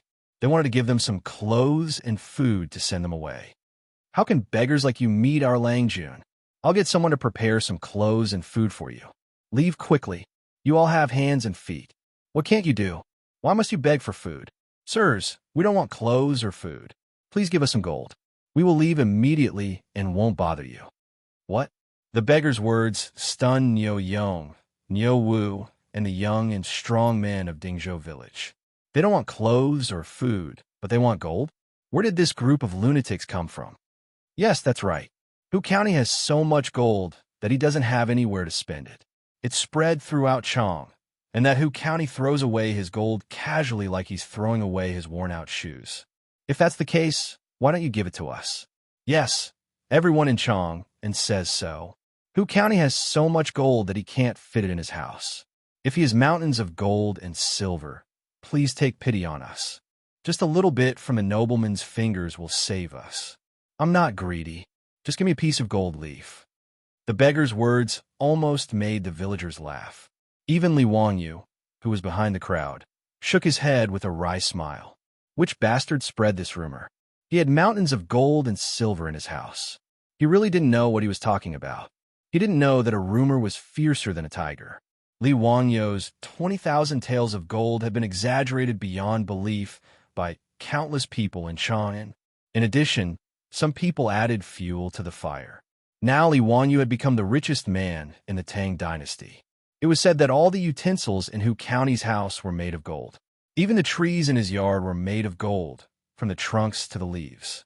Some people even said with certainty that they had seen with their own eyes that Hu County's stones in his house were made of gold. He just threw them on the ground casually and didn't even bother to look at them, and so on. The people of the Tang dynasty tried their best to imagine how rich Li Wangyu was with their own imagination. For such rumors, people with a little brain would naturally laugh it off and not take it seriously. But the beggars in Chang and believed it. Attracted by the Li family's endless gold, this group of beggars formed a group and walked for a whole day before they came to Dingzhou village. They just wanted to ask Li Wangyu to give them some gold. The beggars' words naturally made the villagers of Dingzhou village laugh. They looked at the beggars with a little sympathy before, but now they looked at them as if they were crazy. Beggars didn't want clothes, food, and copper coins. They actually asked for gold. This was the first time they had heard of such a thing. You want to go to heaven? Why don't you just go to Taiji Palace and ask the sage to give you the throne? Li Wangyu is also speechless. He didn't want to bother with this group of crazy people. He wanted Nyo Yong and Nyo Wu to drive them away. While they were making a fuss, they saw more than a dozen strong horses galloping toward the village outside the village. Chapter 349. Nyo Yong, Nyo Wu, and the others tightened their grip on their weapons when they saw the approaching horses. When they saw who it was, they heaved a sigh of relief. It was Yang Quan, the county magistrate of Hu County. Behind him were Fong Chun and a group of bailiffs. This group of beggars came from Chang'an. If they wanted to reach Dingzhou village, they naturally had to pass through Hu County. At first, Yang's didn't think much of it, but when his bailiffs came to report that the beggars had gone to Dingzhou village, he began to feel nervous. He hurriedly led County Magistrate Fong Chun and the bailiffs over. Zio, are you okay? Ming House, it's nothing. It's just a group of strange beggars. Thank you for making a trip here. I'll get the bailiffs to disperse them. These bastards only know how to enjoy life and hate work. They're really despicable for stirring up trouble. Seeing that nothing major had happened, Yang Xian heaved a sigh of relief. If something happened to Li Wangyu, the county magistrate who founded the country, it would be terrible. He couldn't help but take it seriously. Ever since Li Wangyu was conferred a title, the two of them were still close. He even wanted to call Li Wangyu County Magistrate Man or County Magistrate's son, but Li Wangyu stopped him and said that the two of them should address each other the same way. However, no matter what, Li Wangyu was now a noble of the Tang dynasty and the county magistrate who founded the country. If something really happened, he couldn't bear the responsibility as a county magistrate. After Yang Quan finished speaking, He hurriedly ordered Fong Chun to lead a group of bailiffs to disperse the beggars. However, the beggars were not afraid of the bailiffs. Not only did they refuse to leave, they also cursed. "Why are you chasing us away? What law have we broken? We want to see County Magistrate's son and ask for his mercy. Give us gold. County Magistrate's son has so much gold that he can't use it all. Why won't he give it to us?" "Yes, we want gold. We can just pick some gold leaves and some gold stones. Don't waste your breath on these county magistrates. Let's rush into the village. That county magistrate has countless gold for us to use." "Yes, yes, charge in and get the gold." The yamen runners wanted to drive this group of beggars away, but they saw that the beggars suddenly became agitated. They actually wanted to break through the blockade of the young and strong villagers and rush into the village. Seeing that this group of beggars was about to cause trouble, the bailiffs did not dare to be careless. They hurriedly pulled out their knives and chains from their waists and threw them at the beggars. The youths of Dingzhou village were also nervous. They clenched the weapons in their hands. All the beggars who wanted to attack the village were all beaten to the ground. More than 100 beggars, in front of Dingzhou village's group of strong and powerful youths, as well as the county yamen runners. Naturally, they did not have an easy time. It didn't take long for them to be knocked to the ground. Many of the remaining beggars wanted to run away, but they were all chased back by the bailiffs and tied together with ropes. Li Wanyu was at a loss. He was still confused about the farce in front of him. What the hell was going on? What on earth happened in Ming House?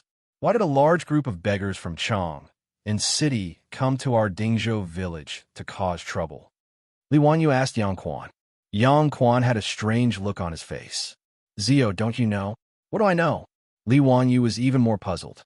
Yang Quan hesitated for a moment and told him what happened in Chang and City. When Li Wanyu heard all the rumors about him in Chang and City, he could not help but be dumbfounded. What the hell was this? He was planning to build a polo field. Who did he offend? How could it be said that the trees and stones in his house were all made of gold? Damn it. Why didn't they say that even the shit he took was made of gold? What was more infuriating was that he, a man of ideals, morals, culture, and discipline, a man from the 21st century, was actually rumored to be a typical example of a rich man being heartless. It was really unbearable. Who the hell was this person who was disgusting him? Li Wanyu began to flip through the little black book in his heart again, preparing to find out what kind of enemies he had. After thinking about it, it seemed that there was no one else who could and would do this except for those shameless aristocratic families. He had forgotten that his method of pasting big characters and small posters to the aristocratic families did not seem to be any better than the aristocratic families spreading rumors. While Li Wanyu was sulking and cursing the aristocratic families in his heart, Yang Quan had already asked the county magistrate, Fong Chun, to tie up all the beggars with ropes and string them into a string, intending to escort them back to the county office. However, his county office could not hold so many people. Most likely, they would be brought back to the county office to be beaten and then driven out. Yang Quan was worried that these beggars would come back to cause trouble again, so he called the old village chief over and gave him a few instructions. He told him to be more careful and not let the rascals disturb the village and the county magistrate. In response, the old village chief nodded repeatedly. The old man was also worried. Now that the village had suddenly become rich, it would not be good if there were rascals spying on them. After consulting with Li Wanyu, the old village chief ordered the old soldiers to lead the group of young men to start setting up fences at the village entrance. He also arranged for people to start patrolling the village day and night. While Yang Quan and the old village chief were busy, Li Wanyu angrily returned to the mansion. He found his beautiful superior and poured out his grievances. When the beautiful superior heard the unreliable rumors in Chang and City, she could not help but cover her mouth and secretly laugh. Li Wanyu angrily glared at her. What kind of person was she? Not only did she not comfort his hurt heart, she was even gloating at his misfortune. She really deserved a spanking. He unconsciously looked at the beautiful superior. Because she was kneeling on the wooden couch, her dress was stretched to the point that it looked like a tempting peach. He could not help but swallow his saliva. Where are your eyes looking at? Be careful, or I'll kill you. The beautiful superior naturally noticed Li Wanyu's gaze and could not help but blush. She twisted her body, stretched out two slender fingers, and waved them in front of Li Wanyu's eyes like scissors. No, nothing. Li Wanyu hurriedly averted his gaze, not wanting to think about those annoying things. With such a beautiful woman by his side, why should he think about those bullshit rumors? Who would like to spread those nonsense? Would he lose a piece of flesh? Looking at the beautiful superior's soul-stirring face, Li Wanyu could not help but feel a fire in his heart. Hee, Chongqing, you see, since we came to the Tang dynasty, we haven't gone out together. Why don't we go sightseeing in Chang'an City today? Humph, are you asking me to go out? Su Chongqing proudly raised her white, slender neck, with a sly smile on her stunning face. Li Wanyu could not help but swallow his saliva again. Hee, yes, little girl, how about accompanying me to have fun today? Sorry, I don't date children. After the beautiful superior finished speaking word by word, she giggled and ran back to her room before Li Wanyu could react. When Li Wanyu figured out the meaning of her words, he was so angry that he almost pulled out a 40-meter-long broadsword and chased after her.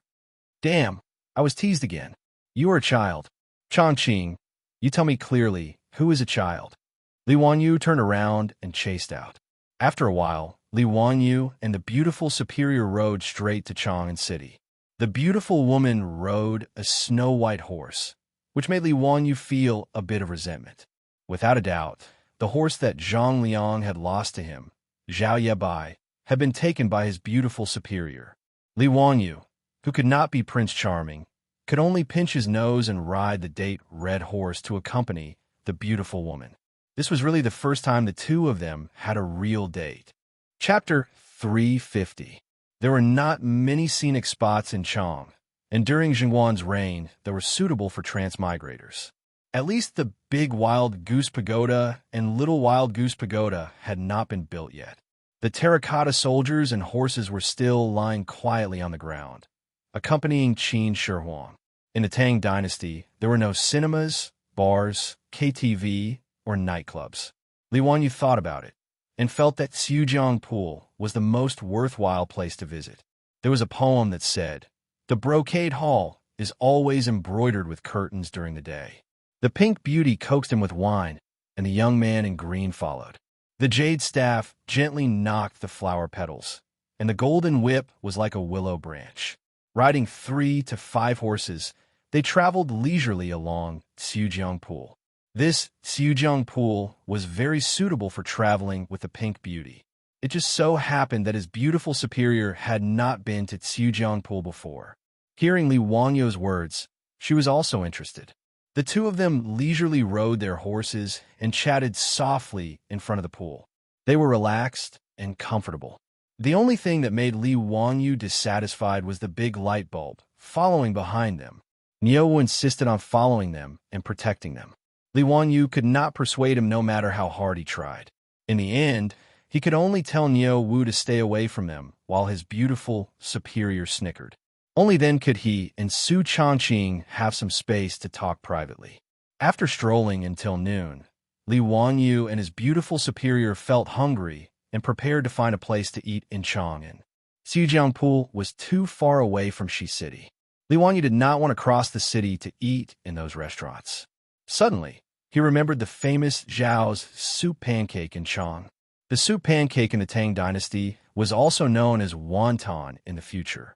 Yang Xiong of the Western Han dynasty's Feng Yin mentioned that pancake is called wonton. Wonton was a kind of pancake. When it was cooked with soup, it was called soup pancake. Li Wanyu had eaten this chong, and Zhao's soup pancake once out of admiration. Zhao's wonton pancake was delicious but not greasy. The seasoned soup was mellow but not bland, giving a long aftertaste. Li Wanyu ate it with great satisfaction. Listening to Li Wanyu's introduction, the greedy worm in the belly of the beautiful boss was also aroused, and she nodded repeatedly.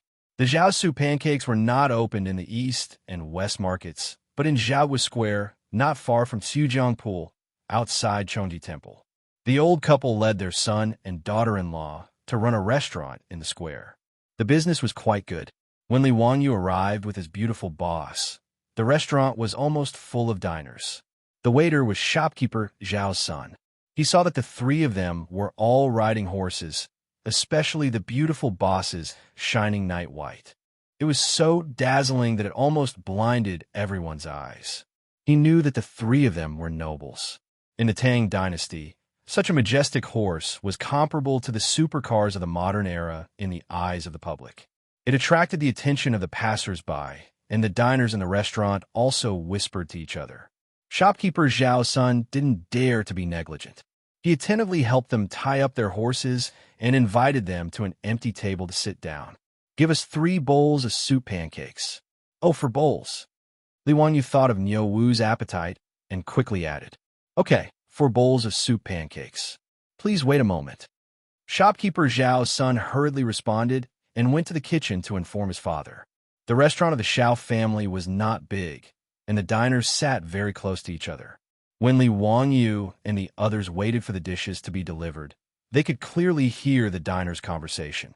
The beautiful boss's shining night white attracted a lot of envious voices. People who loved horses in the Tang dynasty could be found everywhere. Many diners commented on the majestic white horse, clearly and logically. They were very envious, and Li Wanyu felt a little complacent in his heart. "Wan Sanlang, look at this white horse. How much is it worth?" "Hee, that's a big deal. In the West Market, it only costs 10 strings of copper coins to pull a horse, but in the army, it costs 50 strings of copper coins to pull a horse. I think this white horse is even more expensive.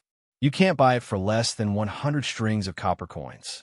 The diner called Wan Sanling's voice was not low, and all the diners in the restaurant could not help but gasp. "His so expensive? Wan Sanling, are you trying to fool us?" "Hey, what's there to fool you? I've been working in the cattle and horse market in the West Market for so many years. How can I not know this?" Wan Sanling's words made the diners look at Li Wanyu and the others differently. At this time, Li Wanyu and the others' wontons had been delivered. They just pretended not to hear and buried themselves in the food. Everyone's discussion soon shifted from the precious shining yabai to the rumor of 20,000 taels of gold for the construction of a polo field in Shan. Li Wanyu could not help but frown when he heard that. Actually, compared to the famous founder of Hu County, what does this horse count for?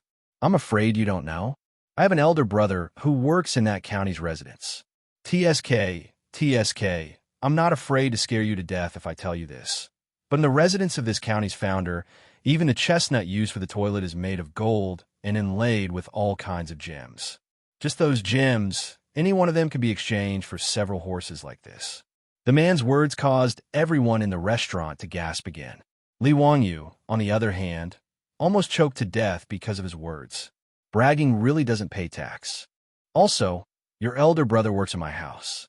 This bragging really makes it seem as if it's true. Li Wanyu felt that if he was not talking about himself, he might have believed it. Damn, so what Yang Quan said was true. This rumor is getting more and more exaggerated. If it continues to spread, Li Wanyu will probably become the god of wealth who can turn stone into gold. The beautiful boss naturally heard this and couldn't help but cover her mouth and laugh. This made Li Wanyu so angry that he glared at her. Niu Wu's mouth was wide open. He thought that he was hallucinating. He was about to stand up and refute, but Li Wanyu pulled him back and shook his head, indicating that he should not speak. The atmosphere in the restaurant became livelier because of the bragging man's words. That's why that county spent so much money to build a baseball field for him to play in. It was a small matter. It's just a pity that the people of Zhaoxing and were chased out of their houses in the middle of the night in order to make room for that county. A perfectly good home was gone just like that. I heard about this matter. That county had countless gold in his house, but he was still so stingy. Not only did he not give them the money to buy the land, but he also let the people in his house kidnap women. TSK, the people of those 2 houses are in trouble. Their homes are gone, and even their slightly beautiful daughters were taken to the county's founder's house to be ravaged day and night. Isn't that right? Fortunately, my house is an Enlu house, which is just across in Wayman Street from that house. These days, the cries of the people of and house can be heard through the walls of the house. It's too pitiful. That county really doesn't know shame and acts like a beast. He's so extravagant and lascivious. I thought that someone who could write such a strange book as The Three Kingdoms must be a great scholar. I didn't expect him to be so unbearable. When Li Wangyu heard this, he could no longer hold it in. He slammed the table and stood up. The beautiful boss's face also turned cold. Her mischievous expression was gone. Niu Wuza clenched his fists. The veins on his neck bulged in anger. It's fine to say that I'm rich and heartless, but to even talk about raping women and ravaging them day and night? This is simply forcing me to feed sh*t into my mouth. Damn it. Chapter 351. The sound of Li Wangyu slamming the table was so loud that it attracted everyone's attention. Li Wangyu angrily asked, "Everyone, aren't you afraid of being punished by the authorities for making up such rumors?" However, his words only caused the restaurant to be silent for a few seconds before being mocked by everyone. Bah, why can't we talk about what that county magistrate did? Only county magistrates are allowed to set fires, but commoners aren't allowed to light lamps. This Lord Xiaolang must be from a wealthy family. That's why he's so protective of that county magistrate, right? They're all jackals of the same tribe. So what if he's rich? Just because he's riding a good horse, he dares to shout and shout? If it were any other day, these diners wouldn't have dared to curse at someone riding a horse like Yabai. However, today everyone in the restaurant was condemning that county magistrate. It was as if they were of one mind, and the law couldn't punish the majority. Thus, even though they knew that Li Wangyu's group of three had extraordinary identities, they still attacked them. The beautiful woman's face was frosty as she coldly said, "Everyone, why are you insulting my innocence without any evidence? When has that county magistrate ever kidnapped a woman or occupied someone's land?" It would have been better if she hadn't said anything. Her words caused everyone in the restaurant to laugh. "Haha, young lady, why aren't you properly taking care of your husband and children in your residence? Why are you spouting nonsense? We all saw what that county magistrate did with our own eyes. How is he insulting your innocence? His appearance isn't bad, but I didn't expect him to have the heart of a poisonous scorpion. How much gold did that county magistrate give you for you to protect such a beast like him? I'm afraid this young lady isn't this young man's mistress, is she? Or perhaps she's a girl from Peace Square." Li Wangyu had already been enraged by these rumors in the marketplace. At this time, when he heard them humiliating his beautiful superior, he couldn't bear it any longer. He directly picked up the bowl of hot soup on the table and threw it at the person who said that his beautiful superior was the miss from Peace Square. The Zhao's soup pancakes used the best chicken soup as the base. It tasted delicious, but the temperature of the chicken soup was also quite high. The bowl of soup splashed onto the head of the person who had spoken just now. The scalding soup made him wail like a ghost and howl like a wolf. Seeing Li Wangyu suddenly launch an attack, the customers in the restaurant were stunned for a moment before they flew into a rage. All of them suddenly stood up and rushed toward Li Wangyu and the other two. For a moment, the Xiao family small eatery was in a mess. When Niu Wu saw that his Lang Jun had made a move, he didn't hesitate. He waved his big fist and smashed it toward the surrounding diners. With his martial arts, it couldn't be easier for him to deal with these ordinary people. With just 2 or 3 punches, he knocked down several people. However, as the saying goes, the Tang people revered martial arts while the Song people revered literature. Although these diners were all common people, they didn't fear Niu Wu's fist at all. Instead, after he knocked down a few people, the others became even more fierce and surrounded him. After Li Wangyu threw the bowl of soup, he also felt a bit of regret. In this eatery, there were more than 10 diners, but Niu Wu was only one person. With his small body, he couldn't help much. If by any chance he got into a fight and hurt his beautiful superior, then it would be too late for regrets. Seeing that all the diners had surrounded him, Li Wangyu quickly pulled his beautiful superior behind him. He reached out and picked up the bowl and chopsticks on the table again and smashed it toward the diners. The eatery was in chaos. The Xiao family shopkeeper and his son hurriedly shrank behind the counter and repeatedly called for everyone to stop. But at this time, how could everyone stop? Niu naturally had a lot of skills. If he really hardened his heart and pulled out the weapon at his waist, then these diners would probably all be lying on the ground. But it was only a verbal disagreement and a fight, so Nyowu naturally couldn't hurt people. And with his bare hands, although he was brave and fierce, he might not be able to deal with the siege of more than 10 people. Li Wanyu saw that Nyowu was being besieged and that there were several people on his side surrounding him again. He quickly picked up the bowl of soup on the table and made a gesture to throw it out again. His action scared the diners who were surrounding him. They immediately dodged, afraid that the hot soup would be poured on them. The person who was poured a bowl of hot soup by Li Wanyu just now was still rolling on the ground and howling in grief. After using the hot soup to force the diners away, Li Wanyu didn't waste any words. He threw down the bowl of soup, pulled his beautiful superior, and turned to run. He didn't forget to call out, "Nyowu, leave quickly. Don't get entangled with them. Langjun, you guys get on the horse first." Nyowu blocked the entrance of the restaurant by himself. He had the aura of a man who could hold back 10,000 men. Li Wanyu untied the reins. He didn't care to avoid arousing suspicion. He stretched out his hand to hold his beautiful superior's perky buttocks and pushed her onto the horse. Then he also turned over and got on the horse. He pulled the reins of Nyowu's horse and shouted at Nyowu, "Nyowu, let's go." Nyowu kicked the person in front of him to the ground and turned around to run. He turned over and landed on the horse's back. The three of them didn't care about the ban on horses in Chang and City. They whipped their horses and ran away. The group of diners squeezed out of the restaurant. Looking at the horses that were far away, they couldn't catch up. They could only jump and curse.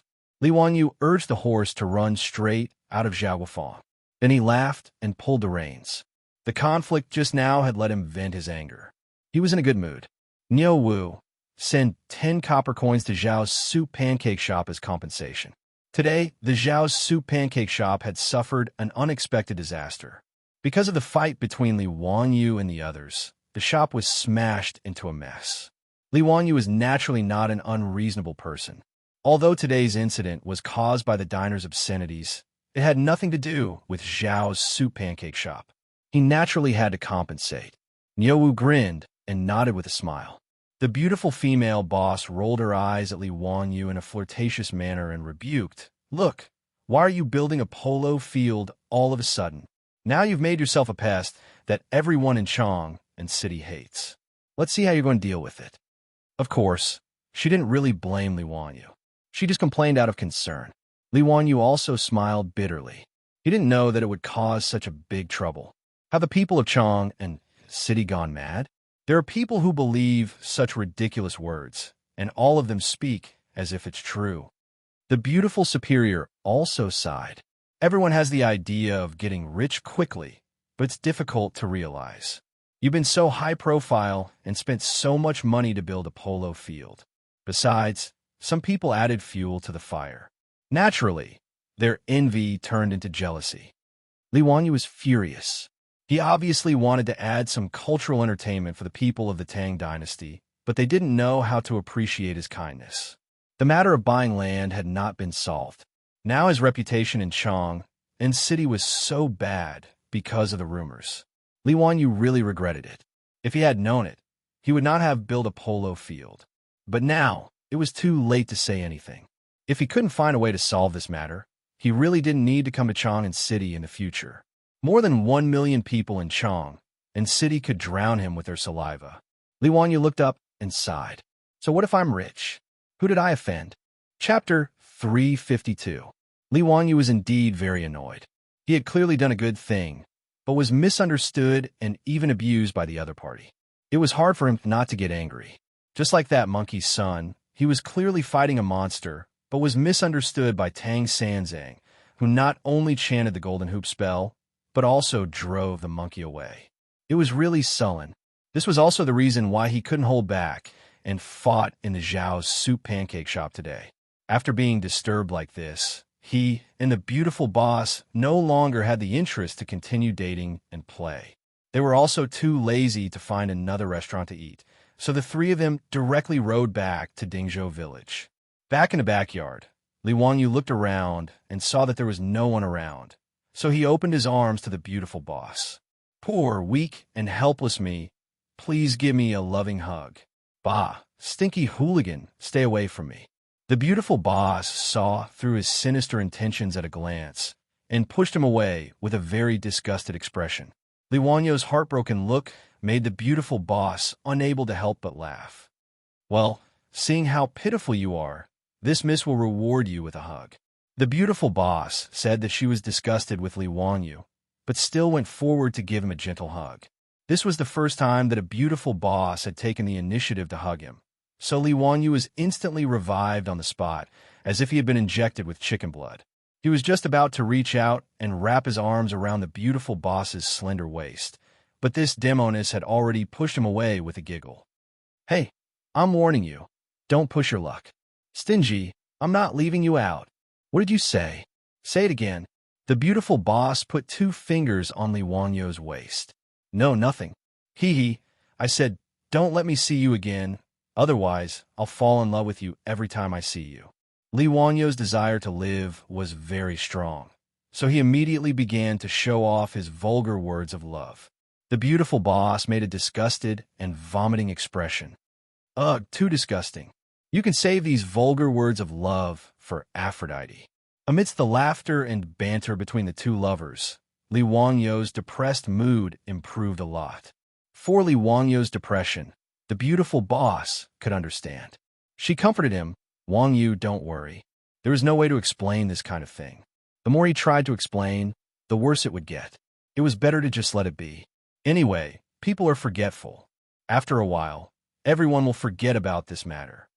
Although the beautiful boss's words were reasonable, Li Wanyu still felt aggrieved. Sigh, my heart was originally towards the bright moon, but the bright moon shines on the dish. All right, stop sighing.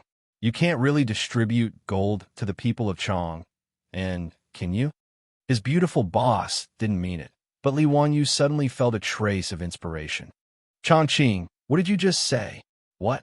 You can't give gold to the people of Chang, and before the beautiful boss could finish her words, she saw Li Wanyu fiercely hugging her and kissing her pretty face with lightning speed.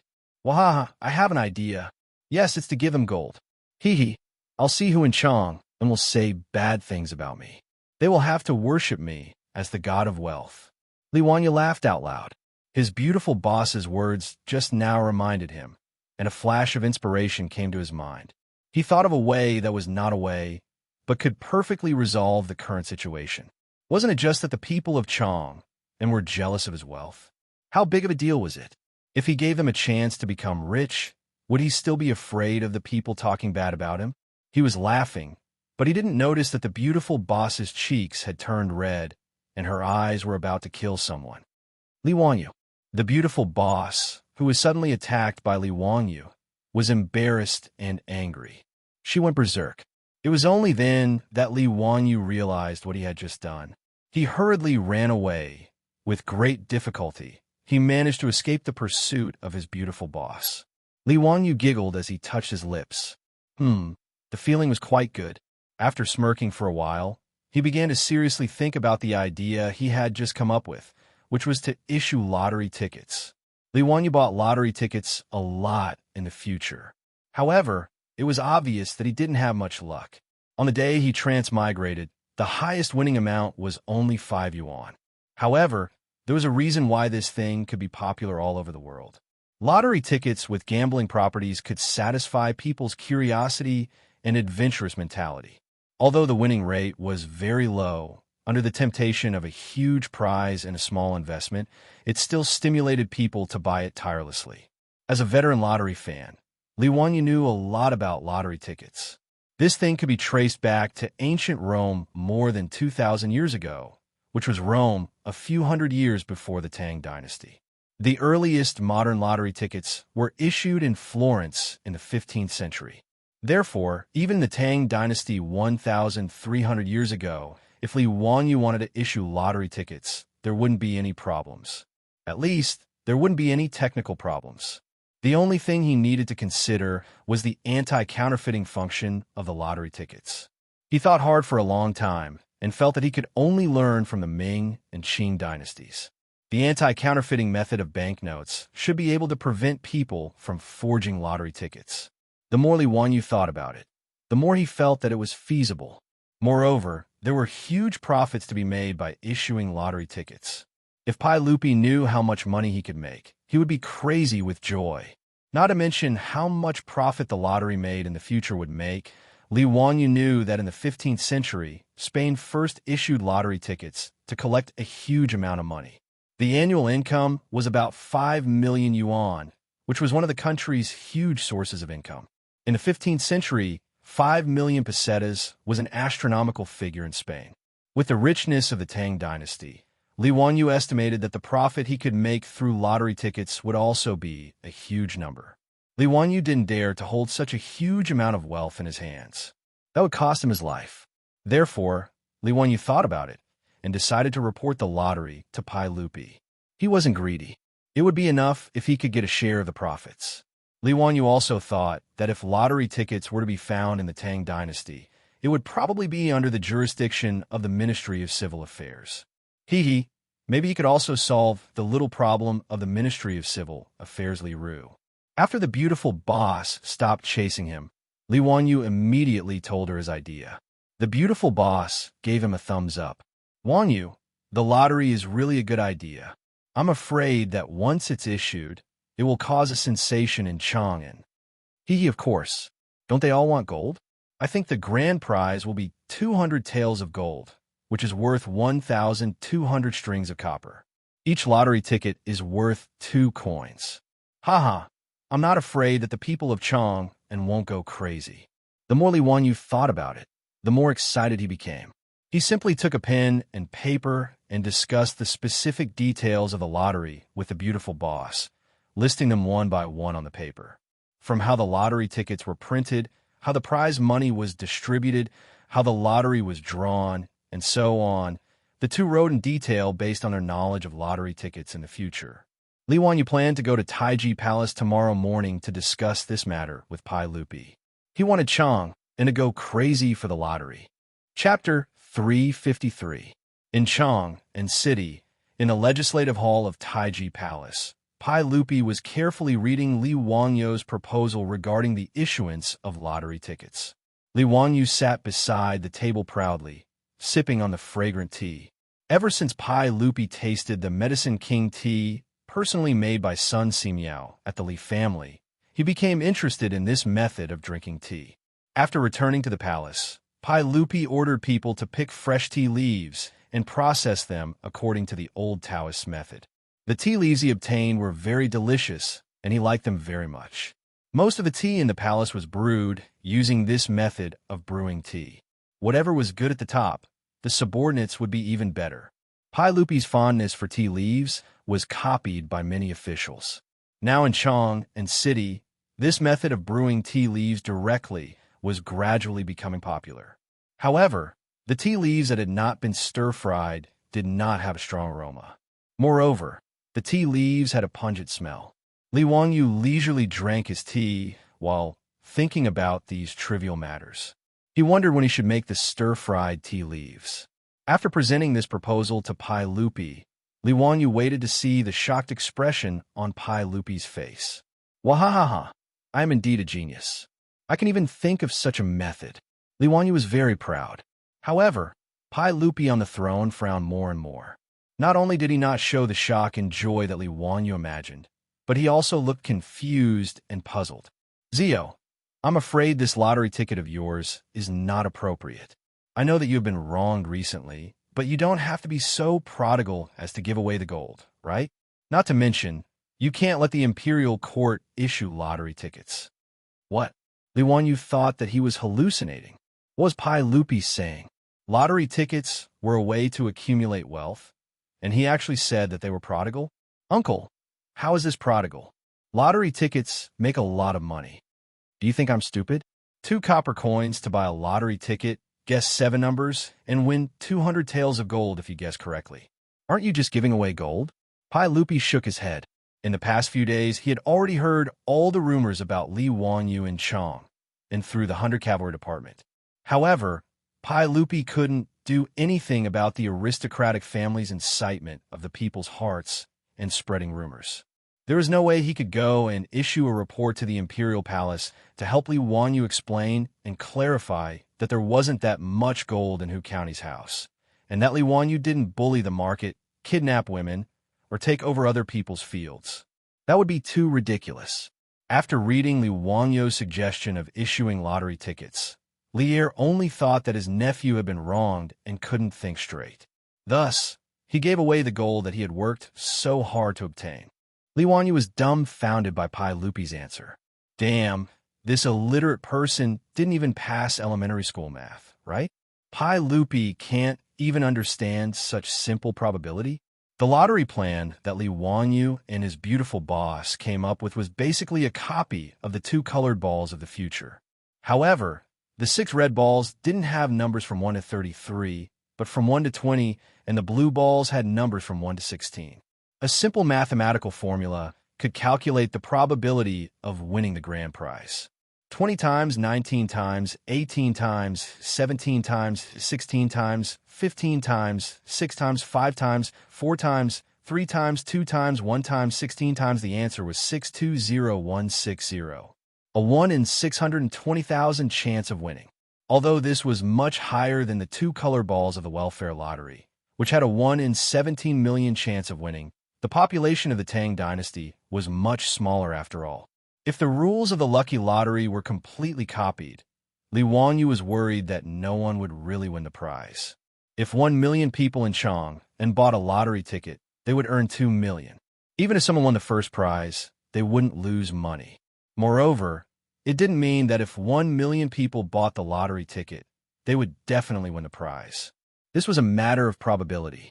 If the lottery ticket was a loss, the lottery agencies in the future all over the world would have gone bankrupt long ago. However, Li Wanyu opened his mouth and felt that this matter couldn't be explained to Pai Lupi, who was illiterate. Uncle, about this matter, let's ask Minister Dai to come. He will definitely understand what is going on.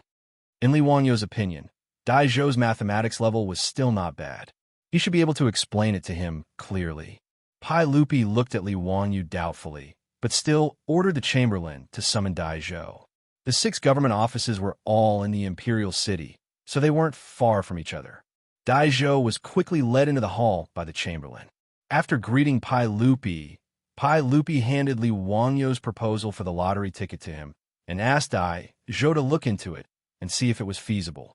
To Li Wanyu's surprise, Dai Zhou, who was considered a top mathematician in the Tang dynasty, actually shook his head after looking at his lottery ticket proposal.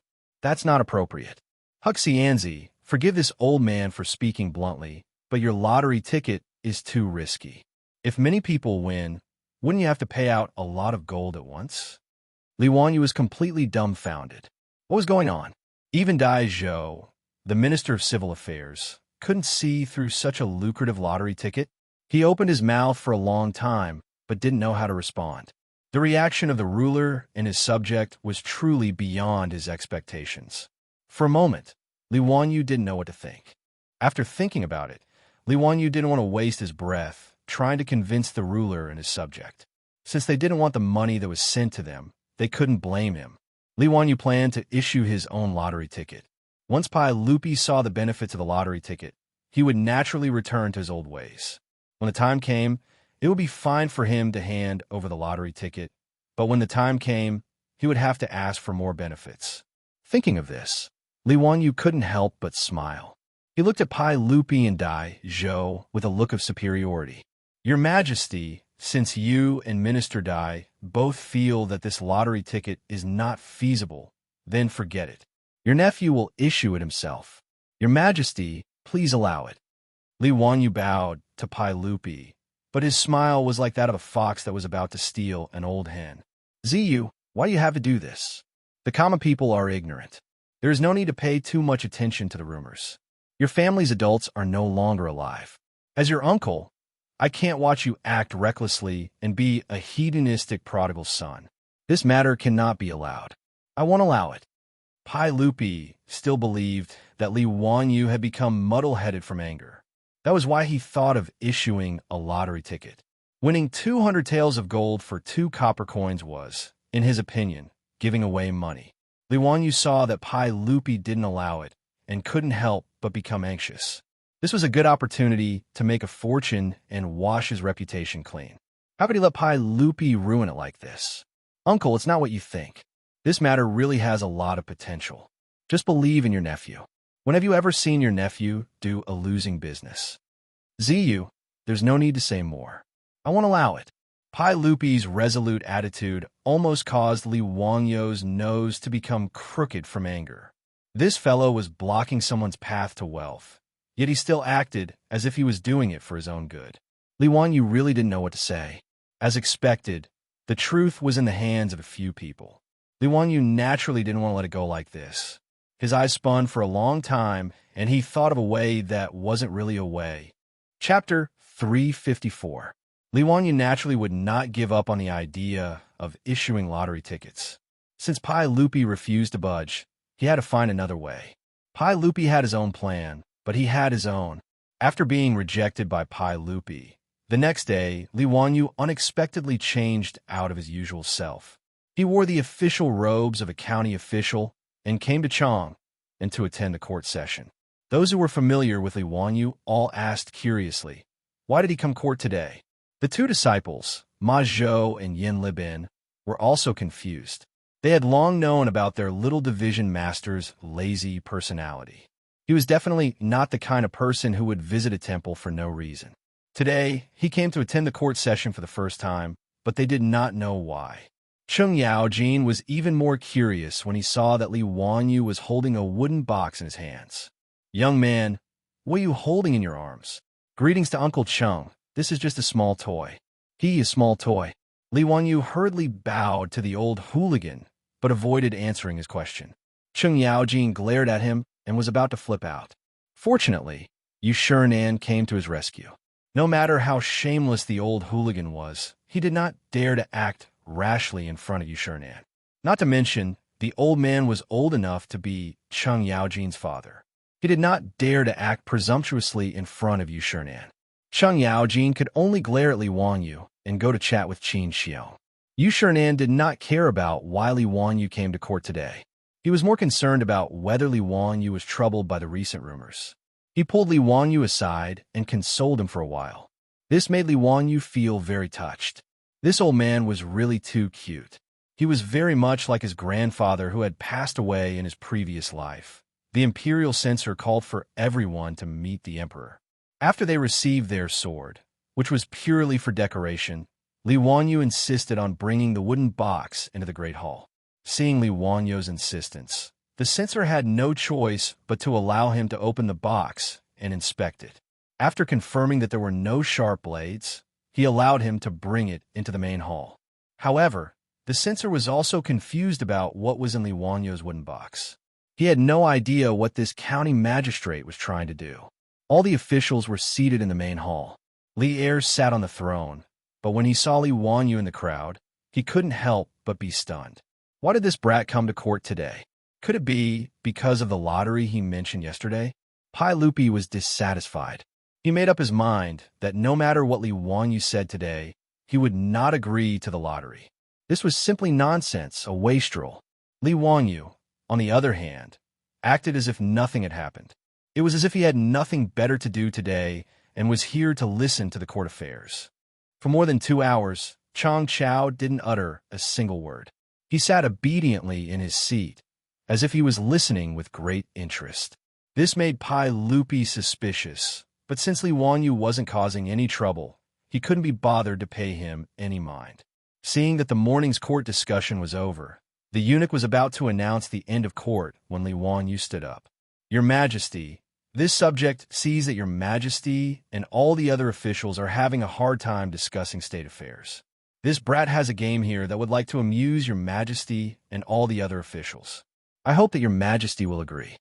The officials in the hall were stunned, and they all looked curiously at Li Wanyu.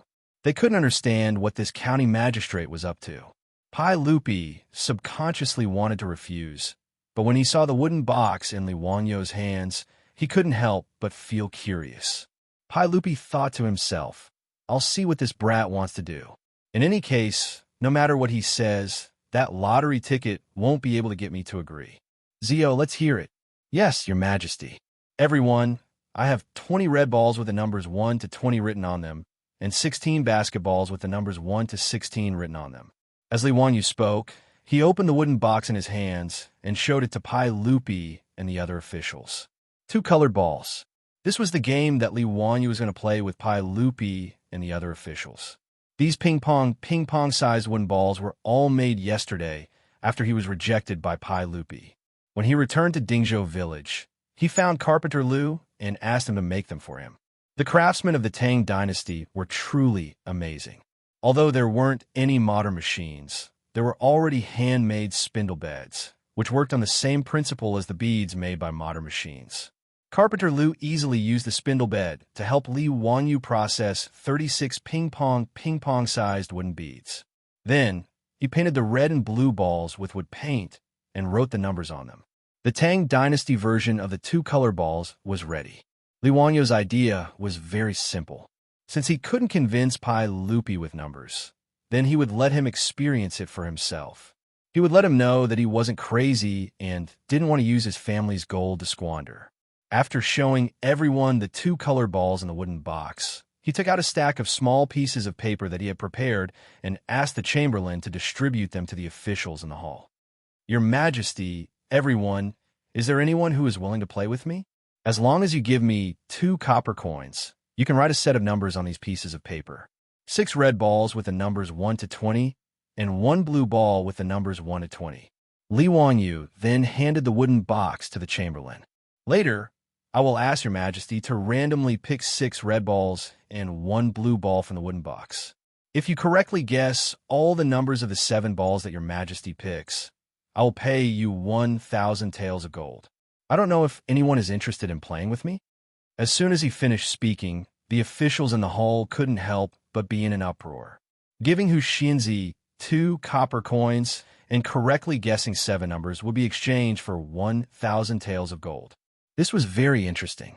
There were about 400 to 500 people who could enter the Taiji Palace and participate in the daily court meetings.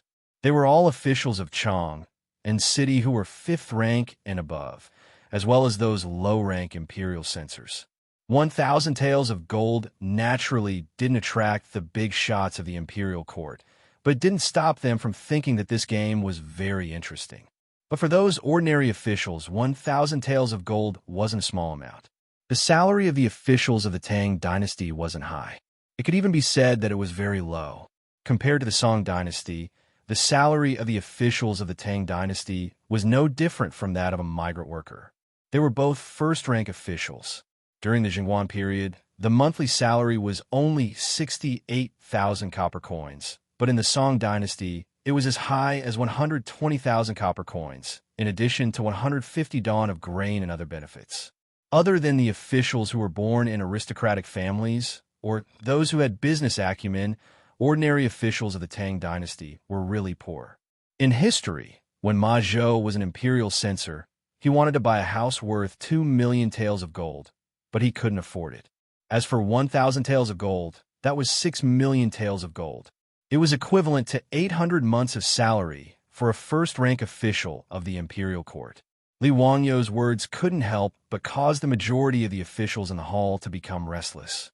Hu Xianzi, you're not joking, are you? You're really giving you 2 copper coins. If you correctly guess the number that His Majesty will draw, you'll get 1,000 taels of gold? Haha, it's even interesting.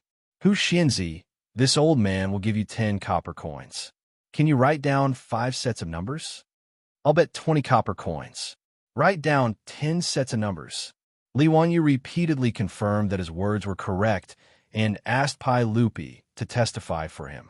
Moreover, there was no limit to how much the officials could bet. They could bet as much as they wanted. For a moment, the hall of the Taiji Palace was bustling with noise and excitement. Chapter 355. When Li Wanyu proposed this game of 2 colored balls, even Pai Lupi, who had always opposed his lottery, became interested. He waved his hand to summon an eunuch and had him give him a piece of paper so that he could place a bet. The officials in the hall began to open their pouches. The smallest was 2 copper coins, while the largest was 100 copper coins. Even Ma Zhou and Yin Libin chuckled at their junior division commander. They threw out their copper coins and began to place their bets. As the officials placed their bets, they also began to discuss Li Wanyu's actions. 2 copper coins for 1,000 taels of gold? Had this county son gone mad? If many people guessed the number today, wouldn't he have to pay out tens of thousands of taels of gold? In the eyes of the gambling addicts of the Tang, such an unfair game was simply madness. Just what does county son Huxian mean by this? Does the officials know? Haha, perhaps there's too much gold and the residents can't fit it all in. The rumors on the streets say that county son Huxian's daughters are all gold. It seems like they're true. Someone used the rumors to ridicule Li Wanyu, though none of the officials took them seriously. 2 copper coins for 1,000 taels of gold? I've never heard of such a thing. I think that county son Huxian will lose miserably today. With so many people here, is he afraid that no one will guess the 7 numbers correctly? If many people really do guess correctly, will county son Huxian be able to take out so much gold? What's there to worry about? Isn't there a sage as a witness? Are you afraid that county son Huxian will renege on his debt? Besides, county son Huxian is preparing 20,000 taels of gold to build a baseball stadium. Is he afraid that he won't have enough money? Haha, I'm afraid that after today, all the gold that county son Huxian is preparing to use to build a baseball stadium will change owners. This old man still can't see through this county son's intentions. It's truly strange. Cui Gong, why do you care what he's planning? In any case, it's fine as long as he has the gold. Perhaps county son Huxian has gone mad, haha. Some of the officials ridiculed and some made fun of him, but this did not stop them from placing their bets. Even the eunuchs in the hall who were distributing paper and collecting copper coins couldn't help but ask Li Wanyu if they could also place their bets. Regarding this, Li Wanyu naturally smiled and nodded in agreement. He laughed as he watched the officials place their bets. He was in a good mood. He didn't believe that in this hall there would only be 400 to 500 people who would be able to win the prize. If there was really someone with heaven-defying luck who had a 1 in 620,000 chance of winning the prize, then he would accept it. Actually, if Li Wanyu had suggested this method of playing, he would definitely be at a disadvantage if he encountered the future lottery players. This was because the probability of winning was 1 in 620,000.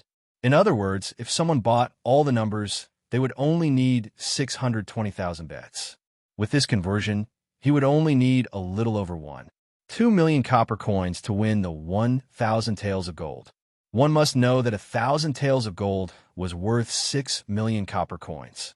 Therefore, when Li Wanyu issued the lottery, the special prize was only 200 taels of gold, which was equivalent to 1,200,000 copper coins.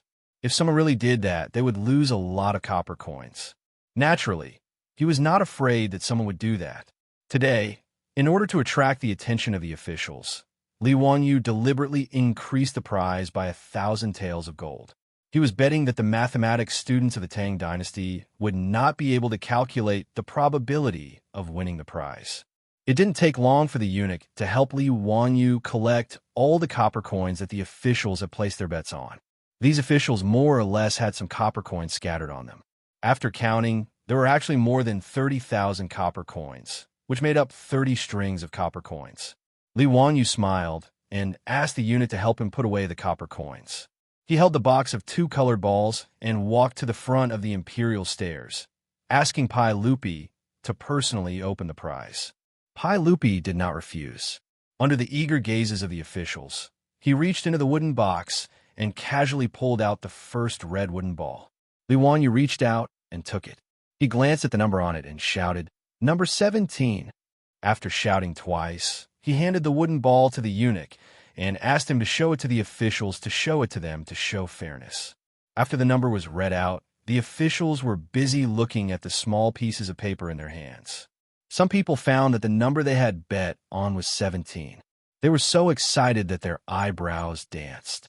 They were very happy, as if the 1,000 taels of gold already belonged to them. Those who did not guess the number were depressed and helplessly threw away the pieces of paper in their hands. Today, Li Wanyu only wanted to show Pai Lupi how the lottery worked, so he did not set up the first prize, second prize, and so on. Anyone who guessed the wrong number would be invalidated. When the first red ball was drawn, half of the officials in the hall had already thrown away the small pieces of paper in their hands. Obviously, they did not guess the number 17. Pai Lupi continued to draw the red balls from the wooden box. Li Wangyu on the side constantly called out the numbers. Number 5, number 19, number 11. Before Pai Lupi could draw the blue ball from the wooden box, he was shocked to find that the officials in the hall had all thrown away the small pieces of paper in their hands. Obviously, none of the 6 red ball numbers were correct. The officials who had just laughed at Li Wangyu were now silent. The people who were originally full of confidence and wanted to win the 1,000 taels of gold from him were now shocked to find that in the end, it was Li Wangyu who won the 30,000 taels of gold from them. Everyone could not help but feel that they had been tricked, but they did not know where the problem was. Pai Lupi was also stunned. Was this the lottery that Li Wangyu spoke of? He seemed to be able to taste something from it. He gestured to the eunuch, indicating that the court was dismissed. He then pointed at Li Wangyu, indicating that he should follow him. The eunuch called for the court to be dismissed. After the officials bowed to Pai Lupi, they discussed the game of 2 colored balls and walked out of the hall. Li Wangyu hurriedly followed Pai Lupi in the imperial palanquin all the way to the legislative hall. Zio, was that the lottery that you spoke of? Pai Lupi finally became interested. As soon as he returned to the legislative hall, he could not wait to ask. Uncle, that's right. This is how the lottery is played. Using a small prize to win a huge prize in order to attract the people to buy it. The money to buy the lottery may seem small, but when sand accumulates, it will make a tower. This insignificant amount of money will accumulate into a terrifying amount of wealth. Pai Lupi nodded thoughtfully. He also saw that just now in the hall, there were 400 to 500 people, and Li Wangyu had collected 30,000 taels of gold. What if the lottery was bought by the millions of people in Chang'an? What if it was bought by the millions of people in Guanzhong Road? Seeing that Pai Lupi was tempted, Li Wangyu hurriedly struck while the iron was hot. He analyzed and calculated the possible income from the lottery for him. This time, Pai Lupi finally listened. Zio, are you really confident? Uncle, I can guarantee with my head that this lottery is absolutely feasible. In that case, I approve. Uncle is wise. Li Wangyu was overjoyed and hurriedly flattered him. Uncle is wise and virtuous. You follow the will of the heavens and the will of the people. Long live Uncle. After Pai Lupi heard his flattery, the emperor of the Tang dynasty, who was drinking tea, almost choked to death. Cough, cough. Zio, get out of here. Chapter 356. 10 days later, the rumors about Li Wangyu, the founder of Huxian County, in Chang, and city decreased significantly. No matter how bored the people of the Tang dynasty were, they wouldn't gossip about one person for so long. But when it came to Li Wangyu, most of them looked at him with disdain. But on this day, Li Wangyu became the hot topic of discussion among the people of Chang and city. The morning drum sounded in Chang and city, and the doors of the 108 workshops opened. The people of Chang and city, who were busy making a living, were preparing to go out to work, but they were surprised to find that a notice had been posted on the doors of the workshops. Some people immediately thought of the erotic notice from not long ago and thought that there would be something interesting to watch, so they all gathered around. When the literate people read the notice out loud and found that it wasn't what they were looking for, they couldn't help but feel disappointed. But when they heard the news written on the notice, the commoners were in an uproar again. Brother one, are you sure you didn't read it wrong? What kind of double-colored lottery is this? You can really win 200 taels of gold by spending 2 copper coins? Which Huxian son did this? TSK. Does he really have so much gold at home that he doesn't know where to spend it? If you really win, you'll get 200 taels of gold? That's more than 1,000,000 taels of gold. How much money is this? Dalong, quickly take a look at the notice and see if it's true. What's with the double-colored lottery? Langjun, please explain it to everyone. If you guess 7 numbers correctly, you can get 200 taels of gold. This isn't a joke, right? This notice is stamped with the official seal. How can it be fake? Is Huxian's son really the god of fortune? Isn't he just rushing to give away money? Similar scenes appeared in almost all of the 108 workshops in Chang and City. Even in the wealthy district in the north of the city, this notice caused quite a stir.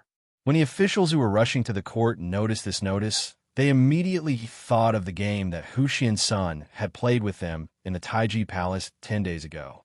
So this was called a lottery. Many officials who were short of money were actually somewhat happy. He originally thought that he had missed the opportunity to make a fortune, but he never expected that Hu Xiansun would make the lottery public and make such a big fuss. Although the prize money had changed from 1,000 taels of gold to 200 taels of gold, it was still attractive enough. After all, one only needed to spend 2 copper coins to have the chance to win 1,200,000 taels of gold. Who wouldn't be willing? Many officials also noticed that the way the lottery was played this time was different from the way it was played in the main hall. Not only did they have to guess all 7 sets of numbers correctly to win the prize, but there were also small prizes, such as second and third prizes. The first prize was to guess all the numbers correctly and win 200 taels of gold. The second prize was 50 taels of gold for guessing 6 red balls. The third prize was to guess any 5 red ball numbers, or 4 red balls plus a basketball number. The prize was 5 taels of gold, and so on until the 6th prize was 10 copper coins. Li Wanyu had almost completely copied the rules of the Huaxia double-colored welfare lottery. However, this simple and easy-to-understand lottery rules caused an uproar in Chang and City. In order to promote the double-color lottery, he didn't just put up notices in front of the gates. The four-wheeled carriage company's carriage once again played the role of a promotional vehicle. It drove all over Chang and City and threw out a large number of advertisements. Now that there was engraving printing, it was simple to print these advertisements. The most exaggerated thing was that after Li Wanyu convinced Pai Lupi, especially after he made some calculations, Pai Lupi finally understood the huge benefits contained in the lottery. The monarch of the Tang dynasty could no longer sit still. With Pai Lupi's tacit approval, large advertising banners were hung above several important city gates in Chang and City for the first time. Make a fortune. The double-colored lottery will help you. Buy the lottery and win the big prize. Gain both fame and fortune. Winning 1,000,000 taels of gold is not a dream. Luck is in 2 copper coins. 1 lottery ticket, 1 chance, 1 big prize, 1 lifetime of benefits. Buy more, buy less, buy as much as you want. Early, late, and early you must win. These advertising slogans that Li Wanyu directly plagiarized from the lucky lottery advertisements of the later generations stimulated the people of the Tang dynasty as if they had been injected with chicken blood. They were all looking forward to the unfamiliar lottery ticket. It was as if they really only needed to spend 2 copper coins to get the 200 taels of gold. Under the instructions of Pai Lupi, the Ministry of Civil Affairs cooperated with Li Wanyu to operate the double-colored lottery ticket.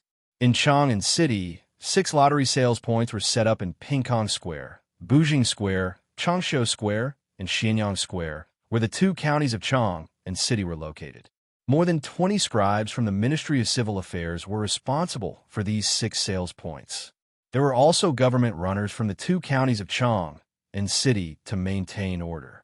Both Chang and County Magistrate Chui Zhua and Wanyan County Magistrate Liu Dehang had some understanding of the lottery. During the daily court session, these 2 mayors of the capital of the Tang dynasty were also in the court. They also used their wallets to buy a few numbers. Although they did not win, they were quite interested in the lottery. Now, with Pai Lupi's edict and the instructions of Minister Dai of the Ministry of Civil Affairs, they naturally did their best to cooperate and transferred the government runners from the counties to help maintain order. There was no computer network in the Tang dynasty. Everything had to be done manually, including filling in the lottery tickets and statistics. For this reason, Minister Dai Zhou directly transferred more than 100 scribes from the various government offices of the Ministry of Civil Affairs to fill in the lottery tickets at these sales points.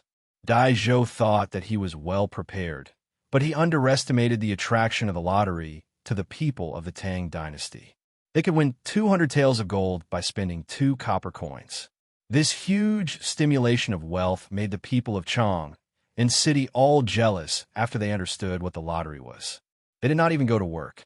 They hurried back home to take out their money bags and rushed to the nearest sales point to buy the lottery tickets. Some believers of Buddhism and Taoism first ran to the temple and Taoist temple to burn incense and pray that they would win the lottery. Some people even asked the Taoist masters to help them calculate the numbers they would win. The Taoist masters who did the divination were stunned for a while. Some people murmured and grabbed a handful of copper coins to calculate which 7 numbers they should buy. Some people who liked to gamble even took out their counting chips and started to calculate. The 6 sales points in Chang and city were instantly crowded by the surging tide of people. Even the yamen runners from the 2 counties of Chang, and who were in charge of maintaining order today, were pushed out of sight by the crowd. Under the stimulation of the gold, the red-eyed people of Chang and had no time to care about the yamen runners. The lottery tickets were originally scheduled to be sold at the auspicious time calculated by the Directorate of Heaven. Because there were too many people, the officials in charge of selling the lottery tickets were worried that something would happen. They did not even have time to light up the sticks and hurriedly announce the start of the sale. Seeing the government runners in front of the lottery shops disperse, the people holding the money bags in their hands immediately rushed into the shops. The Tang dynasty's 2 colored lottery tickets were officially on sale. Chapter 357. The first lottery ticket of the Tang dynasty was handwritten by a scribe from the Ministry of Civil Affairs and handed to the people who bought the lottery ticket. When the Chang and citizen took the lottery ticket excitedly, he was shocked to find that the lottery ticket in his hand was actually colored. Those who had studied high school history knew that there was a question in the history exam that asked when the earliest color printing technology in China appeared. A. Sui and Tang dynasties B. Tang and Song dynasties C. Song and Yuan dynasties D. Late Yuan and early Ming dynasties. According to the principle of choosing C if you don't know how to do the question, C was the correct answer during the Song and Yuan dynasties. Therefore, although engraving printing appeared during the Jingguan period, color printing technology would only appear 300 or 400 years later. The 3 paintings of the Buddha Sutra from the Song and Liao dynasties were found in the Sakya Pagoda of the Buddhist Palace Temple in Shaanxi Jing County. Historians also recognize them as the earliest color printing in China. There was no doubt that the color printing technology of the lottery ticket was invented by Li Wanyu. In fact, the principle of color printing was not complicated. Like engraving printing, the window paper would break with a poke. According to the needs, red, blue, and black engraving plates would be engraved. A piece of paper would be engraved 3 times, and the colors would be engraved on a piece of paper. The reason why Li Wanyu wanted to create this color overprint technology was to prevent counterfeiting. Because the lottery ticket needed to be printed in large quantities, Li Wanyu even invented copperplate printing. This was not difficult. He just had to change the wood used for the engraving plates into copper coins. The advantage of using copperplate printing was that the copperplate had a long lifespan, and the patterns that needed to be printed could be carved very carefully. The printed lines were bright, and the fine patterns could be reproduced. With Pai Lupi's instructions, the best craftsmen and the supervisor were all convinced. In just a few days, this set of complicated copperplate engraving printing technology was created. The printed lottery ticket was the size of a palm, but there were complicated and fine colored patterns on it. These patterns were not randomly drawn. When Li Wanyu asked Yin Libin to draw the drawing, he deliberately designed a secret code to hide it. Of course, this was also to prevent counterfeiting. The same was true for the Qing dynasty banknotes. They used complicated patterns and red and blue color printing to prevent counterfeiting. Another anti-counterfeiting technology for lottery tickets was the anti-counterfeiting seal, which was also something that Li Wanyu learned from the Qing dynasty. They specially hired skilled craftsmen to carve the seal using the micro-carving technique and stamp it on the lottery ticket. It was not a big seal, but it was actually engraved with 300 to 400 words of preface to the Orchid Pavilion. Moreover, it was deliberately engraved with a few wrong words as an anti-counterfeiting mark. There were even words printed on the lottery ticket. Counterfeiters will be executed. First report will be rewarded with 10 taels of gold. It serves as a warning to those who attempt to take risks. There were color overprints, copperplate printing, dark lines, and anti-counterfeiting seals. If the lottery could be forged, Li Wanyu could only accept it. These lottery tickets were filled in by the scribes of the Ministry of Civil Affairs using tiny Chinese characters. A lottery ticket could contain up to 10 sets of numbers. As for the income from the lottery tickets, the Ministry of Civil Affairs would record it and record it. The Imperial Censorate would send an Imperial Censor to supervise it. In order to prevent the officials of the Ministry of Civil Affairs from cheating, Pai Lupi even sent people from the 100 Cavalry Department. The 6 lottery sales points in Chang and City were all supervised by people from the 100 Cavalry Department. Every blank lottery ticket was strictly recorded. The Ministry of Civil Affairs even had special personnel to record the lottery numbers sold so that people could check it after they won the first prize. It could be said that with the experience of Li Wanyu and his beautiful boss in the future, the Tang dynasty's unprecedented lottery was not chaotic at all. Everything was in order. The only thing that needed to be criticized was the need to manually fill in the lottery numbers. Even though there were more than 20 scribes at each lottery sales point, it was still inadequate in the face of the flood of people in Chang and City. Filling in the lottery numbers manually could not be sloppy. Even if the scribes were tired to the point that their wrists were sore and their foreheads were covered with layers of sweat, the crowd outside the lottery sales points did not decrease. Instead, it increased. Even the 100-meter wide streets outside the East and West markets and Ping Kong Fong were blocked by the crowd. It was as if all the people in Chang and City had crowded here today. When Pai Lupi was still in the court, he was informed by the chamberlain that the lottery sales were booming. This made Pai Lupi feel incredible. He did not care that the court was still in session and directly announced the adjournment of the court. After that, he changed into casual clothes and went out of the palace with a few guards. Pai Lupi was still worried if he did not see the lottery sales with his own eyes. Li Wanyu naturally came to Chang and City early today. He led Niu Wu to inspect the 6 lottery sales points and was ready to make up for the loopholes. Behind him, Chung Chumo and a group of foppish people were still complaining that Li Wanyu did not ask them to join in such a fun thing.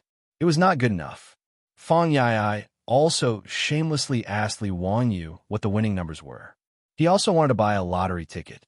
Regarding Fang Yai's shameless words, the foppish people actually followed suit and clamored for Li Wanyu to give them the winning numbers of the first prize. In this regard, Li Wanyu could only silently roll his eyes and give them the middle finger. This group of bastards was really infuriating. Li Wanyu was too lazy to pay attention to the foppish people who were bored. After looking at the 6 lottery sales points, he was also a little anxious. He did not expect that the people of Chang and City would be so enthusiastic about the lottery.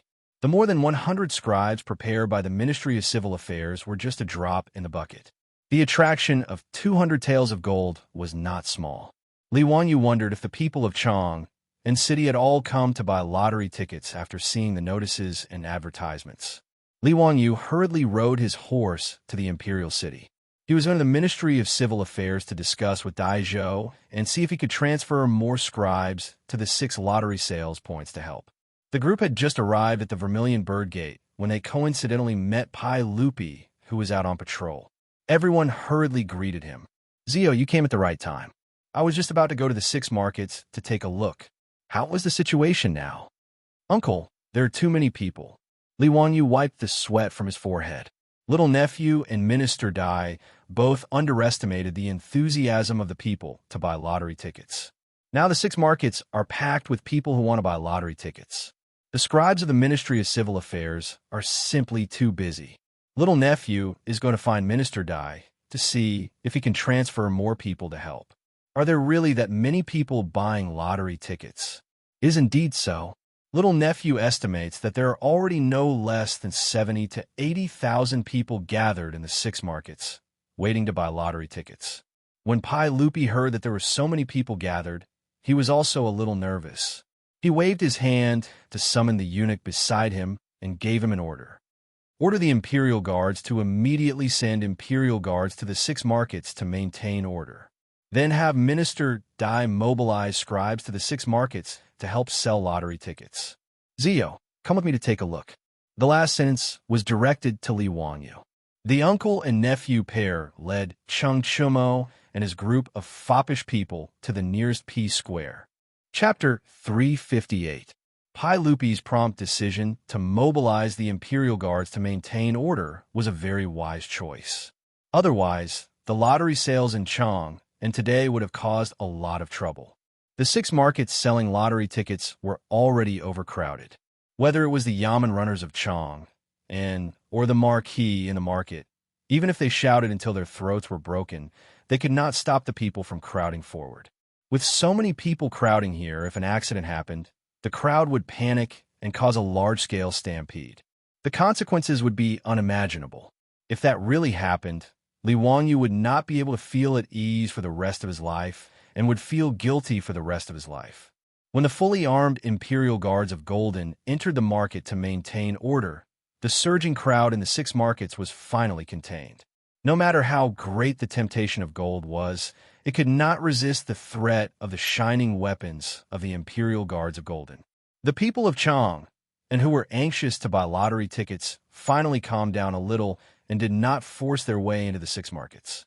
Even so, Li Wangyu, Pai Lupi, and the others, under the protection of the palace guards, spent a lot of effort before they finally squeezed into the lottery sales in Ping Kong Square. These lottery sales were all equipped with long wooden counters, behind which sat a row of clerks from the Ministry of Civil Affairs. All of them were extremely busy. In front of the lottery sales counter, it was so chaotic that one could not look straight at it.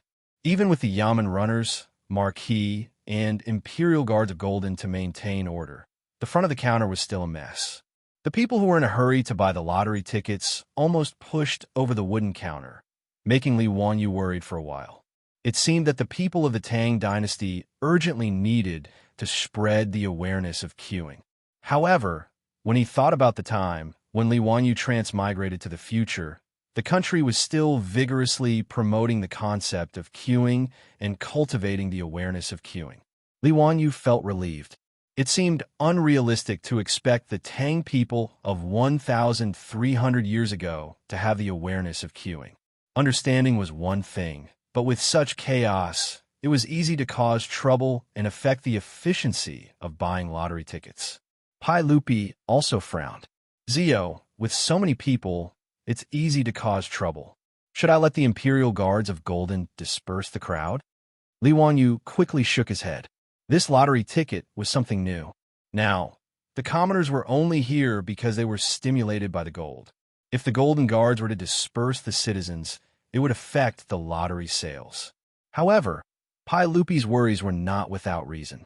With so many people crowding around, it was indeed inappropriate. He had to think of a way to satisfy both parties. Looking at the crowd in front of the counter, Li Wangyu suddenly patted his head in annoyance. How could he forget about the line railing and the 1-meter line? He hurriedly waved his hand to summon the Imperial Guards and ordered them to immediately transport a batch of bamboo. Then, he ordered them to find a group of carpenters from the works supervisor to come here. Pai Lupi didn't understand, but he didn't stop him.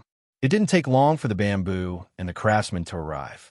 Under Li Wangyu's orders, the Imperial Army of the Chamberlain of Chamberlain cleared out all of the commoners in the lottery shop and allowed the craftsmen to enter. Li Wangyu took a pen and paper and drew a simple diagram. Then, he ordered the craftsmen to use bamboo to make a path for the queue. The path for the queue was very simple. They just had to saw the bamboo into bamboo poles of suitable length and tie them up with hemp rope. For the craftsmen, this was a simple matter. Li Wangyu only had to explain a little to them to understand. In less than an incense stick's worth of time, there were more than 20 bamboo paths in the lottery shop. At this time, Daizhou also rushed over with a group of scribes. After he received Pai Lupi's orders, he urgently mobilized more than 100 scribes from the various departments of the Ministry of Civil Affairs and sent them to 6 lottery shops to provide support. After a period of bustle, the lottery shops were once again opened. With the Imperial Army of the Chamberlain of Insignia maintaining order at the scene and the bamboo queues separating the commoners, the chaotic situation from before didn't appear again. In addition, with the help of the new scribes, the speed of the lottery sales increased by a lot. Seeing that this method was effective, Li Wangyu hurriedly ordered the craftsmen to go to the other 5 shops and modify them according to this method to ensure that the lottery sales would proceed smoothly. Seeing the commoners excitedly holding up the lottery tickets they just bought and squeezing out of the crowd, Pai Lupi couldn't help but feel a little emotional. Zio, is this the right thing to do? I'm a little uncertain. Look at them. Each and every one of them is holding on to hope. The probability of winning is 1 in 10,000. Isn't this cheating them? However, Li Wanyu didn't see it this way. He shook his head and said, Uncle, as long as this lottery is done properly, it should be a good thing for the country and the people. 2 copper coins isn't a burden to the commoners. However, little drops make a mickle. When this money is gathered together, it can fill the national treasury. It can also allow the imperial court to have more than enough power to protect the commoners. This is a great merit.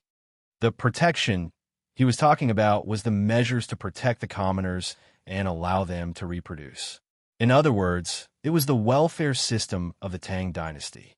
The rights of Zhou recorded to protect the commoners in 6 ways. The first is to be kind to the young. The second is to provide for the elderly. The third is to shake up the poor. The fourth is to compensate the poor. The fifth is to relieve the sick. And the 6th is to live in peace and prosperity. This was the 6 policies of protection. Kind to the young was to raise children. Old age was to support the elderly. Shake up the poor. And relieve the poor were to help the poor. Relieve the sick was to protect public health. And live in peace and prosperity was to stabilize the rich. What Li Wanyu said was not wrong. Just like the welfare lottery of the later generations, in his advice to Pai Lupi, he also divided the sales of the lottery into several parts. 40% would be the lottery's bonus. 30% would be collected into the national treasury. 20% would be used to protect the commoners. And the remaining 10% would be split 60-40 between the palace and the Li family. Although Li Wanyu had been busy for half a day, and it seemed that he had only obtained 4% of the shares, this was still a lottery ticket. In the future, if the results of the pilot test in Chang were good, it would be pushed to Guanzhong Road and even the entire Tang dynasty. Under the rough calculations of Li Wanyu and his beautiful boss, even 4% of the lottery's earnings was still a suffocatingly large number. Li Wanyu's words made Pai Lupi ponder for a while before nodding his head. Zio, what you said is very true. You are experienced in scheming for the country. If this matter is really successful, I will definitely give you a reward and increase your nobility.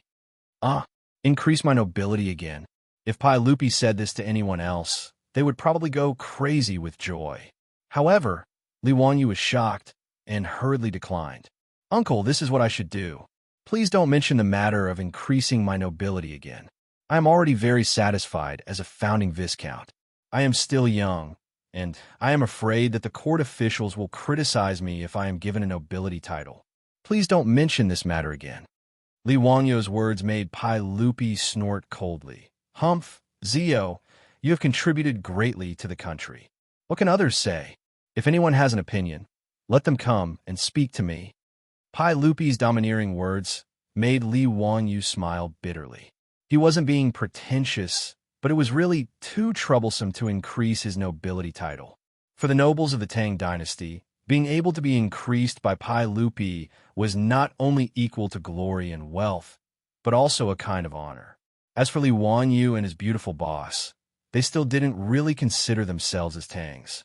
It had been 3 months since they transmigrated, and for them, the prosperous Tang dynasty was still like a dream or a game. It was so unreal. In Li Wangyu's view, whether it was founding Viscount or founding Viscount, they were just protective talismans. Now, based on his closeness with Pai Lupi, these nobility titles didn't have much meaning.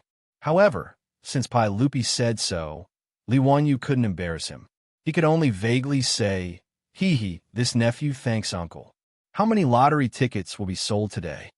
Chapter 359. Li Wanyu's words were just to change the topic, but it also aroused Pai Lupi's interest. He roughly estimated the number of people who came to Ping Kong Fong to buy the lottery today, and said with uncertainty, I estimate that there will be at least 80,000 to 90,000 people buying the lottery today. After today, I'm afraid there will be more than 1 million yuan. Li Wanyu, however, chuckled. "Uncle, I think there might be 1.5 million. Oh, Ziyu, you have such confidence?" "I have confidence in Uncle." It was Uncle's literary and martial arts skills that built the prosperous Tang dynasty. Now that the chaos is over at the end of the Sui dynasty, the people are recuperating and living in peace and contentment. That's why they have the spare money to buy the lottery. Speaking of which, this is all Uncle's credit. Li Wanyo's flattery was quite on point. Pai Lupi was very pleased and couldn't help but raise his head and laugh. On the other hand, Chung Chumo and the other debauches secretly gave Li Wanyu a thumbs up, expressing their admiration for him. The Tang dynasty naturally didn't have a thumbs-up gesture, but Li Wanyu had this habit. After interacting with him for a long time, the playboys naturally learned it. Even when Li Wanyu gave them the middle finger, this group of playboys was naturally not stupid. They already knew that they were fooled by Li Wanyo's sign language for elder brother. It was hard to learn, but they only learned for a minute. Now that the playboys knew the true meaning of the middle finger, they all enjoyed it. Li Wanyu regretted teaching this group of scoundrels. Pai Lupi didn't plan to deal with court affairs today. He led Li Wanyu and his group to all 6 lottery sales points. He even took out 20 copper coins and personally queued up to buy 10 lottery tickets. On that day, after the drums were beaten and the people dispersed, Li Er even pulled Li Wanyu and asked him to wait with him for the Ministry of Civil Affairs to calculate the sales amount. When the final lottery sales amount was released, Li Er could not help but suck in a breath of cold air. 2,400,000. Not only was Pai Lupi surprised by this number, Li Wanyu also did not expect it. Daizhou's face was also wrinkled like a chrysanthemum. "Congratulations, Your Majesty." Master Huxian wasn't lying. This lottery ticket is truly amazing. That's 2,400,000 coins in a day. I can't imagine how much you can sell in 10 days. If the lottery is successful, I congratulate Your Majesty. The reason why Daizhou said it would take 10 days was because Li Wanyu's lottery drawing plan was to draw the lottery 3 times a month, once every 10 days. If he could reach today's sales in 10 days, that would be 24 million yuan. According to the lottery money distribution plan, the Ministry of Civil Affairs could take 30% of the lottery money from the treasury, which was 2 million yuan, 200,000 strings of cash a year, and this was only the initial stage. As the lottery was pushed to Guangzhou Road, there would be tens of millions of people, and its ability to amass wealth would be even more astonishing. Even 200,000 strings of cash was a shocking number. During the most prosperous period of the Tang dynasty, the central government's revenue was only about 34 million strings of cash. Of this, the revenue from corn was 25 million stones, cloth was 25 million bolts, and money was only 2 million strings of cash. In other words, even during the peak of the Tang dynasty, the country's revenue was only 2 million strings of cash. And this money had almost no surplus. The 1 million strings of cash was the monthly salary of the court officials and the prefectures, as well as the expenses for materials and horses. The 600,000 strings of cash needed to be added to the military and military rations. When there was a lack of copper coins, the Great Tang would often use silk as currency. This was a common problem throughout the dynasties, and it was also one of the reasons why the Song dynasty gave birth to paper money. During the early years of Jingguan, the annual income of the Tang dynasty was only about 1 million strings of cash. If they could really earn 200,000 strings of cash through the lottery, it would be truly shocking. This was why Daizhou, the Minister of Civil Affairs, was smiling so brightly. Haha, Zio is indeed a talent, and he is one of my trusted aides. Once the effects of the lottery show, I will give Zio a title. Pai Lupi laughed, and once again brought up the matter of giving Li Wanyu a title. If the lottery sales could continue to be so good, Pai Lupi would indeed give Li Wanyu a title. To not reward someone for their contributions was not the way of a ruler. When Daizhou heard this, he was secretly shocked. This Huxianzi was only 16 this year, and he had already been given 2 titles in just a month. Now that the saint wanted to give him more titles, this favor was truly in the emperor's heart, and no one could compare to it. However, when Daizhou thought about it, he felt that it made sense. Xianzi had given him water wheels, four-wheeled carriages, mirage mud, horseshoes, and many other things. All of them were good tools for the country and people, and their importance was no less than that of opening up new territory. Thinking about it like this, Daizhou even felt that Pai Lupi was being too stingy. Just the title of Xianzi was not enough to reward Li Wanyu for his contributions. When Li Wanyu learned that the lottery had sold for 2 million on the first day, he was so happy that he could not close his mouth. Based on his 4% share, he could earn 30,000 strings of cash a year. This was a shocking amount of wealth, and Li Heng would probably have a headache. He had too much gold and copper coins at home, and he had nowhere to store them. It seemed that he really needed to urge the Ministry of Works to take out some more copper coins to reward the craftsmen and see if he could speed up the construction of his manor. Not to mention how excited Pai Lupi and the others were. As the lottery went on sale, the first thing that people in Chang would say when they saw each other was, "Have you bought it?" If anyone had not bought a lottery ticket, their neighbors would immediately enthusiastically explain to them what the lottery was, how to play it, how to choose the numbers, and when to draw the prizes. Even the illiterate commoners could almost memorize everything about the lottery, including how to play it, how to draw the prizes, and when to draw them. Those who didn't care about the lottery were treated like heretics and were treated with disdain. The attraction of gold was so great that it made the commoners of Chang feel as if they had been possessed. No one mentioned the rumors about Li Wanyu in the past.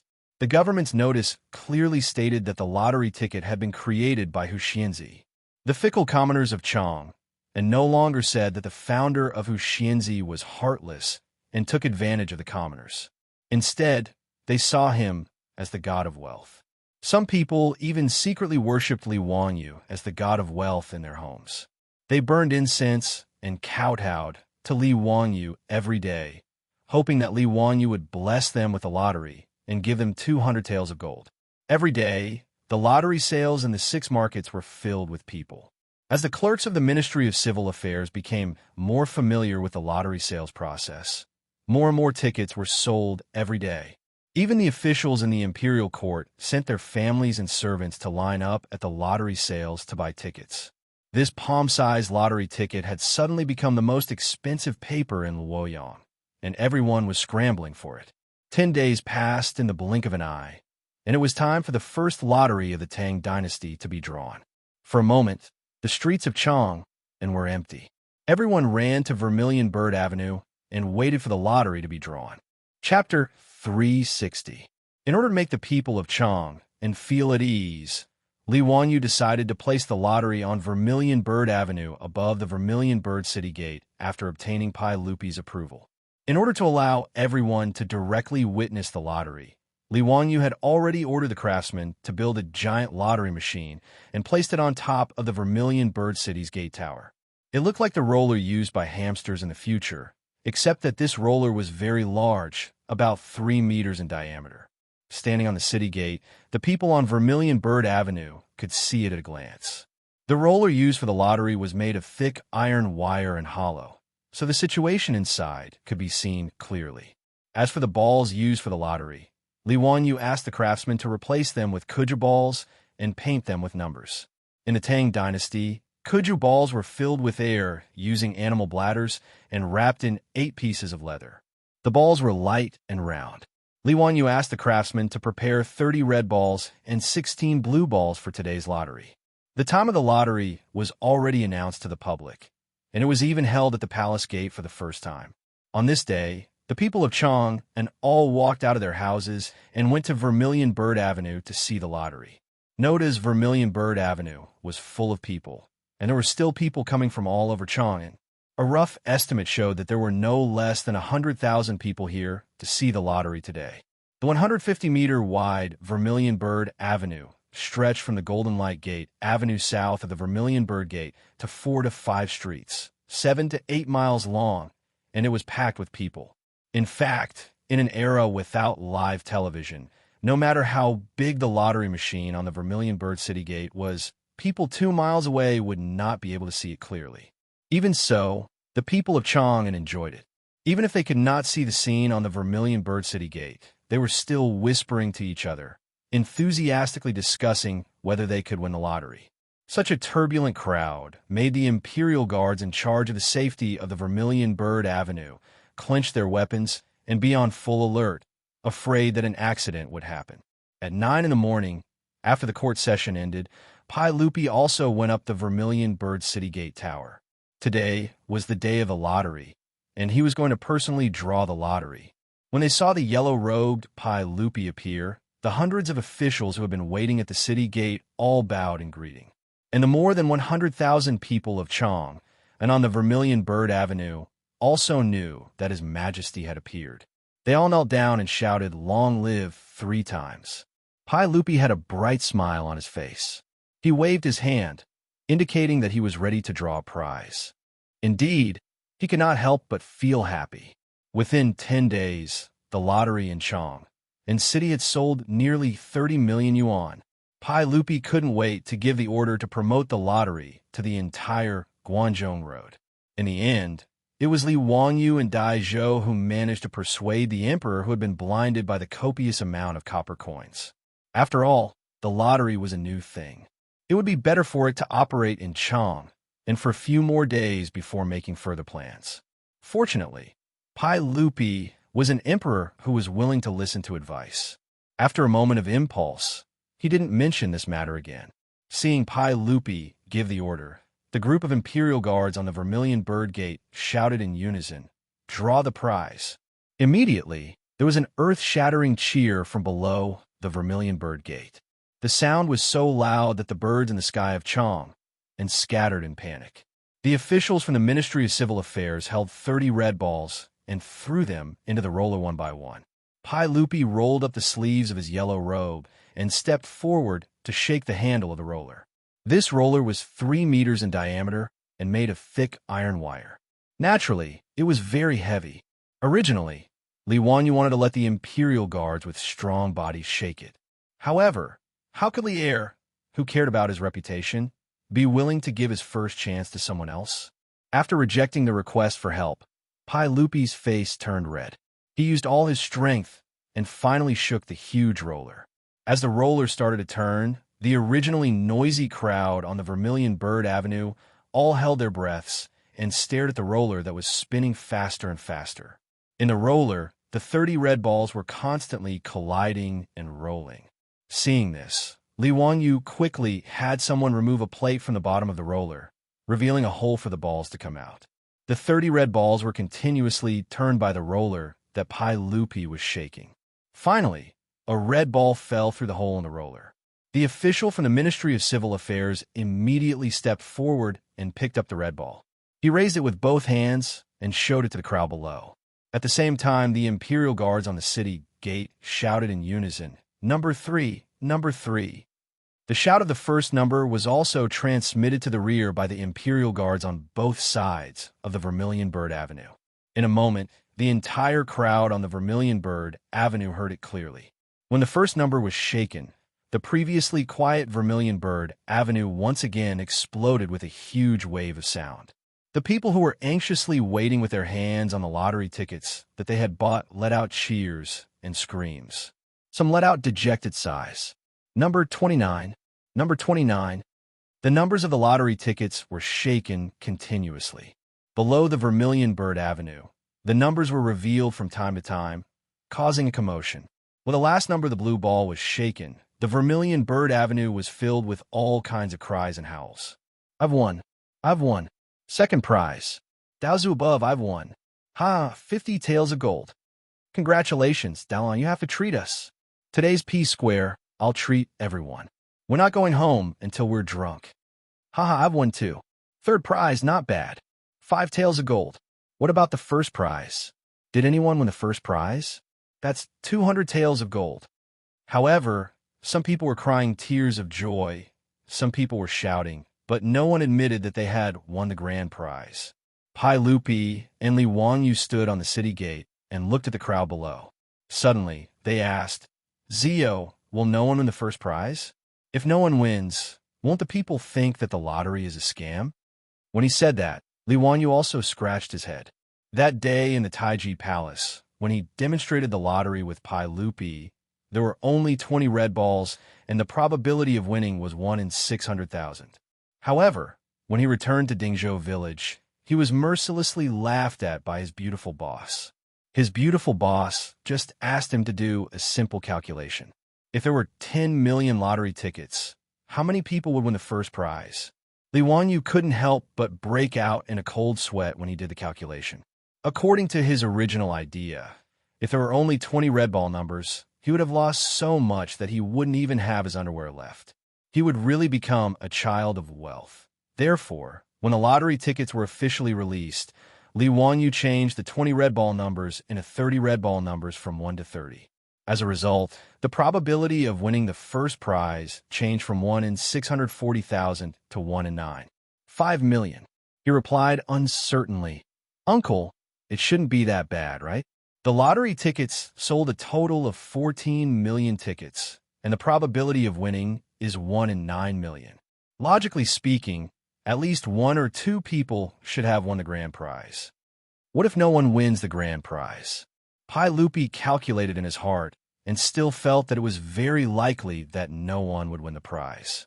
Li Wanyu chuckled, Uncle, I've already asked Minister Dai to prepare a lottery ticket. The number is the number you just rolled. What if?" Before he finished speaking, Pai Lupi already understood what he meant and couldn't help but glare at him. This bastard was planning to cheat and get a fake first prize to fool the people. Chapter 361. Pai Lupi naturally understood Li Wanyu's actions. This was also a precaution. After all, this was the first time the lottery was held. Pai Lupi also planned to publicize it with great fanfare, so that the lottery could continue to grow. If no one really won the grand prize, it would indeed cause the people to have a sense of distrust toward the lottery. Therefore, Li Wanyu's actions could not be considered cheating. It could only be considered false advertising. Li Wanyu set the rules for the lottery in the Tang dynasty. Just like in the future, within a month, the winner had to bring the lottery ticket to the Ministry of Civil Affairs to receive the prize. After discussing with Daizhou, he decided to wait and see. If no one came to receive the prize in 5 days, then he would arrange for someone to bring the fake lottery ticket to receive the prize. When the time came, the palace would publicize it to ensure that the lottery sales would not be affected. Of course, it was best not to cheat. After all, a fake lottery ticket was a fake. It could be hidden for a while, but it could not be hidden forever. The second, third, fourth, and sixth prizes of the lottery ticket could be redeemed directly at the lottery sales in the 6 markets. Ever since Pai Lupi publicly announced the lottery at the Vermilion Bird City Gate, there had been an endless stream of people going to the 6 markets to redeem their prizes. Among them, there were as many as 7 or 8 people who won the second prize of 50 taels of gold. As for the other small prizes, there were even more. The people who received their prizes not only beamed with joy, but also turned and went straight to the lottery sales counter to continue to buy the next lottery ticket. These people who came to receive their prizes attracted the envy of the surrounding people. The people who were originally just watching could not help but walk into the lottery sales counter and spend a few copper coins to buy a few lottery tickets. However, after 2 or 3 days, there was still no first prize winner. It inevitably caused the people in Chang and who bought the lottery ticket to discuss it. There were those who doubted it, and there were those who suspected that the officials were cheating. The chain reaction was that in the days after the lottery was held, the lottery sales in the 6 markets showed varying degrees of decline. During the peak period, the lottery sales in the 6 markets could sell more than 2 million taels of gold. In the past 2 days, it had dropped to more than 1 million taels of gold.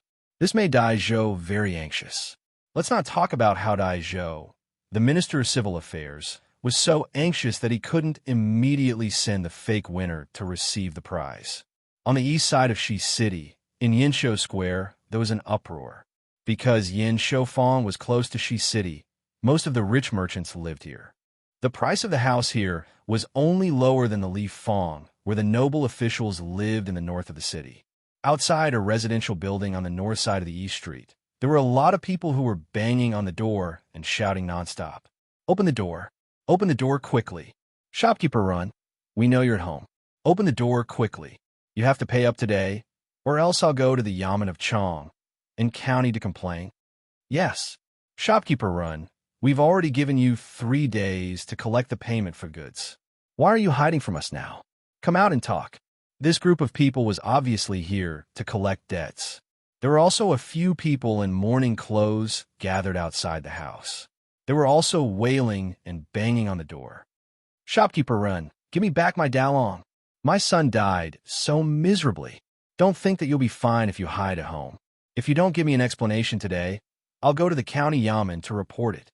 You with the surname Run, come out and give me back my brother's life. My brother worked so hard for you, and now he's lost his life in the sea of fire. How can you just give us 10 copper coins and send us away? Don't even think about it. The noise outside the door of the Wren family had already attracted the neighbors to come out and see what was going on. Lady Lu, what's wrong with the Wren family? Why is it so noisy? Hey, isn't it because Shopkeeper Wren has bad luck? His shop caught fire a few days ago, and all the goods were burned. Now, the owner of the goods and the creditor are here to collect debts. Shopkeeper Wren is really unlucky. He's such a good person and has never been angry with anyone. He's also honest when doing business. How could he suffer from such an unexpected disaster? Shopkeeper Wren's craftsmanship in making saddles is passed down from his ancestors. Even the nobles in Chang and city would ask Shopkeeper Wren to customize saddles. This business is also not small. Even if the shop was burned, it shouldn't be to the extent of being chased for debts, right? A neighbor who knew the Wren family asked in confusion. Shopkeeper Run, who was being chased for debts, ran a saddle shop in Chang and West City. He specialized in making saddles, reins, and other utensils. Because of his excellent craftsmanship, his business had always been good. A neighbor who knew about this explained, I heard that a few days ago, a nobleman asked Shopkeeper Run to customize a set of saddles. He requested that it be made of good leather and wood, and also inlaid with gold and jewels on the saddle. After Shopkeeper Run received the deposit, he spent a lot of capital to buy a batch of precious wood and leather. He also bought a lot of gold and jewels on credit. In the end, it was all burned. Now, the saddle can't be delivered, and the gold and jewels on credit are also being chased by others.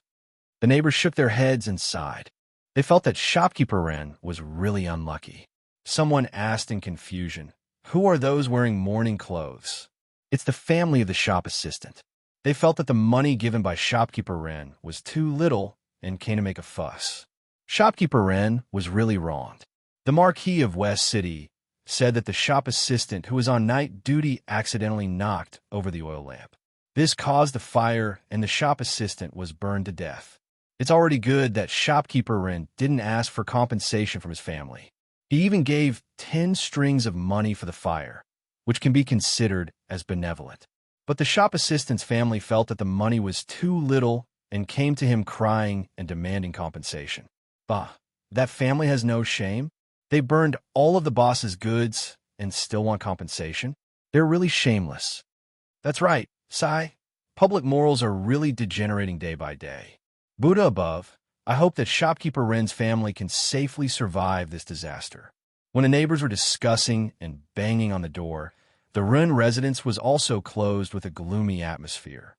Wife, bring Xiaolang back to stay with your family for a few days. I have my own ways to deal with the family matters. Husband, what other ways do you have now? The family owes almost 500 strings of copper. Unless you sell this residence, how will you repay the debt? Madame Wren cried while wiping her tears. No, I can't sell this residence. This is my ancestral property. How can I sell it?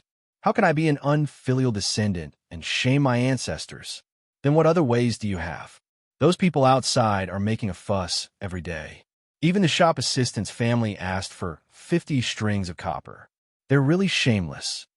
All right, stop talking. The dead can't be brought back to life. Forget it.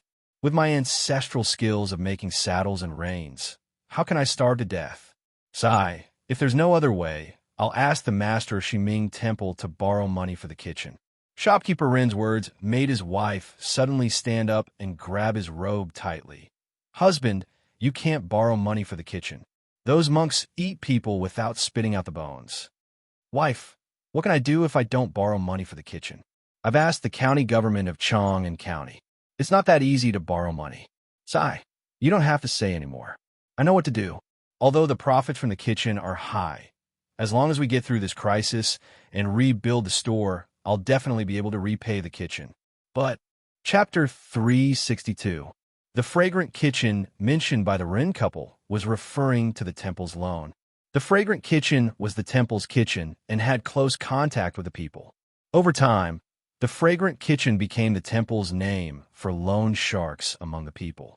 Even though the temple was lending money, the interest was not low at all. It was still okay to borrow for food, and the interest was 50%. However, if one borrowed for copper coins, the interest was 10% a month and 120% of the principal for a year. In other words, if one borrowed 100 strings of cash from the temple, they would have to return 10 strings of cash each month as interest and return 100 strings of cash a year later. The 120% annual interest rate of the fragrant kitchen made many borrowers unable to repay and went bankrupt. Now that the Ren family owed 500 strings of cash, if they wanted to rebuild the saddle shop, they would need at least 100 to 200 strings of cash. In other words, if the Ren family wanted to get through this difficult time, they would need at least 700 strings of cash. The Ren family had several generations of experience in the saddle shop and also had some assets. In addition to real estate and shops, they also had a few thousand strings of cash. In the future, it was equivalent to a few million. Originally, even if the shop had a fire, it would not have been so serious that they would be forced to borrow for the fragrant kitchen. However, shopkeeper Run, who had always been cautious, could not resist the persuasion of his friends and was attracted by the dozens of times profit. He invested most of his family's assets into his friend's caravan. He spent a lot of money to buy silk and entrusted his friend's caravan to transport to the western region. A bolt of silk from the Tang dynasty was worth 3,600 strings of cash. On the Silk Road, most of the trade was done through bartering. A bolt of silk was traded to various countries in the western regions and could be exchanged for 2 stunning beauties or a western region's precious horse. Regardless of whether it was a beautiful woman or a western region horse, they could be sold for at least 50 strings of cash after being transported back to Chang'an. Under the stimulation of the dozens of times profit, shopkeeper Ren directly purchased more than 200 bolts of silk and entrusted them to his friend's caravan. If everything went well, these 200 bolts of silk could become more than 400 horses a year later. After deducting the profit and expenses from the caravan to his friend, the Ren family's profit would be no less than 20,000 strings of cash. Marx said in Das Kapital, with 50% profit, capital will take risks. With 100% profit, capital will dare to trample on all human laws. With 300% profit, capital will dare to commit any crime, even at the risk of being hanged. Although shopkeeper Run didn't dare to trample on the law, he still took a risk because of the high profits and invested all of his family's savings into it. His friend's caravan set off on time, but even if everything went smoothly, it would be at least a year before they returned. However, an unexpected fire forced shopkeeper Run into a dead end. In the Ren family, Madame Run was crying nonstop. She couldn't figure out how her family had become like this out of the blue. Shopkeeper Run let out a long sigh. Sigh, we can't hide forever. This isn't a solution either. Today, I will go to Shiming Temple and pay off my debt first. Let's talk about other things later. Husband, is there really no other way? Shopkeeper Ren laughed bitterly. Could it be that copper coins can still fall from the sky? Sigh, it's all because your husband was greedy and invested all our savings into the caravan. Madame Ren wiped her tears and suddenly thought of something. She hurriedly ran back to the backyard and took out a piece of paper. Husband, a few days ago, I also bought a lottery ticket from that county son. If I win, won't I have money? It's 200 taels of gold. Shopkeeper Ren's face became even more bitter. Wife, you don't understand mathematics and don't understand the mystery of this lottery ticket. Your husband has roughly calculated before. Although I didn't calculate the probability of winning the lottery, I know that it's really a daydream to expect to win the lottery. I don't know about probability, but you can win the lottery as long as you guess 7 numbers, right? Who knows? Maybe this concubine will win the lottery. Husband, I heard that a few days ago, the sage had already won the lottery at the Vermilion Bird Gate. Because something happened at home, I didn't go to see the winning number. Why don't you go and take a look? What if you really win the lottery? AI, wife, you're really turning to any doctor in a desperate situation. Don't mess around. Your husband won't talk to you anymore. I will go and send away the creditors outside, and then go to Shiming Temple to borrow money. Shopkeeper Ren turned to leave, but Madame Ren stuffed the lottery ticket into his hand. Husband, go and take a look. What if you win the lottery? Shopkeeper Ren shook his head and smiled bitterly. He couldn't persuade his wife, so he could only put the lottery ticket into his sleeve and turn to walk out of the door. As soon as he opened the door, the crowd outside the door surrounded Shopkeeper Ren and clamored for him to return the money. Shopkeeper Lin, Shopkeeper Ma, I will go to Shiming Temple to borrow the fragrance of the kitchen now. Tomorrow, I will definitely return the debt tomorrow. Is that okay? We have been partners for many years. Can you give me face and extend the deadline for one day? Shopkeeper Ren repeatedly bowed with his hands clasped in front of him. His words made the few shopkeepers around him hesitate for a moment. Shopkeeper Ren, it's not that we are forcing you, but we are also a small business and can't afford a default. Sai, since you have said so, then tomorrow. We will come again tomorrow. You must not avoid us. Yes, please rest assured. I will go to borrow the fragrance of the kitchen today and will definitely pay the debt tomorrow. I have been running the saddle and rain shop in Chang and for many years. When have you seen me not keeping my promise? Hearing Shopkeeper Ren's words, the shopkeepers who were anxious to collect the debt couldn't say anything more. They could only agree to come again tomorrow. As for the waiter's family, they began to cry and make a fuss again. Shopkeeper Ren had a headache. In the end, he could only promise to give them 30 strings of copper coins tomorrow to settle the matter. Only then did he send these people away. After the crowd dispersed, Shopkeeper Ren smiled bitterly. He cupped his hands to the surrounding neighbors and walked out of the shop. Sigh, if the Ren family borrows the fragrance of the kitchen, how will they live in the future? What a good family. They also take care of the neighbors in the shop. Isn't this something that can't be helped? Sigh, everyone, let's go back. I hope Shopkeeper Ren is a good man and can get through this difficulty. The neighbors shook their heads and returned to their homes. Since the Ren family owed so much money, the neighbors couldn't help even if they wanted to. Shopkeeper Ren walked out of the shop and let out a long sigh. He prepared to walk towards Eternal Peace Shop in the south. Shiming Monastery was an Eternal Peace shop. Just as he walked a few steps, he inadvertently saw a lottery advertisement banner hanging on the wall of the shop. 100 taels of gold is not a dream. The winning prize is 2 copper coins. Shopkeeper Ren smiled bitterly and unconsciously touched the lottery ticket in his sleeve. His footsteps paused for a moment, and he hesitated for a moment. He then turned his footsteps and walked towards the west side of the shop wall. In front of the lottery shop in the west side of the market, it was no longer as crowded and lively as it was a few days ago. Even though there was still an endless stream of commoners going in and out, the number of people buying lottery tickets had decreased by a lot. Shopkeeper Ren stood in front of the lottery shop and didn't dare to take a step in for a long time. As the saying goes, the greater the hope, the greater the disappointment. He didn't dare to look at the winning number of the lottery ticket. Just as he was hesitating, he heard the 2 people beside him talking softly. Ziyu, why don't we arrange for someone to go to the Ministry of Civil today? Elder Dai, let's wait for another 2 days. Maybe someone didn't see it? How is that possible? He's not an idiot. He doesn't even know if he won the lottery or not. Ziyu, don't lie to yourself. Is there anyone in Chang and who doesn't know the winning number of the lottery ticket? Is there anyone who doesn't know? The people who spoke were Dai Zhou and Li Wanyu. Today, the lottery ticket sales kept dropping, and Dai Zhou was anxious. He pulled Li Wanyu to the lottery shop in the west side of the market to discuss with him if they should arrange for someone to receive the prize as soon as possible. Li Wanyu shrugged his shoulders. Just as he was about to answer, he heard a voice beside him. 2 Langjuns, may I trouble you to ask what the winning number of the lottery ticket is? Chapter 363. Li Wanyu and Dai Zhou couldn't help but turn their heads in astonishment. Just now, Dai Zhou was talking about the lottery numbers that everyone in Chang'an knew. Now, someone immediately asked about it. This made Dai Zhou a little angry. He wondered if this person was deliberately making him lose face as the minister of the Ministry of Civil Affairs. When they saw that the person who asked the question was a middle-aged man dressed like a merchant, they couldn't help but be stunned. "My two Langjuns, may I ask what the lottery numbers are?" It was shopkeeper Ren who asked the question. He didn't dare to step into the lottery sales place. He happened to see a young man and an old man in front of him talking about the lottery numbers, so he couldn't help but ask. Daizhou saw that he didn't know the middle-aged merchant in front of him and knew that he had wronged him.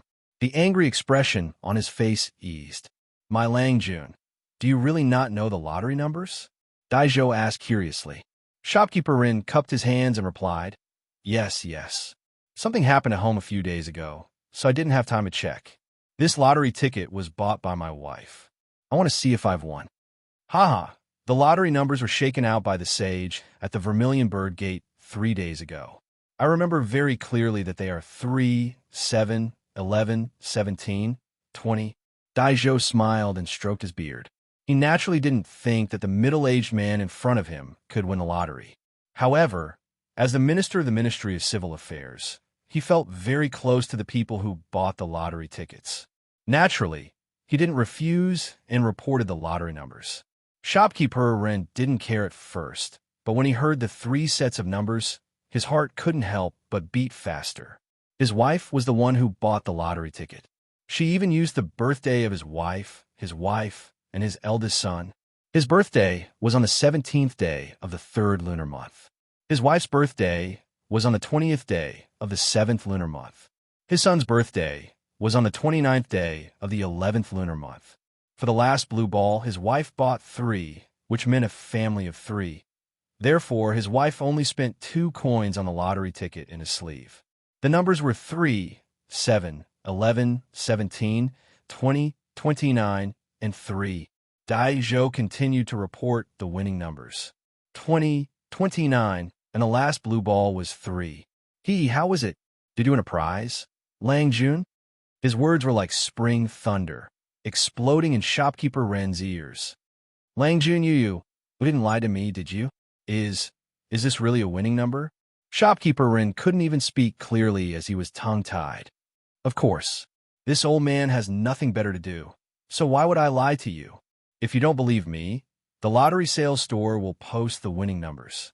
You'll know when you take a look. Daizhou snorted with some dissatisfaction. Shopkeeper Ren didn't care about etiquette anymore. He lifted his robe and rushed into the lottery shop. Because he was running too fast, he even bumped into a commoner who had just bought a lottery ticket and was coming out. He almost tripped. He didn't care if he bumped into someone. Like a headless fly, he stumbled into the lottery sales shop. Li Wanyu and Dai Zhou looked at each other. Suddenly, both of them had a guess. Grandpa Dai, this person, Zio, did he win the lottery? Both of them were stunned after they finished speaking. It couldn't be that coincidental, right? Were the two of them so coincidental that they met the person who had won the lottery today? Let's go in and take a look. Daizhou was anxious. He grabbed Li Wangyu's arm and ran toward the lottery sales store. At this time, in the lottery sales store, there was a piece of paper pasted on the wall. The winning numbers were written in large characters. Shopkeeper Run ran to the bottom of the winning numbers and looked up at the numbers one by one. The more he looked, the faster his heart beat.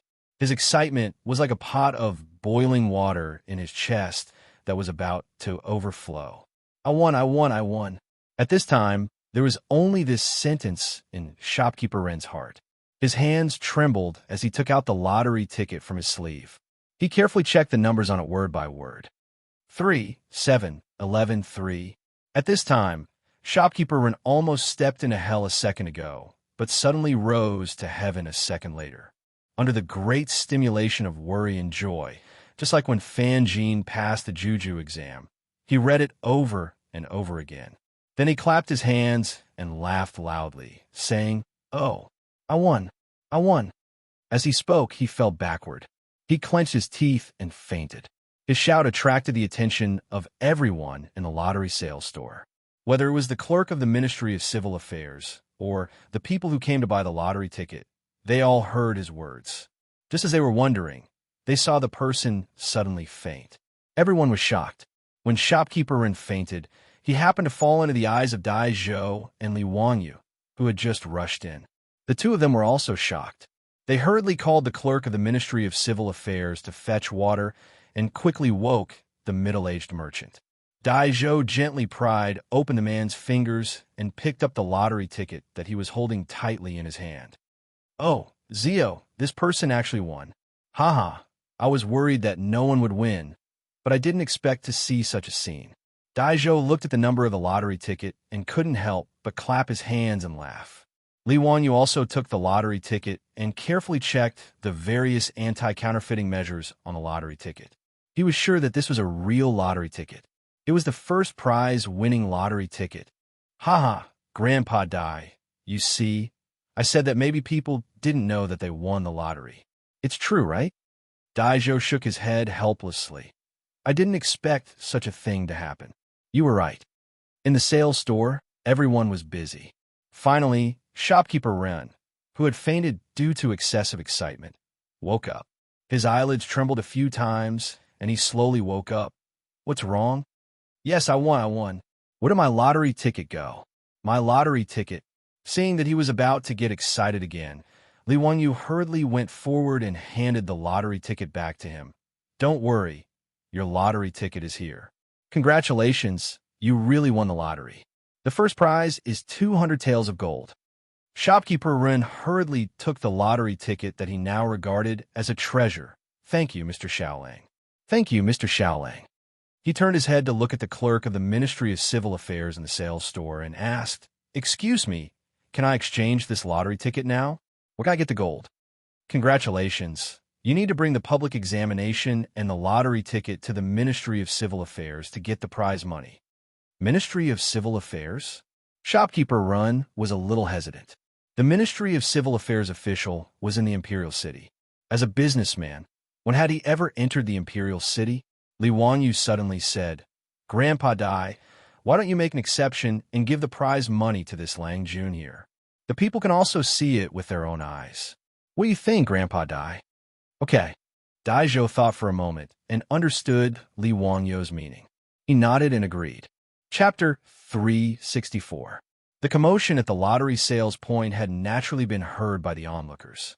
When they heard that the middle-aged merchant who fainted actually won the first prize, everyone was in an uproar. All kinds of exclamations could be heard. "He won. This person won the first prize. Buddha, is there really someone who won the first prize? That's 200 taels of gold. Damn it, it's the first prize. Why didn't I win the prize? It would be great if I won the prize. I must go to Shi City first and buy a huji to bring home. You wastrel, stop dreaming. TSK, this person is really lucky." More and more people heard that someone had won the grand prize and gathered around. This made shopkeeper Ren very nervous. He held his lottery ticket tightly in his hand, afraid that it would be snatched away. When Li Wanyu saw this, he hurriedly called the Imperial Army of the Golden Guards who were guarding the lottery shop to separate the crowd. Only then did shopkeeper Ren feel slightly relieved. There were even more people who had bought their lottery tickets and were about to leave. However, they turned back to the counter and took out copper coins from their money bags to buy their lottery tickets again. Obviously, they were stimulated by shopkeeper Ren winning the prize. "Lang Jun, did you bring your lottery ticket for the public examination?" When the official from the Ministry of Civil Affairs saw that, Dai Zhou nodded and agreed to immediately redeem the prize. He went forward and asked, Yes, I did bring it." Shopkeeper Ren nodded repeatedly and reached out to take out his ticket for the public examination. He was originally prepared to go to Shi Ming Temple to borrow the fragrance accumulation kitchen. Naturally, he had to bring his identification. The official from the Ministry of Civil Affairs checked his ticket and asked someone to double-check his lottery ticket. Only then did he take out a brush, ink, paper, and inkstone and let shopkeeper Ren register and receive his prize. "Duke Ren, do you want gold or copper coins?" 200 taels of gold and 1,200 strings of copper coins. "Can I have half gold and half copper coins?" Shopkeeper Ren thought that it was inconvenient for him to have more than 500 strings of copper coins to pay for the compensation. The official from the Ministry of Civil Affairs smiled and nodded. "No problem, Duke Ren, don't be impatient. I will immediately arrange for the treasury to send the gold and copper coins." Shopkeeper Ren gratefully bowed again and again. At this time, he remembered that he had not thanked Li Wanyu and Daizhou. He hurriedly walked in front of the two and bowed. I would like to thank both of you for your help just now. Please forgive me for offending you just now. Daizhou twirled his beard and said with a smile, It's all right. It's understandable that you're overjoyed when you hit the jackpot. But don't be so agitated in the future. It's not worth it to hurt your body. Shopkeeper Ren replied, Yes, you're right. I was too agitated just now. The main reason was that something had happened to his family, and he really needed this bonus. I won't hide it from the two of you. Just now I was prepared to go to Shiming Temple to cook. Fortunately, when I was leaving the workshop, I saw the cover of the lottery. That's why I came to Shi City to see if I could win the lottery. Oh, judging from your attire, you must be a merchant, right? How did you end up in such a predicament? Li Wanyu asked curiously. Shopkeeper Ren let out a long sigh and recounted his experience. At the end of his story, Shopkeeper Ren couldn't help but shed tears. Fortunately, the son of Huxian created this lottery. Fortunately, my wife bought this lottery. Otherwise, I really wouldn't know what to do. When Daizhou heard this, he couldn't help but laugh at Li Wanyu. Zio, I didn't expect that your lottery would allow Eunuch Ren's family to be saved from a hopeless situation. It's really a good story. Li Wanyu also didn't expect such a coincidence. It seemed like this really was fate. Daizhou's words stunned Shopkeeper Ren. He looked at Li Wanyu in disbelief. Lang Jun, are you the son of Huxian? Li Wanyu smiled and nodded at him. I am the son of Huxian, Li Wanyu. He had just finished speaking when Shopkeeper Ren knelt down in front of him and kowtowed a few times. Li Wanyu was shocked. Eunuch Ren, what are you doing? Quickly get up and speak. Son of Huxian, I thank you on behalf of my entire family. Thank you for creating this lottery ticket and saving me from disaster. Everyone in Chang and City is now saying that you are the reincarnation of the God of Fortune. It's true. Shopkeeper Ren's words stunned Li Wanyu. He didn't create this lottery ticket to become some God of Fortune. His initial idea was very simple. He just wanted to divert the attention of the people by relying on the huge attraction of a lottery, since he was at the cusp of the gossip in Chang. It was a very selfish idea, but Shopkeeper Ren was thanking him so profusely. This made him feel a little embarrassed. Shopkeeper Ren's shout was heard clearly by the surrounding commoners. When they saw that the young man in front of them was the legendary son of Huxian, many of the people immediately kowtowed. It's son of Huxian. Son of Huxian, you really are the God of Fortune. Please accept this bow from this slave. Son of Huxian, please bless us to also win this lottery ticket. Thanks to Son of Huxian, I won the second prize. Son of Huxian, I will kowtow to you. Li Wanyu couldn't help but feel speechless at the reactions of the surrounding people. F***CK. Have I become a clay statue in a temple? Why don't you just light some incense for me? He didn't know that many of the people who bought the lottery ticket had placed a memorial tablet with his name on it at home and burned incense and kowtowed to it every day. If Li Wanyu knew about this, he would probably want to kill someone. What are you saying, Shopkeeper Ren? Quickly get up. This lottery ticket was created only because of the wisdom of the saint and the support of Minister Dai. I'm not some God of Fortune, but this lottery ticket is indeed a good tool to benefit the country and the people. Li Wanyu helped Shopkeeper Ren up and gestured at the surrounding commoners to get them to stand up. Everyone, the saint and the imperial court, set up this lottery ticket not only to make the winners wealthy, but also to fill the national treasury. Moreover, 20% of the money will be used to protect the people. Therefore, by buying the lottery ticket, not only can you enrich yourselves, but you can also be compassionate to the young, old, and poor. This is a matter of great merit. If you want to thank me, why don't you buy a few more lottery tickets? Buying lottery tickets is accumulating virtue. Haha. Li Wanyu's words made the surrounding people applaud and cheer. Shopkeeper Ren, who had just won a big prize, couldn't help but run to the counter and take out a lot of copper coins from his money bag to buy a few more lottery tickets. Not long after, the Ministry of Civil Affairs took the gold and copper coins from the treasury and were escorted by the Imperial Army of the Golden Guards. They were sent in a four-wheeled carriage to the Shi City lottery shop. 100 taels of gold wasn't conspicuous and was just a small bag. But 600 copper coins was a large pile that weighed 3 tons. Looking at the cart full of copper coins, the surrounding people gasped and gasped. Envy and jealousy filled the air. Flaunting wealth. This was simply blatant flaunting wealth. This cart of copper coins was no different from a cart full of RMB in the future. Many people had never seen such wealth in their lives. Li Wanyu and Dai Zhou obtained shopkeeper Ren's consent and simply let the imperial army of the Golden Guards escort the coins. The officials of the Ministry of Civil Affairs beat the gongs and drums and directly sent the copper coins to the Ren family in Longevity Extension Square. Along the way, it attracted the attention of many people and made the lottery a living advertisement in Chang and City. Chapter 365. The news of shopkeeper Run of the Renji Saddle Shop in Chang and's West City winning the lottery spread like wildfire. Within a few days, the news had spread to all the shops in Chang'an. On that day, shopkeeper Run, in front of the neighbors of Yanshou Square, continuously took down the shiny and heavy copper coins from the four-wheel carriage of the Ministry of Civil Affairs and handed them over to the creditors. The scene of them clearing their debts was also spread everywhere along with the mouths of the people. There were those who were envious and those who were jealous.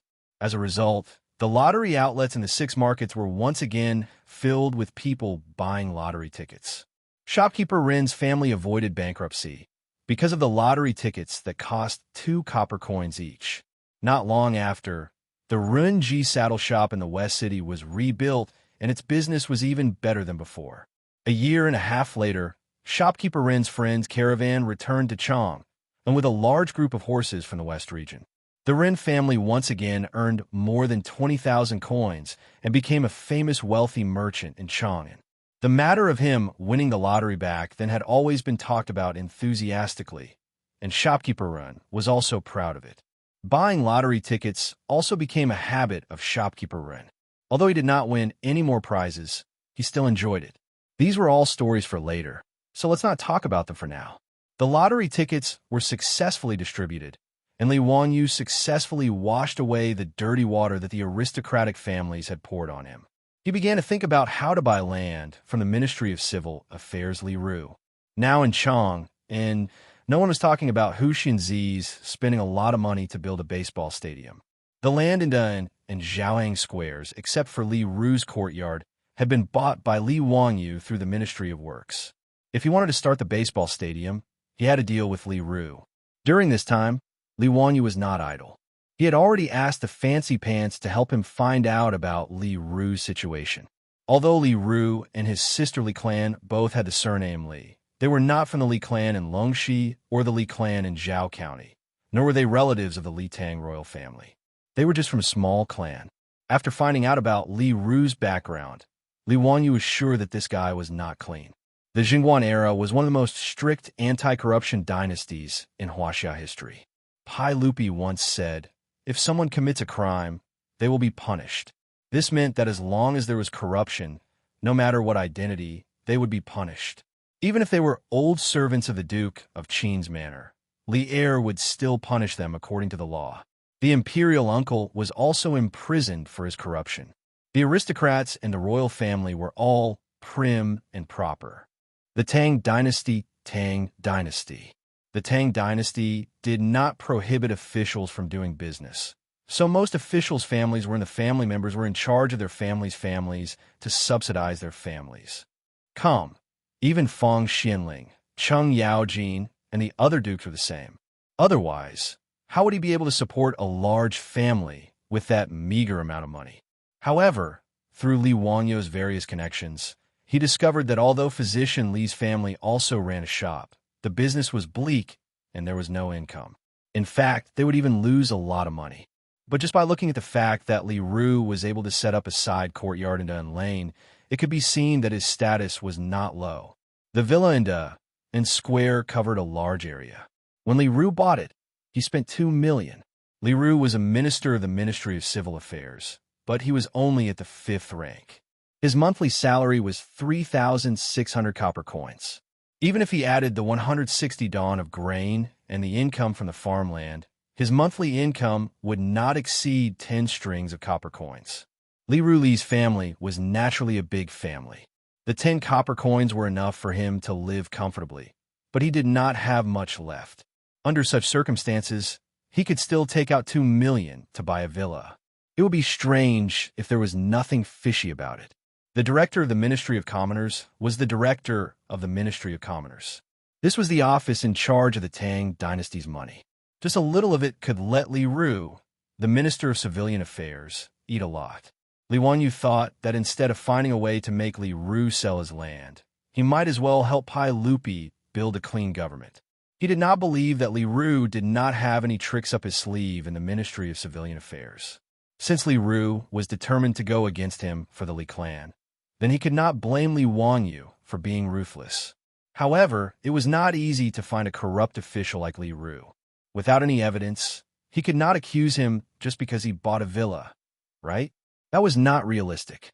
As for the accounts of the Ministry of Civilian Affairs, even if he was trusted by Pai Lupi and had a good relationship with Dai Zhou, it was impossible for him, a founding county official, to run to the Ministry of Civilian Affairs to check the accounts for no reason.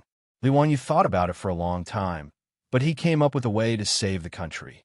Today, Li Wanyu put on his brand new founding county official robes and went out early in the morning to Chang and City to attend the court meeting. When the officials saw that Li Wanyu rarely appeared, those who were familiar with him all came up to tease him. "Zio, why are you attending court today? What did you come up with this time? Little nephew of the Li family. Did you come up with something fun? Quickly take it out for me to see. Wah! Zio, this should be the 5th time you've attended court, right? You really are a rare guest, haha. Teacher, what is the matter today? Why don't you tell me first? I can cooperate with you later." Li Wanyu was speechless. He could only cup his hands and bow to the crowd, indicating that he had nothing to do. He was just bored at home and had come to listen to the court meeting. However, no one believed his words. They all smiled, waiting to see what this guy was up to. Not only did the officials think this way, even Pai Lupi thought the same after he sat on the throne. "County official, what is the matter today?" Pai Lupi asked first, causing the officials to look at him. Li Wanyu felt like 10,000 mud horses were galloping through his heart. Why did everyone think that he was attending court to cause trouble? Although he did have something to do today, Li Wanyu couldn't help but blush with shame after being exposed by Pai Lupi. "Your Majesty, this subject has nothing to do." Pai Lupi looked at him suspiciously, but his face said, "We don't believe you." The number of times that Li Wanyu attended the imperial court could be counted on one hand. The first time he attended the imperial court, he made the Dao ancestor show his divinity, which made the aristocratic families who forcefully heir to issue an imperial edict of guilt speechless. The second and third time, he had been impeached by the imperial censors. In the end, Li Wanyu had refuted them in court, causing the imperial censors to lose face. The last time he had attended court, it had been for the lottery. In the Taiji Palace, he had taken 30,000 taels of silver from the officials. He had even gotten Pai Lupi to agree to the lottery. Today, this guy had come to court again. What was he up to this time? Seeing Li Wanyu insist that he had nothing to do, Pai Lupi could only suppress his suspicions and begin to discuss court affairs with the officials. Halfway through the discussion, Minister of Civil Affairs Dai Zhou stood up and reported to Pai Lupi about the lottery sales. Li Wanyu also stood up. "Your Majesty, this subject has something to report." Pai Lupi and the officials all had the same thought. This guy was here again. Chapter 366. Li Wanyu's shout attracted the attention of all the officials in the hall. Even Dai Zhou stopped talking and looked at Li Wanyu with a smile. Pai Lupi raised his arm at him speechlessly, indicating that he should speak quickly. Being stared at like this, Li Wanyu blushed with shame. He could only clear his throat and raise his hands apologetically to Dai Zhou before continuing. "Your Majesty, I just heard Minister Dai say that the Ministry of Civil Affairs was calculating the amount of lottery sales and suddenly remembered something. The Ministry of Civil Affairs of the Tang dynasty is in charge of land, money, and grain.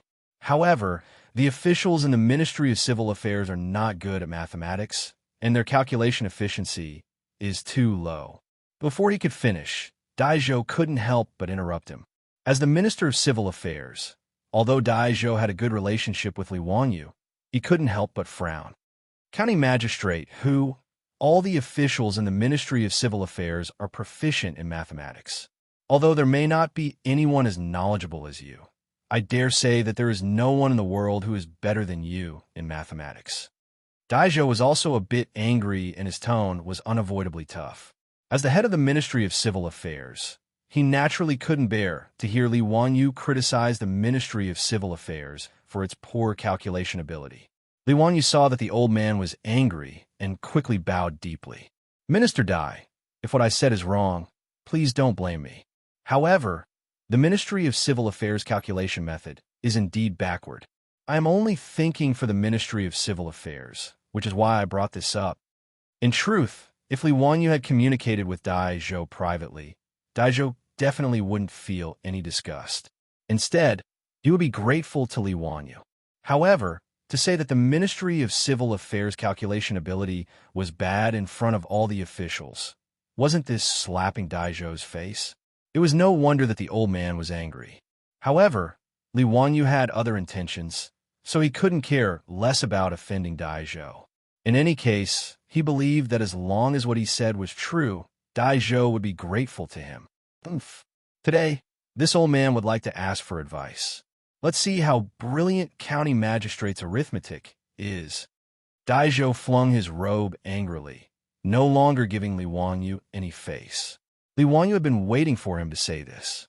He quickly climbed up the pole and said, "Your Majesty, since Minister Dai doesn't believe me, I would like to have a competition in this hall today to prove that what I said is true. Is that okay?" Pai Lupi rubbed his temples and thought to himself, this guy is really here to cause trouble. However, he could not remain indifferent to Li Wanyu's words. After all, if what he said was true, it would be a good thing for the Ministry of Civil Affairs to increase their efficiency. Huxianzi, how do you want to compete? Pai Lupi asked. It's simple. Minister Dai, please find 10 officials from the Ministry of Civil Affairs who are proficient in calculation. Let them compete with my 2 disciples in calculation speed in this hall, and see if what I said is false. As soon as Li Wanyu finished speaking, the officials all looked at Ma Zhou and Yin Liben in the hall. The 2 of them were also confused. They stood up in disbelief, looked at Li Wanyu, and then pointed at themselves. Are you sure, teacher? Although the 2 of them had studied with Li Wanyu, they had very little contact with mathematics. Wasn't it a joke to have them compete with officials from the Ministry of Civil Affairs in calculation? Li Wanyu hurriedly waved his hand and said, King Bin, Liben, I'm not talking about you. He then cupped his hands towards Pai Lupi and said, Your Majesty, I'm talking about His Highness the Crown Prince and His Highness the King of you. As soon as Li Wanyu said this, Dai Zhou's face darkened. The officials from the Ministry of Civil Affairs who were qualified to attend court also had ugly expressions. The officials were in an uproar. They all looked as if they had seen a ghost. Some even rubbed their ears, wondering if they were hearing things. The Crown Prince and His Highness the King of you? Li Chengxian was only 9 years old, and Li Tai was only 8 years old. Although the 2 of them had noble statuses, they were still just 2 young children. Did County Master Huxian just say that he wanted these 2 young children to compete with 10 officials from the Ministry of Civil Affairs who were proficient in calculation? This was truly the greatest joke in the world. Pai Lupi was also speechless. Although Li Chengxian and Li Tai were his precious sons, Li Wanyu shouldn't be messing around like this. Wasn't this just blatantly humiliating Dai Zhou and the others? If one were to say that Li Wanyu's calculation ability was better than the officials from the Ministry of Civil Affairs, both Pai Lupi and Dai Zhou believed this. Back in Zhang Liang's residence, Li Wanyu had already displayed his calculation ability. But now, he was shamelessly boasting that 2 young children who had only studied with him for a little more than a month were better than the officials from the Ministry of Civil Affairs. No one would believe such words. County Master Huxian, don't joke around. Pai Lupi's face stiffened. Hurry and apologize to Grandpa Dai. How could you say such a joke so casually? Pai Lupi's words were to give Dai Zhou a way out and also to protect Li Wanyu. By saying that Dai Zhou's words were a joke, everyone laughed it off. Unexpectedly, Li Wanyu didn't appreciate this at all. Shaking his head, he said, "Your Majesty, this subject is not joking. This matter cannot be faked. Your Majesty will know once you try. If this subject speaks the slightest falsehood, I am willing to accept your Majesty's punishment." Seeing Li Wanyu so insistent, Pai Lupi was somewhat hesitant. He couldn't help but look at Daizhou, wanting to see what he would say. At this time, Daizhou was truly angry.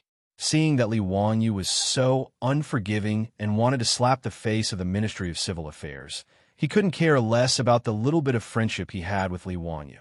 The old man huffed and puffed. He straightened his neck and said, "Your Majesty, since County Master Huxian is so certain, this subject is willing to accept this competition. According to County Master Huxian's words, this subject requests your Majesty's permission. If this subject loses, this subject will give up my position as Minister of the Ministry of Civil Affairs." Daizhou's words gave Li Wanyu a fright. He didn't want to offend Daizhou to the point of death. Li Wanyu hurriedly bowed to Daizhou. "Minister Dai, why do you say such a thing? If my words just now have offended you, I ask Minister Dai to forgive me. I had good intentions. Seeing that the Ministry of Civil Affairs calculation method is indeed a bit behind, I anxiously brought up this matter. I truly didn't mean to humiliate the Ministry of Civil Affairs. I asked Minister Dai to investigate this matter thoroughly." Only after hearing these words did Daizhou's expression become slightly better. However, since both sides had already spoken to this point, Pai Lupi couldn't pretend that he hadn't heard anything. After thinking for a moment, he nodded in agreement. He also wanted to see what kind of medicine Li Wanyu was selling in his gourd. Could it be that his two sons were really calculative geniuses? Although Pai Lupi was the emperor of the Tang dynasty, he was no different from a normal parent in that he wanted his children to succeed. Otherwise, after seeing Li Wanyu's talent, he wouldn't have forced his eldest son and second son to become Li Wanyu's disciples. Although calculus was a small path, if his two young children could surpass the officials of the Ministry of Civil Affairs, it would be something worthy of Pai Lupi's pride. "County Master Huxian, how do you plan to have Cheng Qian and Qin Ke compete with the officials of the Ministry of Civil Affairs?" Pai Lupi's face was filled with anticipation. "Your Majesty, Minister Dai, why don't we compete like this? Minister Dai, please order people to bring over the Ministry of Civil Affairs' financial and grain accounts for this year. The 10 officials of the Ministry of Civil Affairs, the Crown Prince, and the King of Yu will do the calculations together. In the end, we'll see whose calculation speed is faster and whose results are more accurate. What does Minister Dai think?" "This," Daizhou muttered to himself, and then turned his gaze to Feng Xianling, wanting to ask for his opinion. Chapter 367. The 6 ministries of the Tang dynasty were all under the jurisdiction of the Minister of State. When Pai Lupi was the king of Qin, he had held the position of Minister of State. Therefore, after he ascended the throne, the position of Minister of State had been vacant for a long time. The Minister of State only had left and right servants. The left servant, Feng Xianling, was the Minister of State. Feng Xianling thought for a moment and felt that Li Wanyu was not an impetuous person. There must be a reason for today's matter. Thinking of this, Feng Xianling gently nodded, indicating that she agreed. Seeing that his immediate superior had agreed, Daizhou naturally did not say anything more and agreed to Li Wanyu's seemingly absurd request. But since Huxianzi is so confident, then let's have a competition. This old man will order people to go to the Ministry of Civil Affairs to transport the official scroll. Before Daizhou finished speaking, one of the officials suddenly stood up and interrupted. "Minister Dai, this lowly official feels that this matter cannot be done. The official scroll of the Ministry of Civil Affairs is of great importance. How can it be taken out so casually?" Li Wanyu looked at the person who spoke and could not help but be amused, thinking that there was indeed something wrong with this fellow. The one who spoke up to oppose was the Ministry of Civil Affairs Li Ru. "Your Majesty, Minister Dai, the Ministry of Civil Affairs money and grain is not a trivial matter. How can it be used for a competition? If Huxianzi wants to compete with the Ministry of Civil Affairs officials, you can ask Your Majesty to set the topic." Li Ru's words were righteous, but how could Li Wanyu let him do as he wished? He bowed to Pai Lupi and said, "Your Majesty, this lowly official's calculation method is not only faster, but also more accurate. Using the Ministry of Civil Affairs account book as the topic can let Your Majesty see the results and also help the Ministry of Civil Affairs review it. Killing two birds with one stone. Why not?" He glanced at Li Ru and continued, "Unless there is something fishy about the Ministry of Civil Affairs account book, and it is not convenient to see people. Otherwise, with only Your Majesty and the officials in the hall, who are you guarding against when you keep saying that it is of great importance?" Li Wanyu's words were a bit harsh. Pai Lupi could not help but squint and look at Li Ru. This scared Li Ru so much that his back was almost drenched in cold sweat. He hurriedly explained, "Your Majesty, Hu Xianzi is slandering us. The Ministry of Civil Affairs has always been reliable. How could there be any tricks? Since there is nothing fishy, why are you objecting, Dr. Li?" Li Wanyu immediately asked. Li Ru was rendered speechless by the question. He opened his mouth, but didn't refute it. Originally, Pai Lupi also felt that Li Wanyu's proposal to use the Ministry of Civil Affairs money and grain account as the topic was inappropriate. There were many ways to compete and calculate. Even using the daily statistics from the Ministry of Civil Affairs was possible. Although the Tang dynasty did not have any confidentiality system, how could the Ministry of Civil Affairs, which was an important institution in charge of the country's money, grain, farmland, and population, casually show the public archives to others? However, when Li Wanyu suddenly brought this up, Pai Lupi couldn't help but feel suspicious. His opinion was the same as Feng Xuanling's. Although Li Wanyu was young, he wasn't an impetuous person. Today, he inexplicably suggested that the Ministry of Civil Affairs was behind in mathematics and asked for a competition. He also asked that the Ministry of Civil Affairs money and grain account be used to compete and calculate. Pai Lupi couldn't help but think about it. Was there really someone who was so daring? Did he dare to do anything to the Ministry of Civil Affairs money and grain account? Official Dai, according to Hu Xianzi's proposal, have someone send over this year's money and grain account. In addition, send 10 officials who are proficient in mathematics to the palace. Yes, Your Majesty. Once Pai Lupi's golden mouth opened, there was no more dispute. Dai Zhou bowed and immediately went to arrange the matters. Pai Lupi also ordered an internal servant to report to Empress Changsun in the Eastern Palace and bring Crown Prince Li Chengxian and Prince Li Tai to the palace.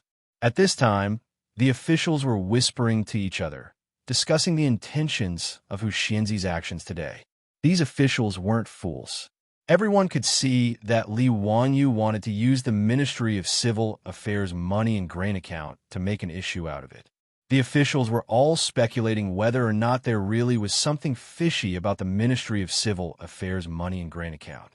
As for Li Wanyu's suggestion of having the Crown Prince and Prince Yu compete with the Ministry of Civil Affairs money and grain account, everyone, including Pai Lupi, thought that it was just Li Wanyu's excuse. At this time, Li Ru was naturally nervous, but he wasn't too worried. He had only objected out of caution. Li Wanyu's guess was naturally correct. As an official of the Ministry of Civil Affairs, Li Ru's family didn't have any property. Naturally, he had done something to the accounts. However, Li Ru was very confident. Even an experienced accountant wouldn't be able to find anything without several months of time to clean up the Ministry of Civil Affairs money and grain account. Not to mention bringing it to the palace for the Ministry of Civil Affairs and the Crown Prince to calculate. They wouldn't be able to find anything fishy about it. The Tang dynasty's accounting system inherited the Qin and Han dynasty's daily harvest, monthly budget, and annual meeting system. There were 3 sets of accounts. Usually, what he submitted to Dai Zhou were the monthly budget and annual meeting accounts. As for the daily harvest, it was the daily flow of money of the Ministry of Civil Affairs. The data was too complicated, so Dai Zhou didn't look at it. The part that he had done something to was within it. The Ministry of Civil Affairs financial report had to be made in duplicate. It would be reviewed by the Pai Lupi and sent to the Ministry of Official Affairs. As for the other reports, they would be sent to the comparison department to be audited, and the results would be reported to the Pai Lupi. The comparison department was one of the 4 divisions under the Ministry of Justice and was in charge of auditing the books. Even the comparison department, a professional organization, couldn't find anything wrong with the accounts, so why would Li Ru be worried that Li Wanyu would find anything? He also regretted that he had been too nervous and lost his composure. The county head of the Ministry of Civil Affairs was within the imperial city and wasn't far away. Not long later, 10 officials from the Ministry of Civil Affairs, as well as a large stack of accounts, were sent into the main hall. Crown Prince Li Chengxian and King Yu Li Tai also followed the servants into the main hall. What no one expected was that the pregnant Empress Zhongsun also came. "Your Majesty, I heard that the county head wants Chengxian and Qin Ke to compete with the Ministry of Civil Affairs officials in mathematics. I was also curious and came to the main hall. Please allow me to watch from aside." Pai Lupi naturally smiled and nodded. He called for the servants to bring a soft stool for his wife and place it beside the throne. He naturally knew why Empress Zhongsun came, so there was no reason to refuse. Although this couple was the emperor and empress of the Tang dynasty, they were the 2 people with the most respected statuses in the world. However, they were no different from the parents of the future. They were filled with anticipation and attention towards any competition that their sons participated in. The officials all stood up and greeted Emperor Zhongsun and the Crown Prince. After a series of greetings, Pai Lupi waved his hands at his 2 sons. "Chengxian, Qin Ke, your teacher wants the 2 of you to compete with the Ministry of Civil Affairs officials in mathematics. Are you willing?" "Father, I am willing." Li Chengxian immediately replied. "Teacher said that no one in the world can calculate faster than us with the method he taught us." "Father, I will definitely calculate faster than elder brother. Teacher often praises me." Li Tai also didn't want to fall behind. Pai Lupi and Empress Zhongsun only laughed at this. The 2 of them only treated it as the words of a child. As for Li Wanyu saying that they were the fastest in the world, even his parents, they didn't believe it. They only treated it as words that Li Wanyu used to coax children. "County head, the accounts are already here. You can begin." Pai Lupi looked at Li Wanyu, ready to see how he planned to compete. Chapter 368. Actually, Li Er did not believe that his 2 sons would be able to compete with the officials of the Ministry of Civil Affairs in terms of calculating speed. This was too ridiculous. Even if Li Wanyu's calculation skills were outstanding, his 2 sons, one 8 and one 9, had only studied with Li Wanyu for 2 months. According to the reports of Crown Prince Li Chengxian and Li Tai's guards, who Xianzi usually only played games with the 2 children and didn't have much time to study. Under these circumstances, even if Li Wanyu really was a literary star, he couldn't turn 2 young children into prodigies overnight, right? Pai Lupi thought that Li Wanyu must have accidentally discovered that someone from the Ministry of Civil Affairs was messing with the accounts. That was why he used some competition as an excuse to have Dai Zhou bring the accounts, so that he could expose the tricks in front of the officials. Thus, he didn't stop him. He wanted to see who was so daring as to mess with the Ministry of Civil Affairs accounts. Pai Lupi's guess wasn't wrong. Li Wanyu was thinking this way, but it wasn't just that. He really wanted Li Chengxian and Li Tai to show off their skills in front of Pai Lupi and the officials. This was also a demonstration of their learning. The more powerful Li Chengxian and Li Tai were, wouldn't it show that Li Wanyu was a good teacher? This was killing 2 birds with 1 stone. That was why Li Wanyu put so much effort into it. He didn't even hesitate to offend Dai Zhou and the officials from the Ministry of Civil Affairs. After Pai Lupi spoke, Li Wanyu ordered people to bring in a screen and place it in the middle of the hall. He arranged for the 10 officials from the Ministry of Civil Affairs and Li Chengxian and Li Tai to sit on either side of the screen. "Your Majesty, the accounts sent by the Ministry of Civil Affairs are the accounts for copper coins and the accounts for corn. I believe that these accounts must be accurate. Otherwise, even if the Ministry of Civil Affairs remembered incorrectly, the Ministry of Civil Affairs audit would be able to find out." Li Wanyu's words made Dai Zhou's expression soften quite a bit. What he said was the truth. From the very beginning, Li Wanyu had never thought that the Ministry of Civil Affairs would have any miscalculations. Just as Li Ru had said, the Ministry of Civil Affairs account books would not only be reviewed internally by the Ministry of Civil Affairs, but also by the Ministry of Justice's comparison department. If he had faked the numbers, he would have been found out. Li Wanyu didn't know how much Li Ru had embezzled, and was distressed over it for several days. It wasn't until he chatted with his beautiful boss that he was enlightened by her answer. This was why he had come to Taiji Palace today and caused such a commotion. Daizhou's expression softened slightly, but Li Wanyu continued. However, even if the Ministry of Civil Affairs account book is accurate, it can still be checked again. It won't take much time. It was also a good opportunity for His Highness the Crown Prince and His Highness the King of Yu to compete with the officials of the Ministry of Civil Affairs. The method of the competition is for the subject to read out the numbers in the account book, and both parties will calculate. In the end, the faster and more accurate side will win. What does Your Majesty think? Pai Lupi couldn't help but raise his eyes to look at the thick pile of account books in the center of the hall. He then looked at Empress Zhang's son, his face full of confusion. What did this kid want to do? Was he really going to have his two sons compete with the officials of the Ministry of Civil Affairs? Before Pai Lupi could speak, Daizhou couldn't help but frown and speak. County Head Huxian, there are so many accounts books this year. How can it be finished in such a short time? With so many accounts books, even if the Ministry of Civil Affairs did their daily calculations, it would still take more than a month. How could it be finished in such a short time? Li Wanyu chuckled. Minister Dai, it won't take much time. 15 minutes is enough.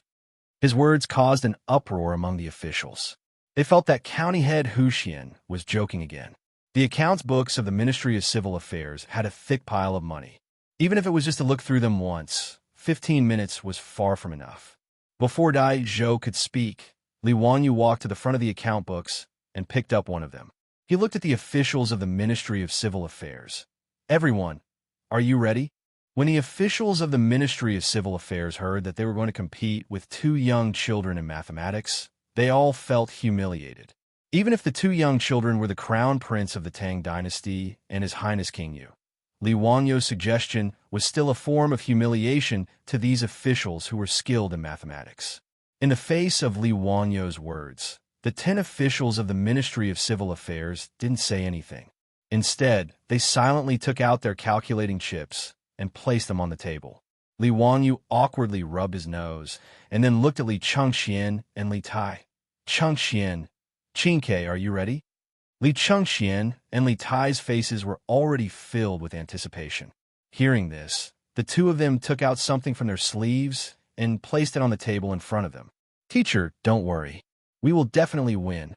After spending many days with the naughty children of Dingzhou village, Li Chengxian's personality had become much more cheerful. He finally returned to the appearance of a 9-year-old child and no longer had the crown prince's majesty that he had purposely put on before. Li Tai also didn't want to be outdone. The little fatty waved his fist. Teacher, I will definitely calculate the fastest today. The things that the two of them took out made Pai Lupi, Daizhou, and the others very curious. They all stretched out their necks to see what it was. It was a small wooden box with many wooden beads inside. If there were any of the officials in the hall who had traveled through time, they would definitely be able to recognize this item at a glance. An abacus. Li Wanyu taught the two children mathematics, but he didn't expect Li Chengxian and Li Tai to be so smart. They were even more familiar with the numerals than he was. After learning the Arabic numerals that Li Wanyu taught them, Li Wanyu couldn't compare to the two little fellows when it came to simple addition, subtraction, multiplication, and division. This made him feel that he had lost face. In order to save his face, Li Wanyu shamelessly copied the abacus that originated from the Northern Song dynasty. As a result, the two little fellows, Li Chengxian and Li Tai, who only knew how to use numerals, were once again defeated by Li Wanyu. In reality, Li Wanyu wasn't proficient at using an abacus. After all, calculators were prevalent in the modern world. Aside from those old accountants who would use an abacus, Li Wanyu only knew how to use an abacus because his grandfather had taught him when he was young.